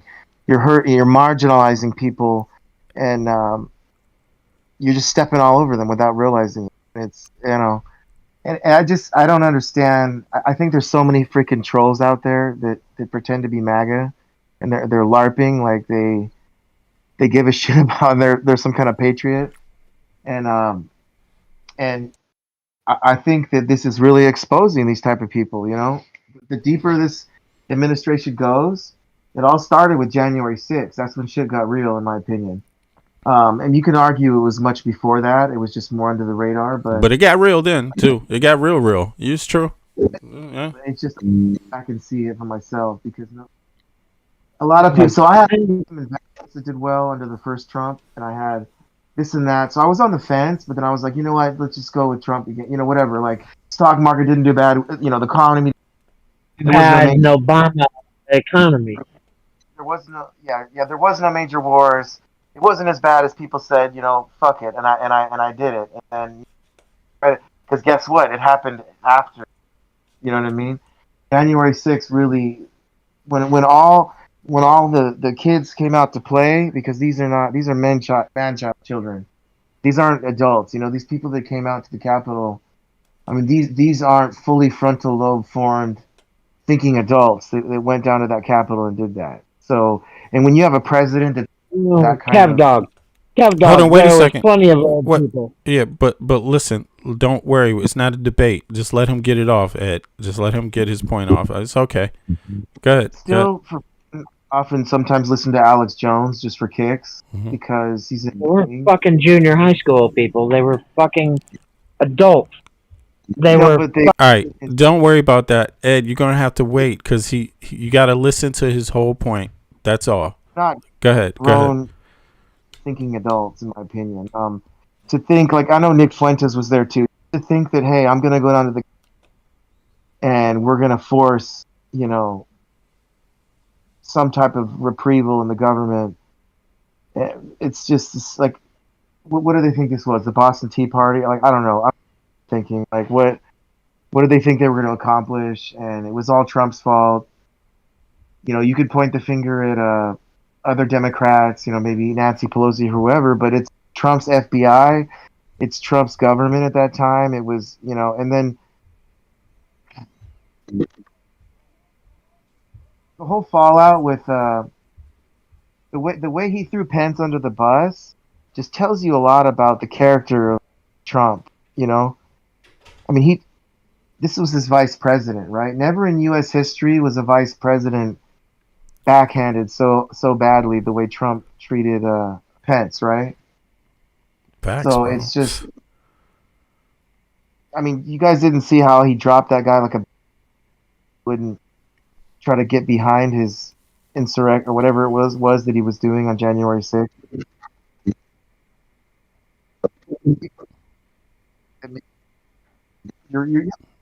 Your audio, you got to stay close to the phone. Stay close to your phone so the audio is clear. Go ahead. Yeah, and it's everything from the way he treated his vice president to just the ultimate denial of him pretending like he wasn't responsible for everything that happened that day. Right. And then everyone's pardoned, and I just can't believe like. Okay, so I was looking up. Okay, it's like today it's like the U.S. Sorry to kind of go to a side note. No, it's so okay. I just can't believe. So I look in the news and it's like the George S.W. Bush is getting the big aircraft carrier is pulling into the Middle East for war again, fellas. And it's like I almost feel like pinch me. Like, am I dreaming? Like, is this a? Because like I still remember the Iraq War. Like I was somewhere in like middle school or early high school. And I watched that whole thing on CNN and Fox News or whatever, and I just can't believe we're back here again. We name our fucking aircraft carrier that comes out of what, our taxpayer dollars, right? We name it George W. Bush, and then we sail that piece of shit all the way, and it's a nice piece of equipment. It's not a piece of shit. It's probably like the latest, greatest, most expensive thing they could squeeze out of us and add extra bells and whistles to it or whatever. It's probably way overdone for what it needs to be anyways, but they sail this thing. I just, the irony in it, we're sailing the the aircraft carrier named after a Bush, right, into the Middle East, into that territory, and we're at war again. And it's almost like I just had a moment where it was like, what the fuck's even going on, man? And like that's kind of part of the reason why I paneled up. The other thing I wanted to see if you guys get into was this second strait that I'm reading about. That it's like the second outlet. It's like the alternative route, but Hormuz Strait. Mm-hmm. They're about to close. Alternative route. Let me pull that up on the screen real quick. Alternative route. Okay, let me see here.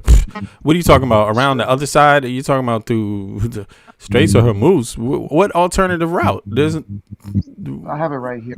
Okay, let me pull up the map real quick. Let's see here, man. What the heck?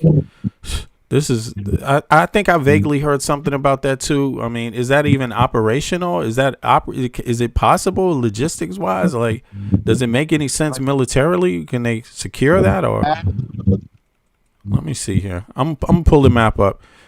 Yo, listen. I'm gonna chime out after this, Kev Dog. I'm gonna let these guys wrap it up, but I'm gonna let you finish real quick your thought, because I think you raising some critical questions, but also it's the data points, man.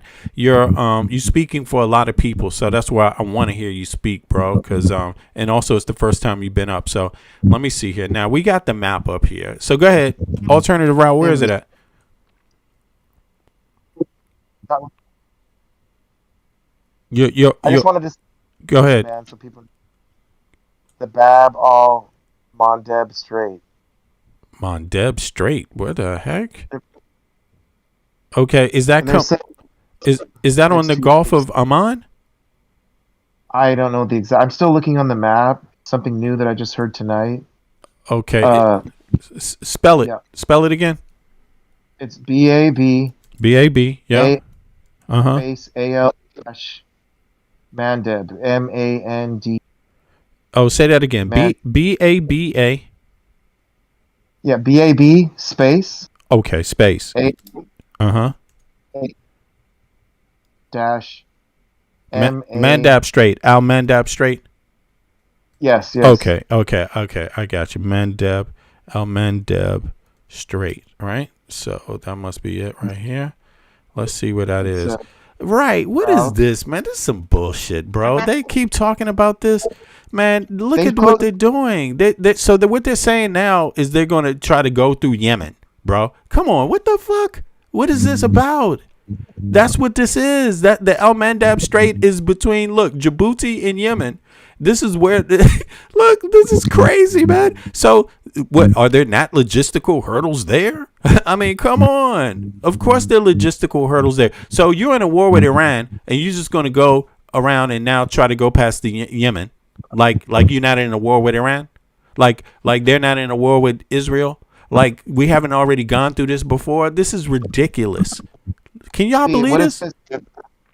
So it says if this Mandab closes and Hormuz, tankers will completely lose access to the Suez Canal shortcut. Absolutely. It's going to make it. You know what that means, right? That means they have to go all the way around Africa to come all the way up again to Europe. This is they're fucking around with people, man. Trump's administration, they're some dorks, bro. Either they're doing it on purpose to help Russia, which I presume they are, bro. I'm not bullshitting you. But in any case, yeah, go ahead. What's going to happen with that? Trump, all right, I know everybody else wants to get a piece of this conversation, so I'm going to just say this. I believe, I don't know, it's just speculation, but just based on what I'm saying, I'm sorry. But if you were Russia, you would want all these problems happening. You would want all of this happening. You would want this thing through Egypt, the Suez, what's it called again? I'm bad with names, I'm sorry, but I'm good with geography. You would want this strait right here that goes past Cairo. You would want that shut down. Israel may want it too, because look, Israel might want, but they definitely wouldn't want this. they definitely wouldn't want this to be shut down. And that's what they're talking about here. Outside of the Gulf of Aden, and Yemen is right there, obviously, right? Djibouti is right here. I mean, it's almost like they're trying to, if they don't want to help Russia and China, then it's almost like the second thing is help them through creating a fucking war. You know, like a secondary way of helping everybody else except our own allies and ourselves. Like, this is crazy. You know, this is crazy. Trump should have never started this. But look, I'm gonna back out. So look, I know, let me see who's up here. I know Ed wants to speak. I know Michael wants to speak. Please, both of you guys, don't take it either way about anybody, but let's try to let people speak out a complete thought on this and then go to the next one. And let's try to be concise. Let's try to be concise and get the information out there. So look, I'm going to take everybody off of Dog, mute. I appreciate you coming over to our side. I'm still a little leery because,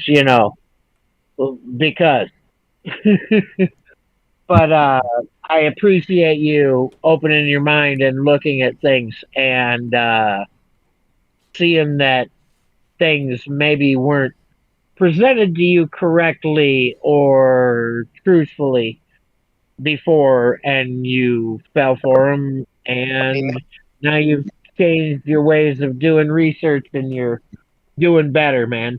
That's great. I don't want to dog you for being a maggot. I don't want to treat you badly. I'm telling you, keep up the good work. You're going to find so many things. There's stuff called that you can read, and there's wonderful, wonderful things like plays and music that you can listen to also. Yeah, I'm I sure consume you'll find also. a lot of left-leaning media. A lot. I consume I like force myself to watch even far left media. But yeah, thank you.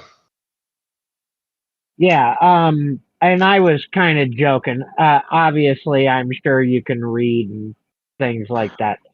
But libraries are wonderful places. Something that the Trump administration wants to get rid of. Because Yeah, the more you know, sort of a boop boop, whatever that sound was, with the little rainbow and the star. Yeah, I guess when I saw feces being rubbed on the Capitol walls on January 6th, I kind of just wrote, what are these people doing? Anyway. I watched that live also, but I already didn't like Trump. And when I saw that, I absolutely understood why 1,600 people got convicted of crimes and went to prison. And then when Trump, on his first day back in office, after getting reelected, pardoned all those people, all of a sudden I had no respect at all for anybody that was MAGA. It didn't make any difference. Oh, I know. You own a business. Yeah, you make pizzas and you do great things for the softball team at the high school. Fuck you. I'm going to shut your fucking business down, man. You're a fucking maggot. All right. So look, Ed, let's go. I just didn't like him. I just hate him. But listen, Ed, everybody what that's like that. Okay, I got you. Now let me ask you again, not just you, Ed. Look, Michael, also Kev. This thing about the and it is admirable that people are changing and willing to change. That takes a lot, and it doesn't matter who it is. Yeah, let me explain a little bit of them real quick. It's not that I hate everybody that's MAGA. Wait a second. Don't worry about that, Ed. I gotta pause him. I gotta pause you, Ed. Bro, listen. We know that. We understand. It's not personal. I got you. Now listen. It is admirable that people are willing to change. B, And can you mute him? yeah, because Something real quick. I just a quick statistic here. yeah. There's 1,700 individual this term for Trump, and I mean his first term it was only 143. Say that again. What's you going? You cut out a little bit. Say that again. Trump's. So his second presidential term, his current term that we're experiencing right now, this hell. Yeah. He's pardoned over 1,700 individuals. This is a massive increase compared to the 143 that he did the last time. I mean, what is this? Is this even... The power of the executive is just gone way above and beyond. And that's all I'm going to say about that. It's ridiculous. It's a great observation. He has abused his executive power. It's terrible, bro. Let me just say this because I want to just give you guys the floor. But again, I want to keep it concise because it's not personal. So don't worry. We know everybody. When we talking politics, and it's for the better good. It's no pun intended. No personal. It doesn't matter. It's not a personal attack. But check this out. This thing about changing, Kev Dog, it is admirable. It's a character trait that you have. Everybody needs to be able to look in the mirror and figure out where they went wrong. And that doesn't apply to you, and it doesn't apply to MAGA people. It applies to everybody. That is something you have to know how to do in life to be social. You know what I'm saying?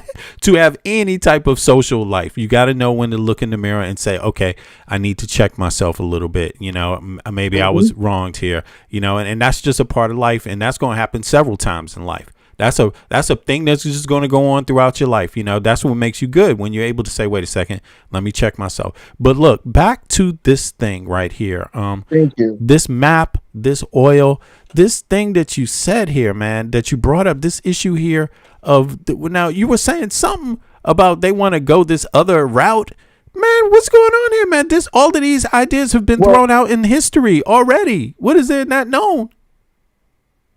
So ideally what they're trying to do is they're trying to build a pipeline. So they're trying to pair up with Chevron, right? Okay. To build this pipeline across Saudi Arabia to reach this other alternative route, right? Which would pump out, I think, about like 7 million gallons of oil a day, right? So exactly, right? So and we can obviously, I think in the future, we'll be able to have a conversation where we invite Kev Dog up, and we can have that conversation as to, what was the appeal to MAGA. I think we've covered it vaguely, right? Where obviously Trump did a good job in terms of having both left and right wing populist talking points that did appeal to your.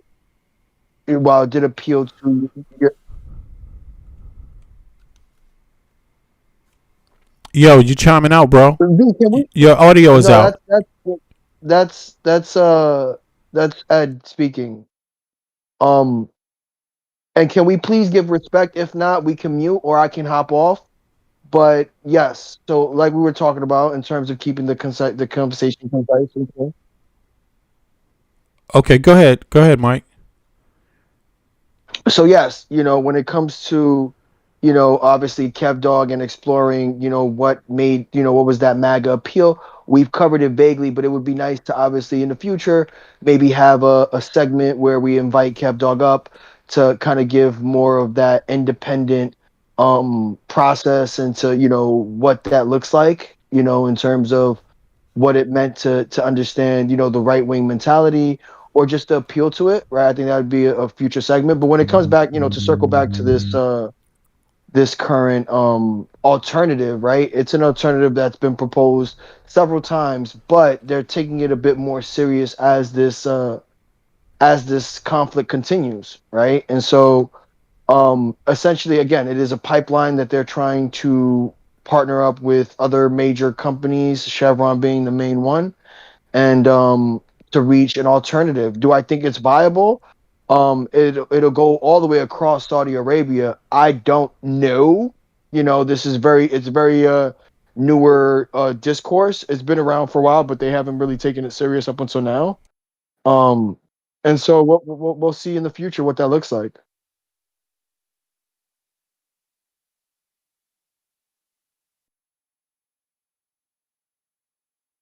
Can everybody hear me? Listen, I'm gonna chime out for today for this segment, right? It's been a minute. It's been an interesting moment. Ed, sorry to mute you, but it was just I needed to keep everything concise, man. And also, listen, there's no pun intended, but everybody's here out of the goodwill and you know, to help each other and to have an important dialogue. So no, it's no diss to you or anything like that. I just need to keep things together. Now look, it's been 3 hours 54 minutes.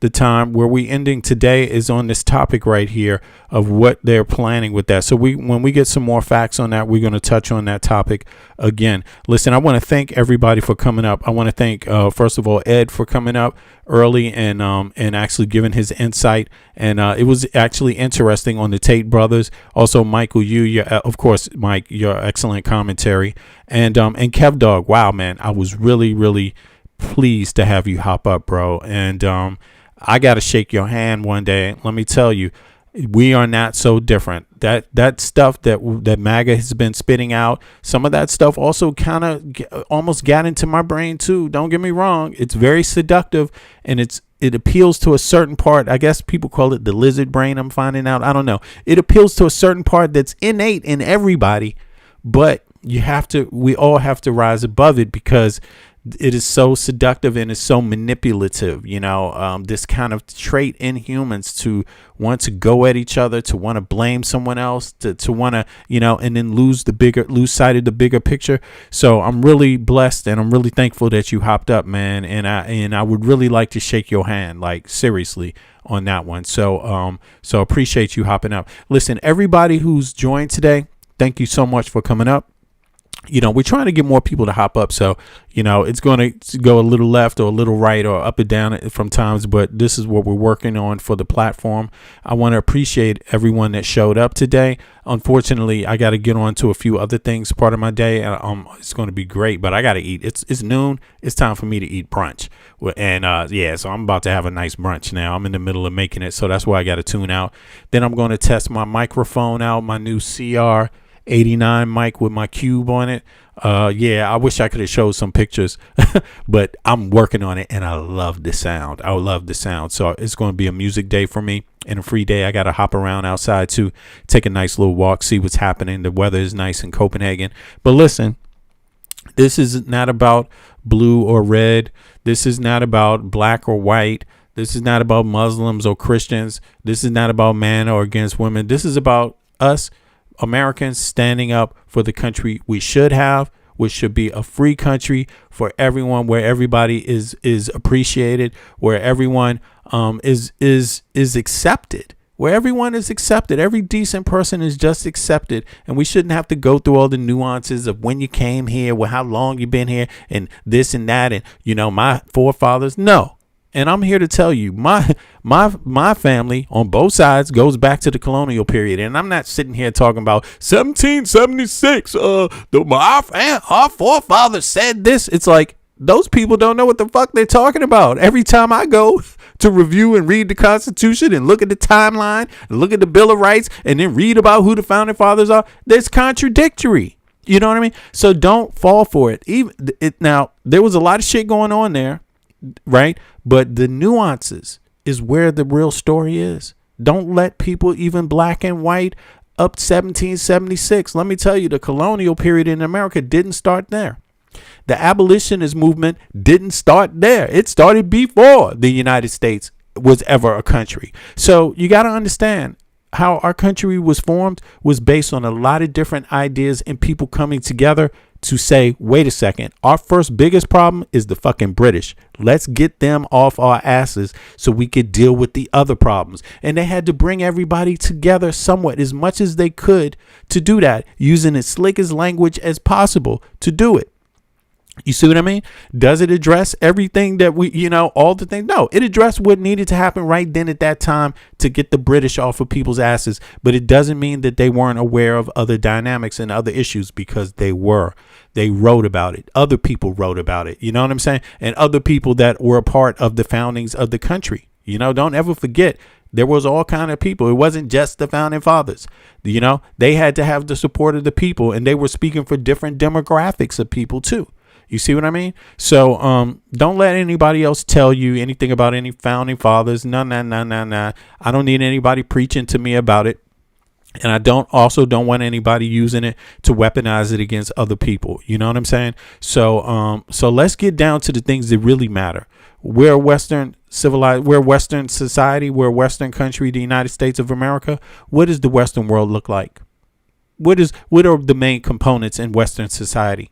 What are those components? Right now, those components are universal health care, except the United States. They are universal education, except the United States. They are a living wage, unions, okay? A fair wage for a fair day's work. And you should be able to afford to keep a roof over your head and pay the bills with that full-time job. These are standards in the Western world. We need to hold our country accountable, okay? Period.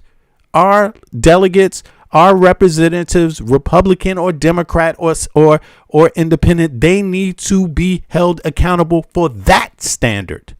And let's not fall. I don't care about the man who's wearing a dress. I don't leave him out of the conversation until we get the most important shit straight. Okay. Let's stop worrying about somebody else and who they are and what they think they are. That's not a problem. What about who I know I am and the fact that I want my taxpayer dollars also working for me too? It's not about I don't want my tax dollars going to you. It's about I want my tax dollars also working for me. It should work for everybody, for who they actually are, for the circumstance they are actually in. So let's make our country reasonable again. You know what I'm saying? Make America reasonable again. Yo, Mike, you want to chime out? You want to have the last word on this one, man?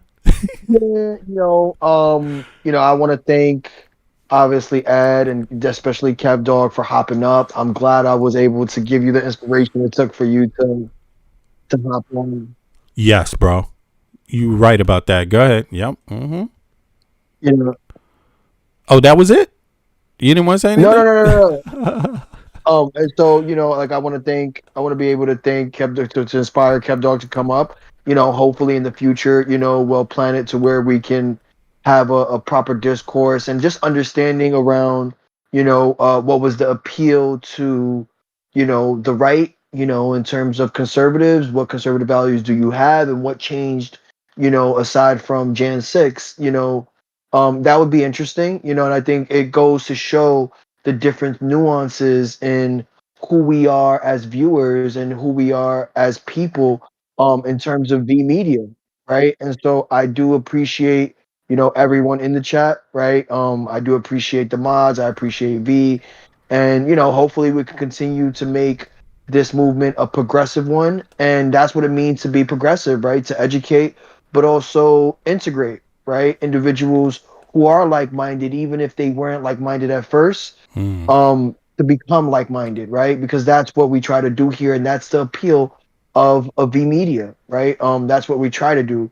And it's good to know that some of our viewers are reflective of that in the form of Kev, right? And the form of everyone else, right? And hopefully in the future, we had Big Girl yesterday, so hopefully this, we have been encouraging you guys to hop up on the Discord. Obviously, we would love to get someone who is obviously indecisive or more right wing in terms of their thought process, to have that conversation as well. But I do think, nonetheless, seeing individuals contribute now, it's a great feeling to know that we obviously are inspiring you guys to hop on and have the discourse so we can understand who our everyday viewers are, right? A lot of times, even the people who don't necessarily participate a ton in the chat still can hop on and have that proper discourse and understanding as to who they are. And so thank you guys for that. But yeah, B, I think I'm good on that part. Okay, yeah, word, man. Excellent job too, by the way. Listen, Lauren says there's breaking news. There's a 105 heat wave hits central USA. Please exercise caution, folks. Carry water with you. Yeah, for real. Damn, heat wave in the US, and it's, well, I mean, what's the deal, man? What's the deal? What's the deal with the clean energy in the US? What's the deal? It's not going to go down. And they had this theory about how the ice age would solve that. You know, you gonna wait around for the ice. You want the ice age to solve this problem for you, huh? You want to be frozen like the woolly mammoth out this motherfucker? Yeah, problem solved. Funny is you want to wait for that, huh? In any case, man, people be wilding out here. Yeah, drink your water. It is summertime. And you know, and protect yourself. Fruit, also eat some decent lightweight food, salads and fruits.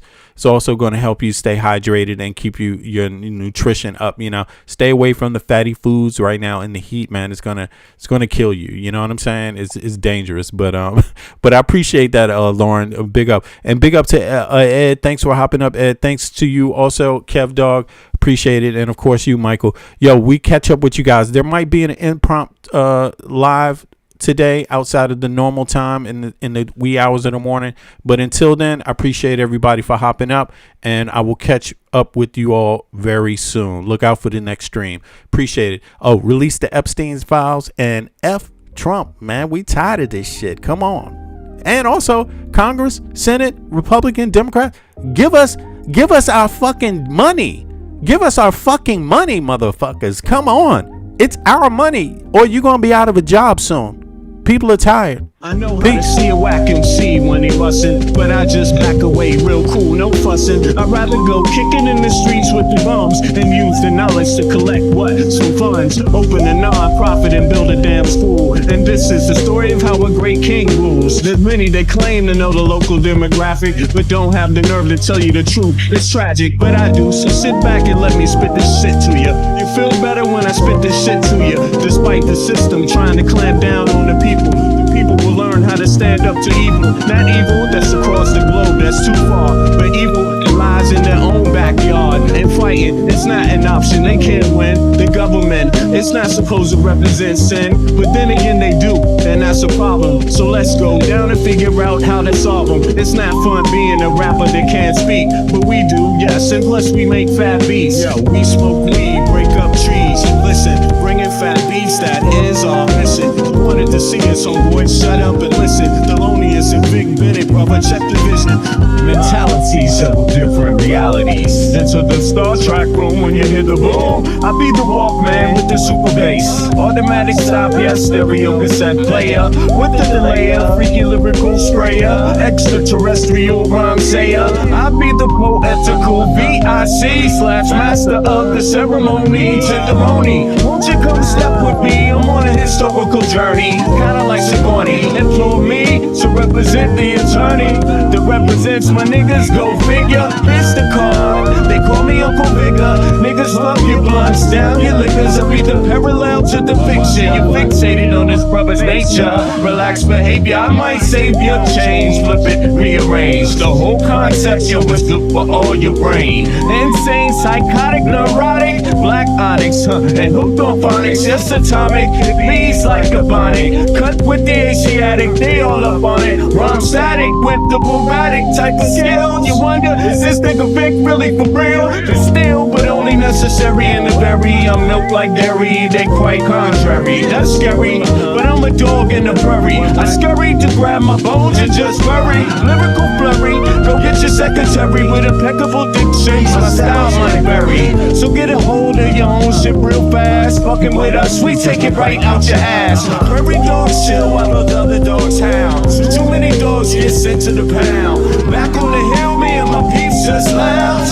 Prairie dogs, we keep it on the down. Splatter, don't like gun splatter. We try to climb the ladder, wicked men get better. They make it like splatter, but it really don't matter. Cause you know we coming back to our sons and our daughters. So father him, the one who protects ya, and the mother, she will never neglect ya. Through divine nature, the people respect ya, and in this way I deliver my lecture.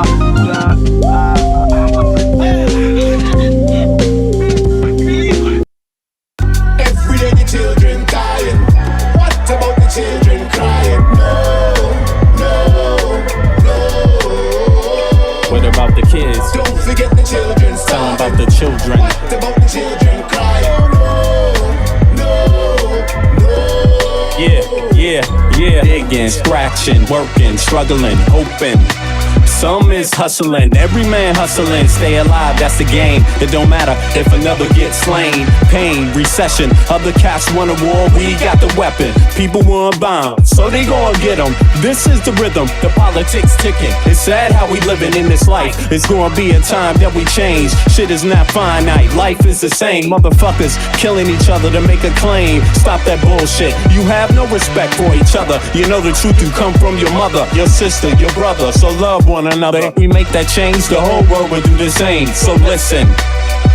Only this one love. Every day the children dying. What about the children crying? No. What about the kids? Don't forget the children. Tell them about the children. What about the children crying?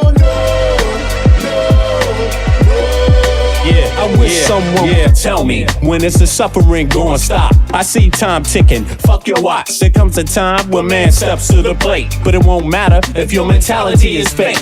Where I'm from, we got a system, overcrowded prisons, 2 cents an hour, man. Listen, shit don't change if we keep exploiting each other. One day you find out you only did it to your brother. A homeless mother, a baby, no supper. She got a husband and father, they both love her, but they can't find work cause the people with the power, they got a strange way to govern. Their price tags say nothing. Life is funny, then again it's really not. People dying for what other people got. I asked God if he can come and change the shit. He said, hell no, it's you that's gotta change this. Every day the children dying. What about the children crying?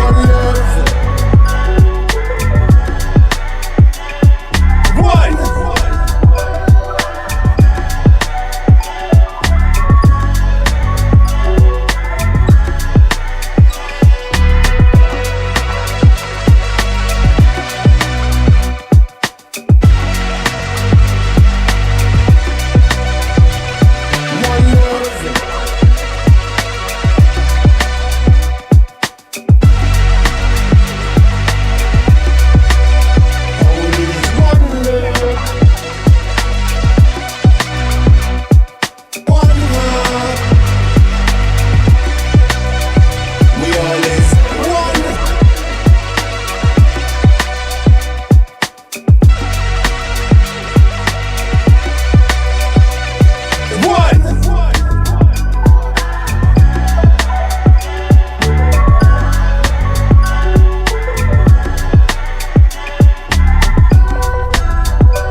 wrote this one because I love you, and I want you to love me too, girl. I just want to love. Just love the way you love. I love the way I love. I love you. Oh, I just want to love. Just love the way you love. I love the way I love you. You my TRL, I'm looking at you. The look in my eye, you can tell that I wanna know you, better yet show you that I treat you right, this I owe ya. The feelings I feel are not obscene. It's no secret I'll go in public and scream. I'll LOV you, my baby girl. The feeling's so true, we can make our own world. We were made for each other, I feel like you love. We had a child, we be father and mother. There ain't no other I'd rather spend my time with. This love can endure anything that splits. If it wasn't legit, you wouldn't hear it. I could never be confused by your spirit. We just take it still and roll it, cause we both know what we do. I'm in LOV with you. I just want to love. Baby girl, love the way you love. Love me. Love the way I love. I love you. I just want to. Hey. I want to love. Oh, love the way you love. Love me. Love the way I love you. I love you, girl. Just relax, just relax, just relax, just relax, just relax, just relax, just relax, just relax, just relax, just relax, just relax, just relax, just relax, hold your hand when we in town. Protect this love, even in the underground. Joy to God, eating brunch on a blanket. This God that granted us these days, I thank it. It's no wonder why I'm comfortable with you. It's all the simple things for me that you do. When you rub my back, it's feeling so nice. Much more than reunion and ice. It's about the kindness I can see in your face, and the way it's at the right time and place.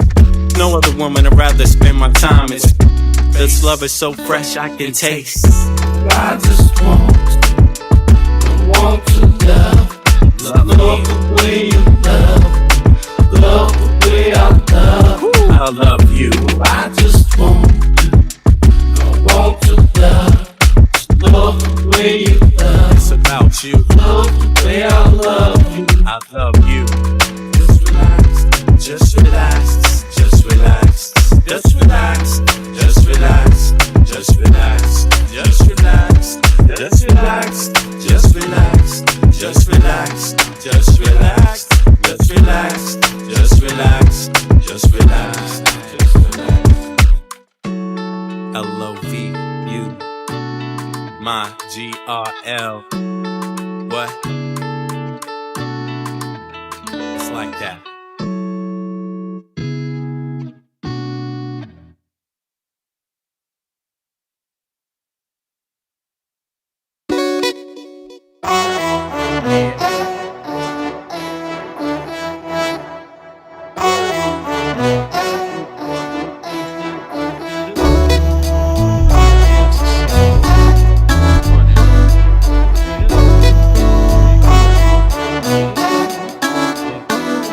Can you feel it? Nothing can save ya, cause this is the season of funky behavior. I came to relax your mind, you can recline. On what? On this here rhyme. I like the style, I'm staying for a while. It helps me show cats that I'm versatile. I'll touch your dial, turn your frown to a smile. I'll make you feel like you're having a child. So relax and open up, child. I'm about to make you walk what? Pimp style or pimped out style. You don't understand the logic. See, if you don't have it all, I'll take a deposit. I got shit for you, it's alright indeed. It's like going to the garden and planting the seed. It might tickle for a second, but it won't bleed. So just relax, just hear a dope cry. I'm just real nice, everything is real fat. You don't have to do work, we do that.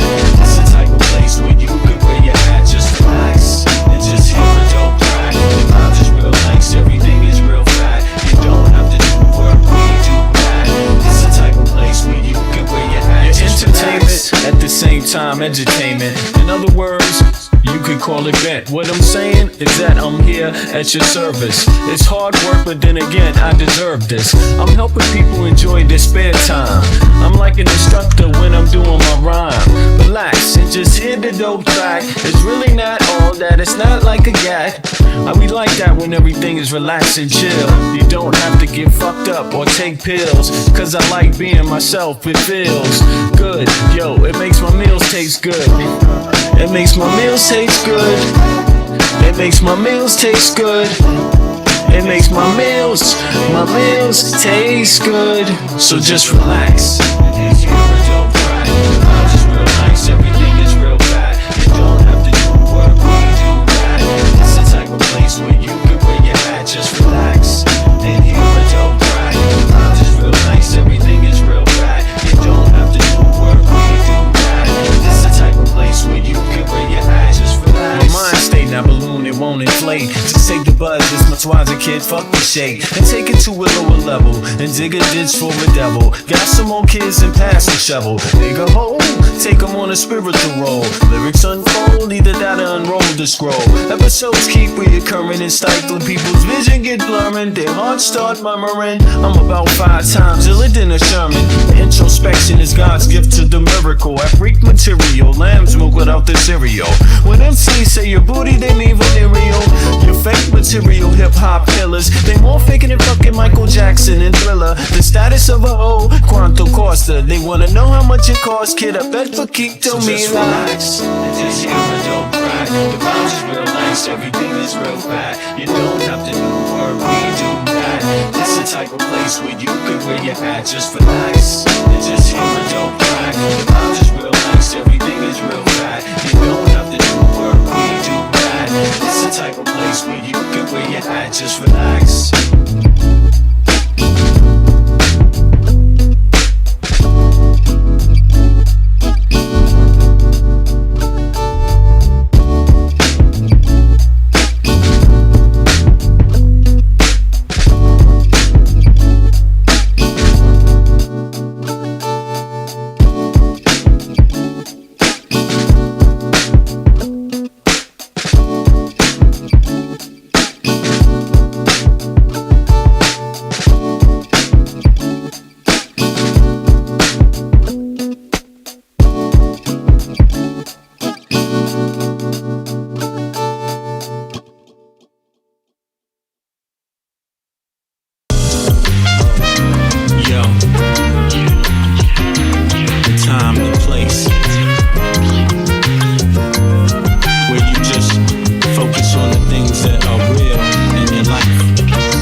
In the turf.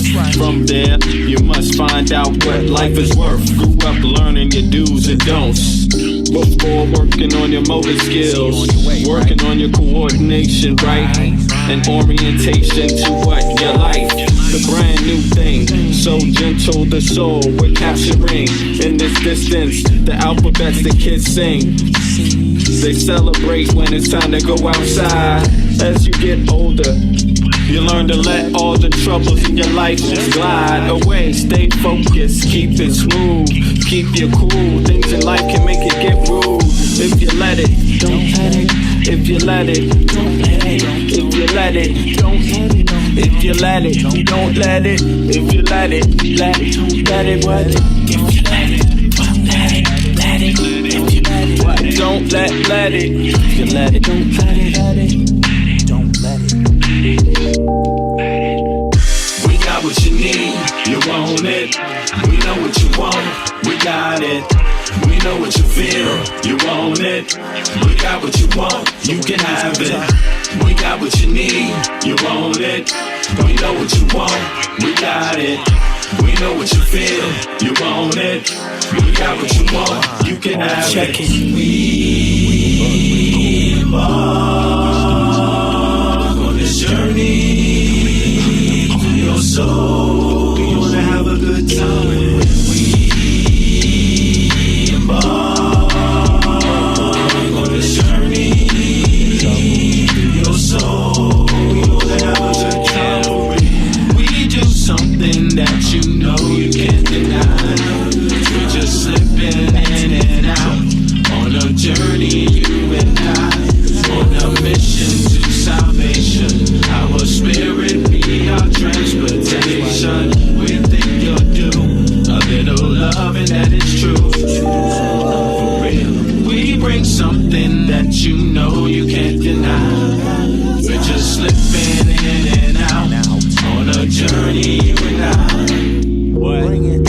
We got what you need, you want it. We know what you want, we got it. We know what you feel, you want it. We got what you want, you can have it. We got what you need, you want it. We know what you want, we got it. We know what you feel, you want it. We got what you want.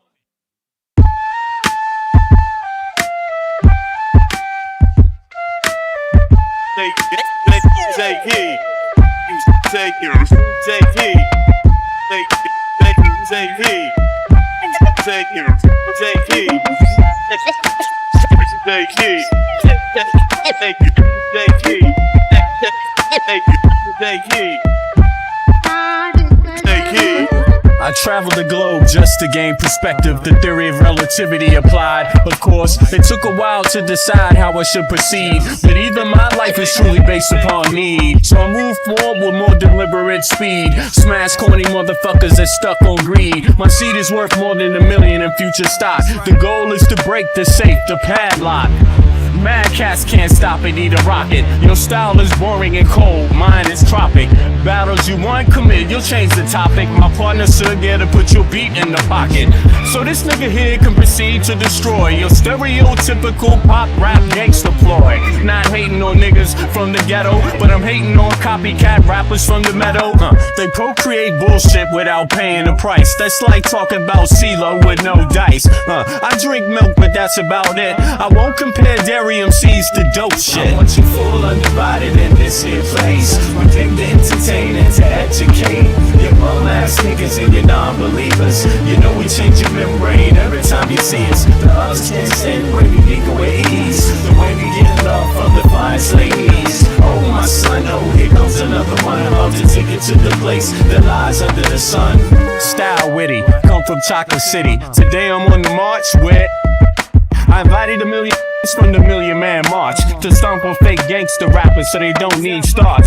For the funeral suits, we shine boots and make the radio station only play the roots. Then make the television station play Alex Haley Roots and remind these motherfuckers of what? Their roots. Oops, you can't say that, bitch, it's a slap. The new world order is even under attack. You can't fight the power eating a Big Mac. Let me explain, the hamburger minerals lack style, originality, finesse, tactic, energy, maintain creatively. That's you mathematically, your presence is solved. Why? Because to tell you the truth, kid, you're lost. Now who's ball? I'll tell you, I know that brother rap clinic, of course. You're full undivided in this here place. We came to entertain and to educate your bum ass niggas and your non-believers. You know we change your membrane every time you see us. The others can't stand the way we make away ease. The way we get love from the finest ladies. Oh my son, oh here comes another one. I'm about to take it to the place that lies under the sun. Take it to the place, then take it to the place, then take it to the place that lies under the sun. Take it to the place, then take it to the place, then take it to the place that lies under the sun.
Feelings I never felt in my life. It's hard to explain what I'm going through is new. I'm good looking, clean up well, but without this fine young little lady, I'm still in hell. She's brown skinned, Eritrean. Love every second and the time that we spend. We're good friends, there's no need to pretend. The way she walks and moves her hips, those smooth curves, I just love to kiss. It's Sunday morning, make her breakfast in bed, bring her a latte and chill up in the spread, and manifest all the thoughts in my head. The comforter of my life. You know what? She may not know it, I want her to be my wife. It was my fondest wish to stay the night. She's doing fine on her own, about to buy a home. Me, I'm working out some shit, but I've grown. I'm working hard to keep things right. Focus on my music so we we can have a life outside of the system and the bright lights. She feeds me juice and curry when I'm hungry, caress me on my body, it feels lovely. A lot of pain that I took on in my life, I need you to make it right. Need you to make it right. The feelings I'm feeling, it's real in my life. I know you're something special, want you to be my wife. All I need to know is will you treat me right? I wanna make love tonight. The feelings I'm feeling, it's real in my life. I know you're something special, want you to be my wife. All I need to know is will you treat me right? I wanna make love tonight. Brown eyes, caramel skin, beautiful face, where do I begin? Your hips, they keep making me excited. Your breasts, just how I like it. If you're the key to my life, then will you be there for me? All I'm asking is will you trust in me? It's complicated, but I wanna do it right. If we keep true to the love, we can make life. Your destiny is to be with me. I'm waiting for you to be one with me. Your soulmate, I would do anything for you. Baby girl, it's you I adore. Word life, you are my life. I won't deal with nothing that's strife. We're gonna spend all our time together, me and you, girl, forever.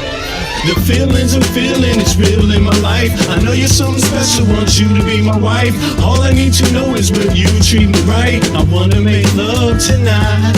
The feelings I'm feeling, it's real in my life. I know you're something special, want you to be my wife. All I need to know is will you treat me right? I wanna make love tonight.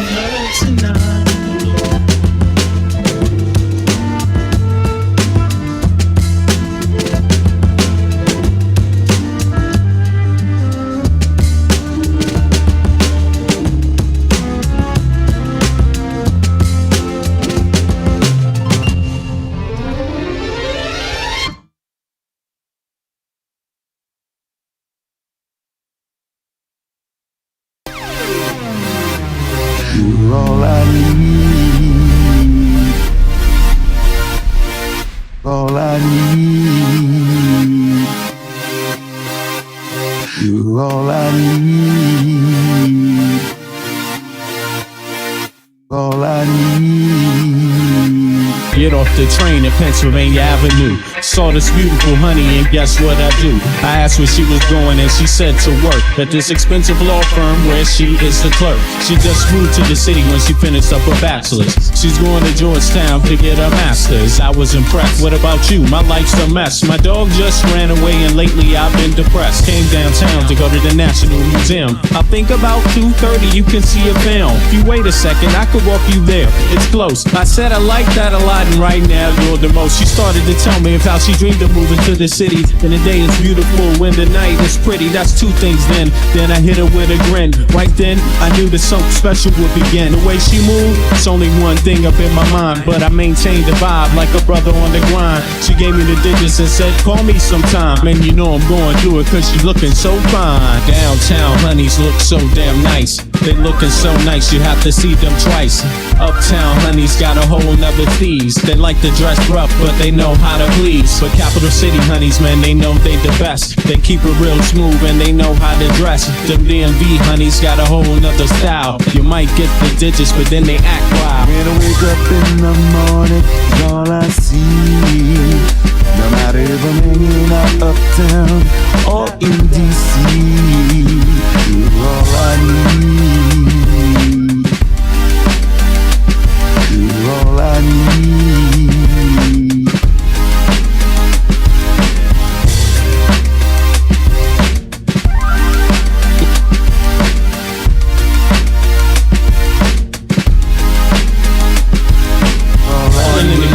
Down on 10th Street, that's when I caught her eyes. And what a surprise, she was reading the Wall Street Journal, sipping up on a latte. I winked at her and said, what a nice day. She laughed and said, why don't you join me for a minute? I said, what's your name?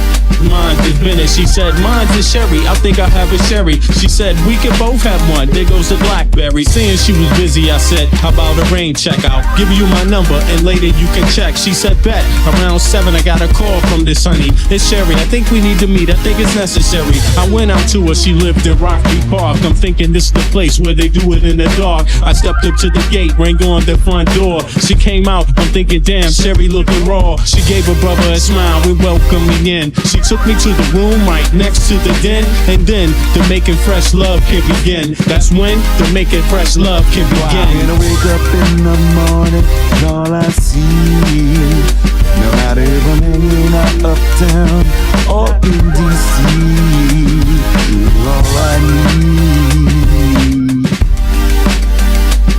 You're all I need.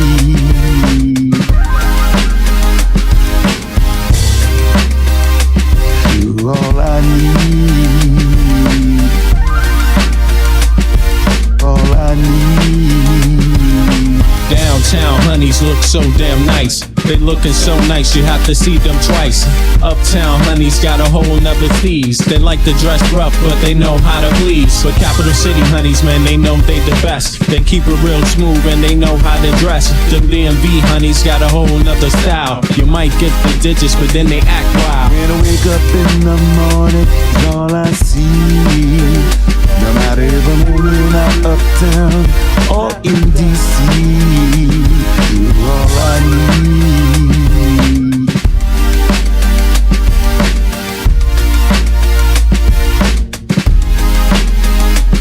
You're all I need.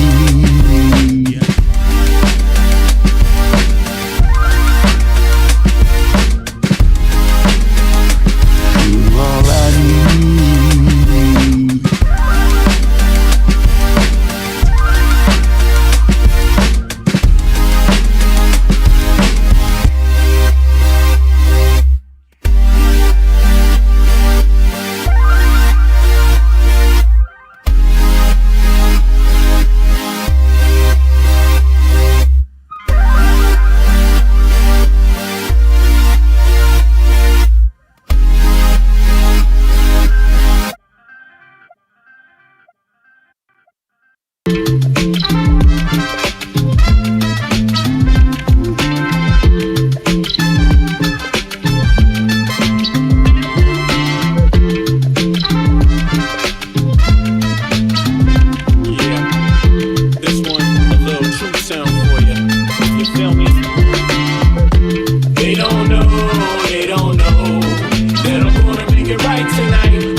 Inherited from our harshest past, embedded in our society's identity. But then again, can you tell me that's free?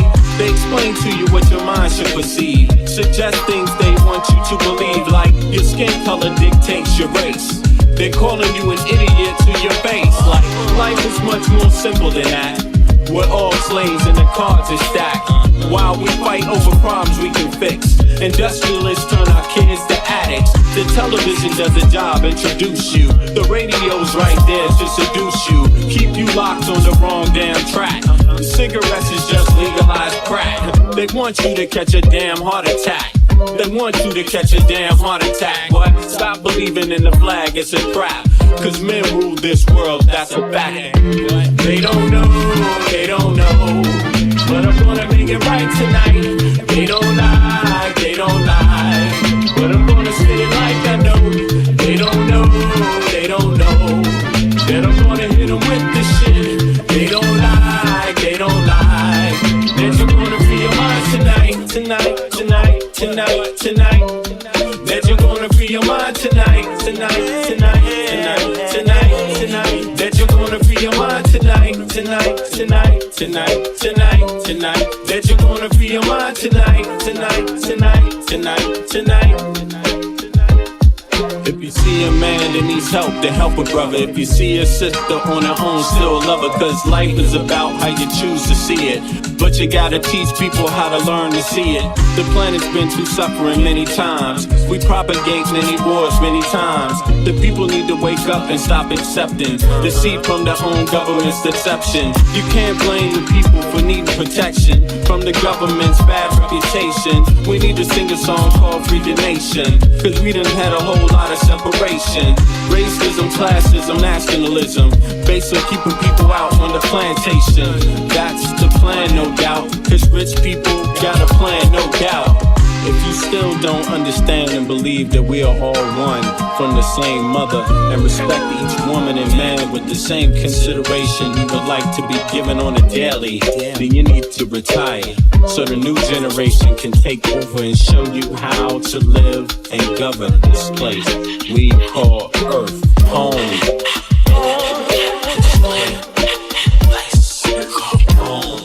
To the human bliss. Everybody here, yeah.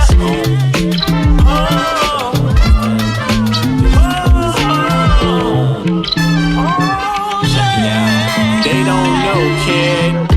They don't know. But I'm gonna make it right tonight. They don't lie, but I'm gonna say it like I know. They don't know. That I'm gonna hit them with the shit. They don't lie, that I'm gonna be mine tonight. They don't know. That I'm gonna make it right tonight. They don't lie, but I'm gonna say it like I know. They don't know. That I'm gonna hit them with the shit.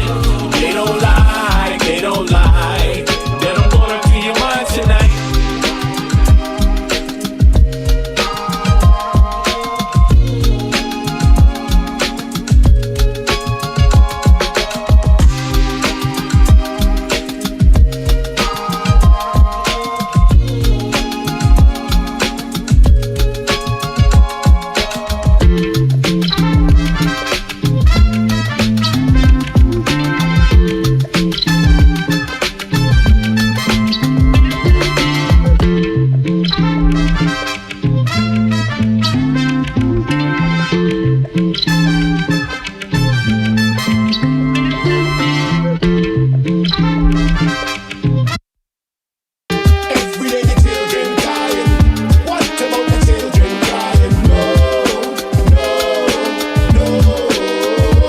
What about the kids? Don't forget the children. Tell them about the children. What about the children crying?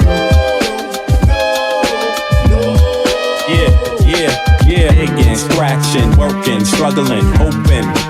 Some is hustling, every man hustling. Stay alive, that's the game. It don't matter if another gets slain. Pain, recession, other cats want a war. We got the weapon. People want bombs, so they gon' get them. This is the rhythm, the politics ticking. It's sad how we living in this life. It's gonna be a time that we change. Shit is not finite, life is the same. Motherfuckers killing each other to make a claim. Stop that bullshit. You have no respect for each other. You know the truth, you come from your mother, your sister, your brother. So love one another. If we make that change, the whole world will do the same. So listen. All we need is one. Every day the children dying. What about the children crying? What about the kids? Don't forget the children. Tell them about the children. What about the children crying? Yeah, I wish someone would tell me when is the suffering gonna stop. I see time ticking, fuck your watch. There comes a time when man steps to the plate, but it won't matter if your mentality is fake. Where I'm from, we got a system, overcrowded prisons, 2 cents an hour, man. Listen, shit don't change if we keep exploiting each other. One day you find out you only did it to your brother. A homeless mother, a baby, no supper. She got a husband and father, they both love her, but they can't find work cause the people with the power, they got a strange way to govern. Their price tags say nothing. Life is funny, then again it's really not. People dying for what other people got. I asked God if he can come and change the shit. He said, hell no, it's you that's gotta change this. Every day the children dying. What about the children crying? One.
is the way, the way.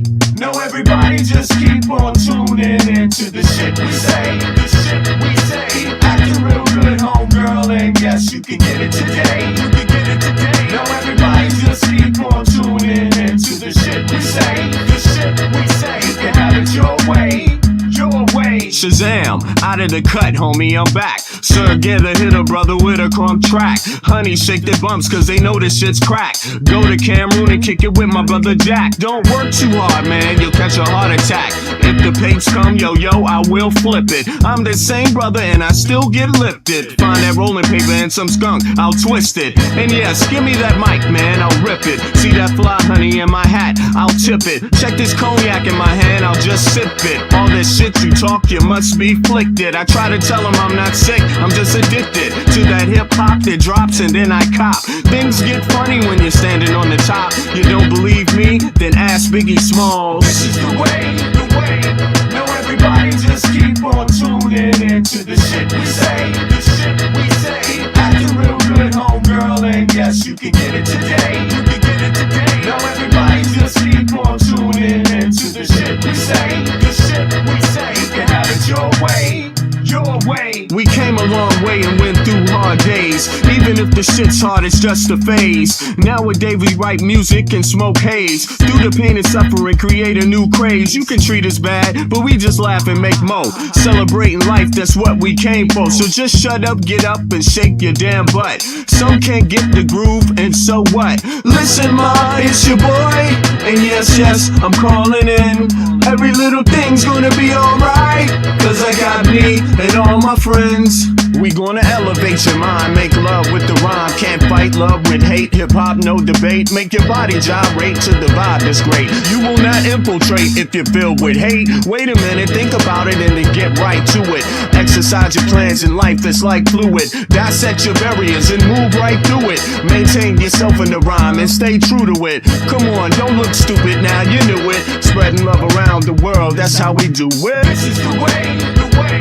No, everybody just keep on tuning into the shit we say, the shit we say. Keep acting real good, homegirl, and yes, you can get it today, you can get it today. No, everybody just keep on tuning into the shit we say, the shit we say. You can have it your way, your way.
funny, do your thing, dummy. But over there, they thinking, you do your bid like a molested kid, but guess what?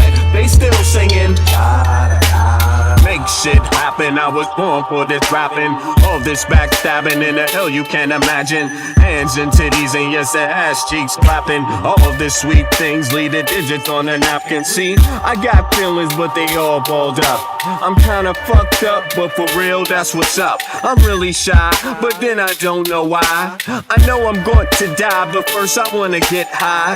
Roll the weed till the eardrums bleed. We need some fucking hate, yeah kid, that's what we need. Cause in this rapping skills contain bullshit. It has similarities to life that's sick. It can really suck, getting stabbed by a knife or shot. It doesn't matter, you just go for what you got. For real, I'm ambidextric, lyrically eclectic. Those who get hit with this get infected. Fuck that, I'll talk shit through the millennium.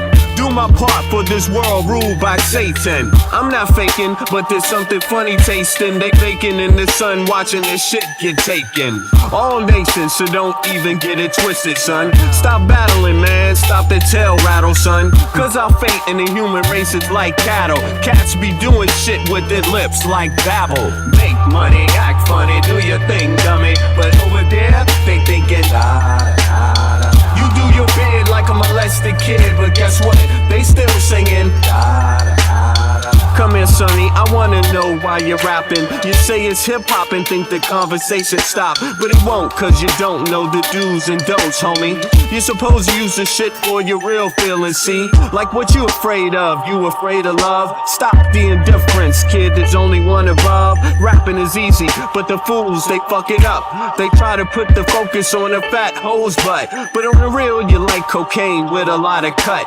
You're not the gasolina, man, you're the pimp dreamer. And both of our lives can end at the pull of a lever. See, that's not intelligent, that's some hell-bent.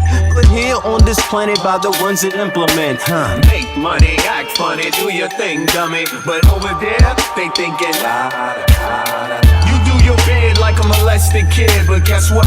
They still singing,